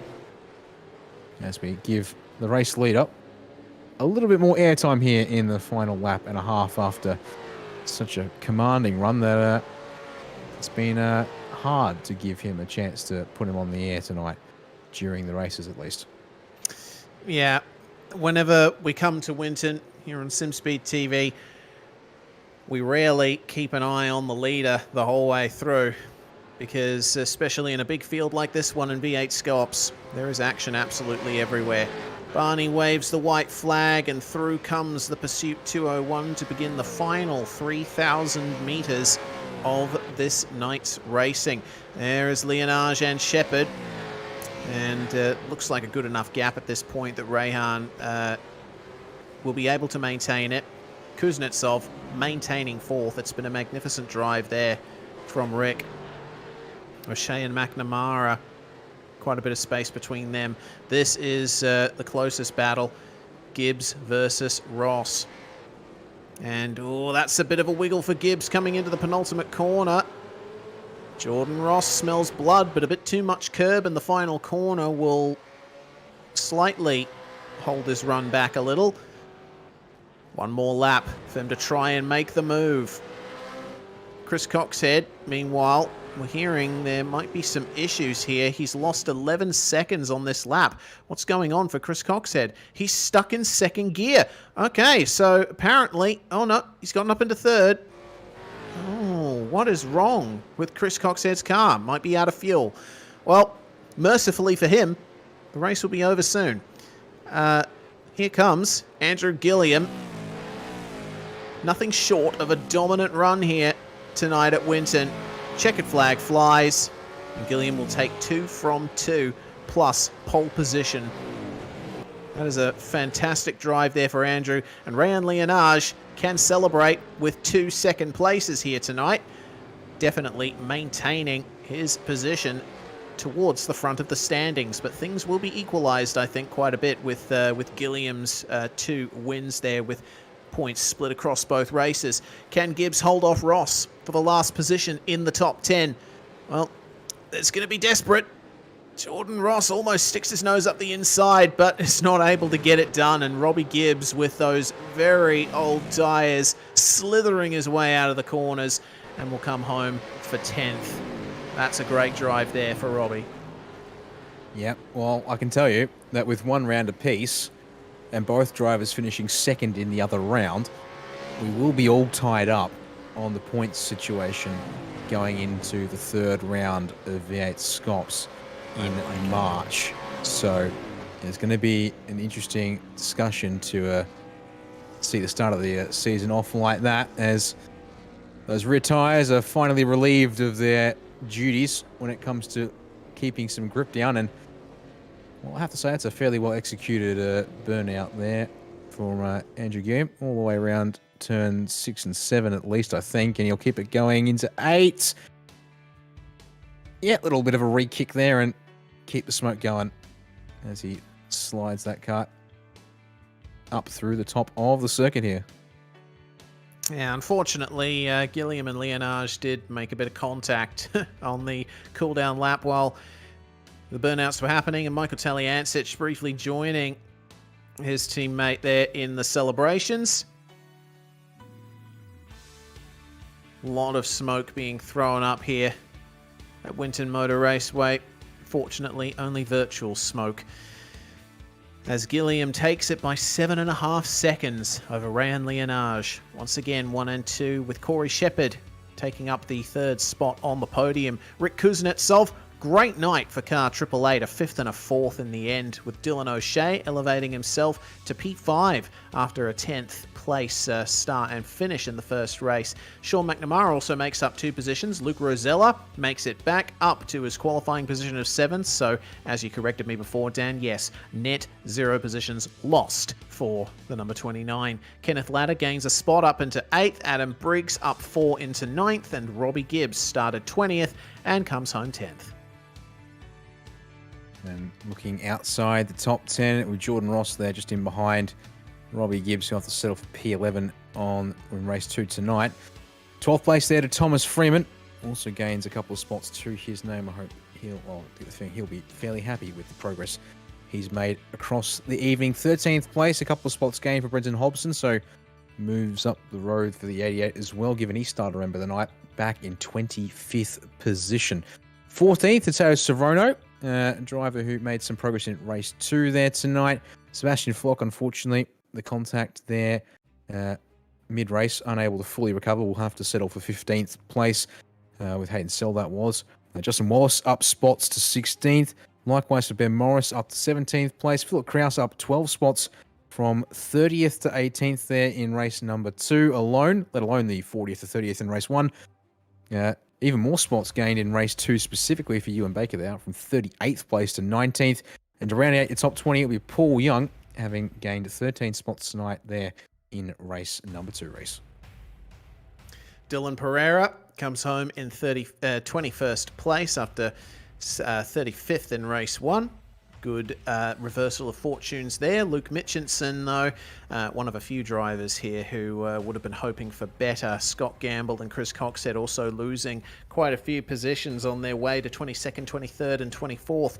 1 position gained for Brett Loxton. Unfortunate that he wasn't able to move up or down much thanks to the incidents he was involved in. Same for Hayden Veld. Definitely could have been contending for a top 10 were it not for his run-ins over the course of the night. He's the last car to finish on the lead lap, with Blocker, Taliancic, Chastaneuf and O'Reilly all a lap down. Yeah, unfortunately, a lot of drivers short of the lead. Tyler Blackburn did, I think, make it to the finish. Let's see here. He did actually make, yes, he did get classified 3 laps down there tonight, but unfortunately, Damian Johnston retiring with the mechanical black flag. 10 laps off the lead. Brian Borg retiring 13 laps down. Dylan Rudd retiring 15 down. James Scott, it went from a short little dramas there to, unfortunately, bigger dramas in race 2, and he retires 17 laps short. Hayden Sell, turn 7's favourite punching bag tonight, unfortunately, retires with his own mechanical black flag and 20 laps short. Cameron Jones, unfortunately for him, suspected hardware troubles will see him out as well, 21 laps short. And then Benjamin Smith, Blake Delaney and Tom Freer to round out your drivers, not making it to the halfway mark for any of them, unfortunately, there this evening. And, well, leave us with the time to have a quick chat to a couple of our drivers, starting off, well, I would say starting off with Andrew Gilliam, but no sign of him yet. So, Reese, I'll hand to you, but we'll have to grab the man who, well, do we go backwards or do we kick? Backwards. I reckon backwards. We'll go backwards then. So we'll grab Rayhan Leonage in a second, but start with Corey Shepherd with his 3rd places tonight across both the races with you, Reese. Yeah, indeed. Well, good stuff there from you, Corey. 3rd on the grid for race 1 and 3rd in both races. A pretty consistent night, though it seemed in both races you were really piling the pressure on Rayhan. Thanks, guys. Yeah, I tried my best to put on a lot of pressure. Not enough though. Didn't make any mistakes, so I was stuck in third. But yeah, it was good races tonight. Yeah, very tight track, Winton, especially with the track temperature being quite warm there in the conditions the server went in. It was, yeah, it was quite tricky out there. Very hard to sort of make a pass. I thought about it a few times, but yeah, I figured that it would probably end up in quite a drama, probably take each other out. So I thought better of it, and yeah, couldn't find a way through. Yeah, well, either way, that's going to continue a pretty consistent run for you in the opening part of the season, and backing up your good finish at Montreal. And so I think this season looking pretty good for you if you can find just a little bit more pace to keep up with the likes of Andrew Gilliam. Yeah, definitely. Pretty strong start to the season, but yeah, I've got a bit of pace to find, so got to get practicing and try and catch him. Yeah, absolutely. Well, either way, it's a double podium for you tonight. The floor is yours. Do you have anyone to thank for it? Yeah, just a big thanks to you guys and all my family for all of their support. And yeah, congrats to Andrew and Rehan. Well, Corey Shepherd, once again, getting onto the podium. Very consistent drive indeed. Next up, we do have the man who finished in second in both races tonight. Dan Yeaman's going to have a chat to Rehan Leonage. Thanks there, Reese. Well, Rehan, backing up the way things went for you at Montreal with a fairly decent start in qualifying, but made the moves in race 1, and then from there it looks like second place was just about yours all night long once you got there. Yeah, it was qualifying was obviously important for the first race because it's very hard to pass around here. It was probably shown there weren't too many moves throughout the night, but yeah, good start really helped, getting that position on lap 1 and then just trying to avoid any mistakes. Well, you certainly did your part to keep yourself incident-free there, and unfortunately not able to quite run with Andrew Gilliam up front, but you did a very good job there, obviously keeping Corey Shepherd behind you, given the fact he was on your rear bumper a fair part of both races, and not many mistakes from him either, so a lot of pressure you had to deal with there. Yeah, I think Andrew just had a little too much pace, but I think me and Corey were quite even, especially once we mixed, earlier pit and later pit together. It really made an interesting race for the end. Well, it certainly looked good for us up here in the comms box, watching you guys sort of work that one out across both the races tonight. And, well, that means that with you and Andrew sharing a round win each, you'll go into the third round of the season at Sebring next month, tied on points. And with such a strong start in the championship for you, I guess, do you have any sort of goals for the championship this year? And have they changed at all now that you're getting off to such a good start here this year? My goal has always just been, do the best I can. As of last year, I was thinking maybe top 10. But now I think as long as we can keep up consistency and good finishing positions in the next interesting and tough tracks, I think our goal should be top 5 or even fighting for the championship. Well, we'll look forward to seeing what you can achieve there in that case, Rehan. Before we let you go for tonight, who do you want to thank for getting you the P2s across the board? I'd like to thank the sponsors Melbourne Hydrographics Depot, DHF Tyres, Prestige Simtography, AutoServe New Zealand, Bubbles and Balloons, Simcore, RSW Graphics and Aramex Heatherton. And I'd like to thank my dad for the setups and for crew chiefing for me, and my teammates for the support. Well, there we go. First place in round 1, second place in round 2. Looking forward to seeing more of Rehan Leonage across the V8SCOPS season here in 2023. And that leaves us with one last driver to chat to here tonight. We'll bring in Andrew Gilliam to the box and hand back to you, Reese, to chat to our race winner and, well, clean sweeper for the round.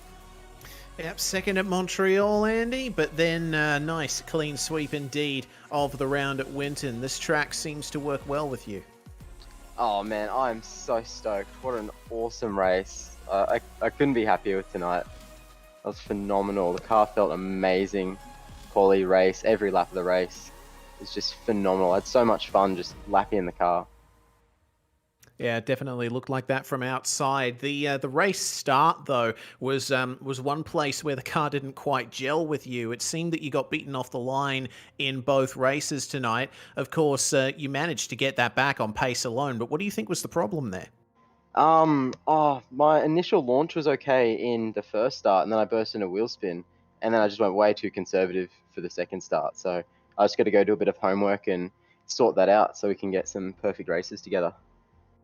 Yeah, well, it's going to be difficult for everyone to get a perfect race in next round at Sebring. That's a track that is certainly a favourite for many of the drivers. What do you think of that place? How do you think you're going to go there? Have you started your preparations already? Got some time to prepare? Yeah, I haven't started yet. Focus was on this one, but yeah, Sebring's epic because what do you get, 3 or 4 tenths a lap in draft? So even if you're slightly off the pace, you're in it for sure. And then especially once you're, I guess, about 6 or 7 laps in, and you don't have that, peak pace, green tire effect, everyone's just going hell for leather. That's exactly what we like to see here on SimSpeed TV. Well, also equal on points now with Rayan Leonage coming out of that second round win for him at Montreal, and you with the round win here. So at least in this early phase of the season, looks like it's going to be a tight battle. Yeah, his racecraft and his race consistency is so good. Like once he clicks that little extra bit of qualifying pace, he's going to be properly hard to beat. So I'm really looking forward to the fight with him this season. As are we, Andrew. Well, floor is yours once again. Anyone you'd like to thank for your round victory tonight? Yeah, huge shout out to the team. Again, week-long effort, mint setup, good practice. Just can't thank the boys enough for the support. And thanks to our sponsors, V&M Simulation and Sideways Photography for your support. And thanks to the broadcast crew and Race Control for putting on such a good event. Thanks very much for joining us, Andrew Gilliam, race victor and both races here at Winton Motor Raceway, round 2 of the V8SCOPS season for 2023. This is where we're going next, Dan, as we alluded to, the bumps and the slippery concrete of Sebring International Raceway. We've got quite a break to that round, but I'll be looking forward to it all the same. Always love races at Sebring.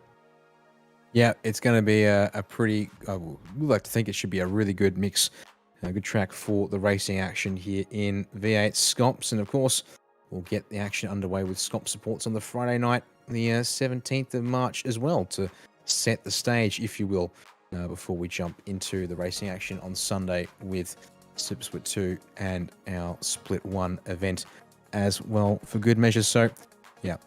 Plenty of high-speed corners, the bumps as well, which require getting the configuration for the hairpins and the slower turns right as well, to make sure that you're not compromising your car out of those parts of the track in exchange for those high-speed ones. It is definitely a place that tests you on the setup front and the practice front as a result.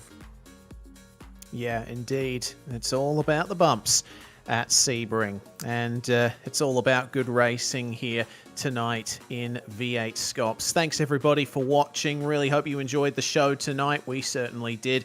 Always love watching a race with a big field at Winton. I'm Reese Gardner, Dan Yeaman alongside me, and Jay Kennedy handling production behind the scenes across YouTube, Facebook, and Twitch. Make sure that you give us a follow on all of those platforms so that you know what we're up to next on SimSpeed TV. Bye for now, but certainly not forever. See you in Florida.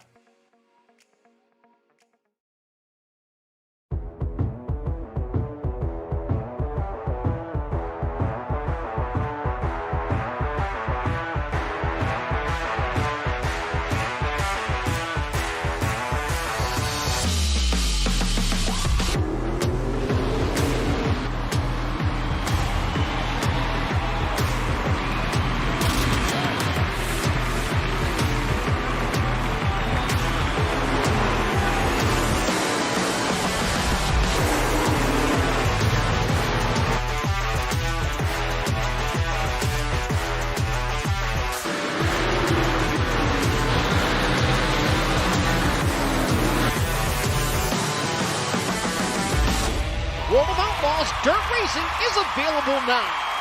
Download your copy today.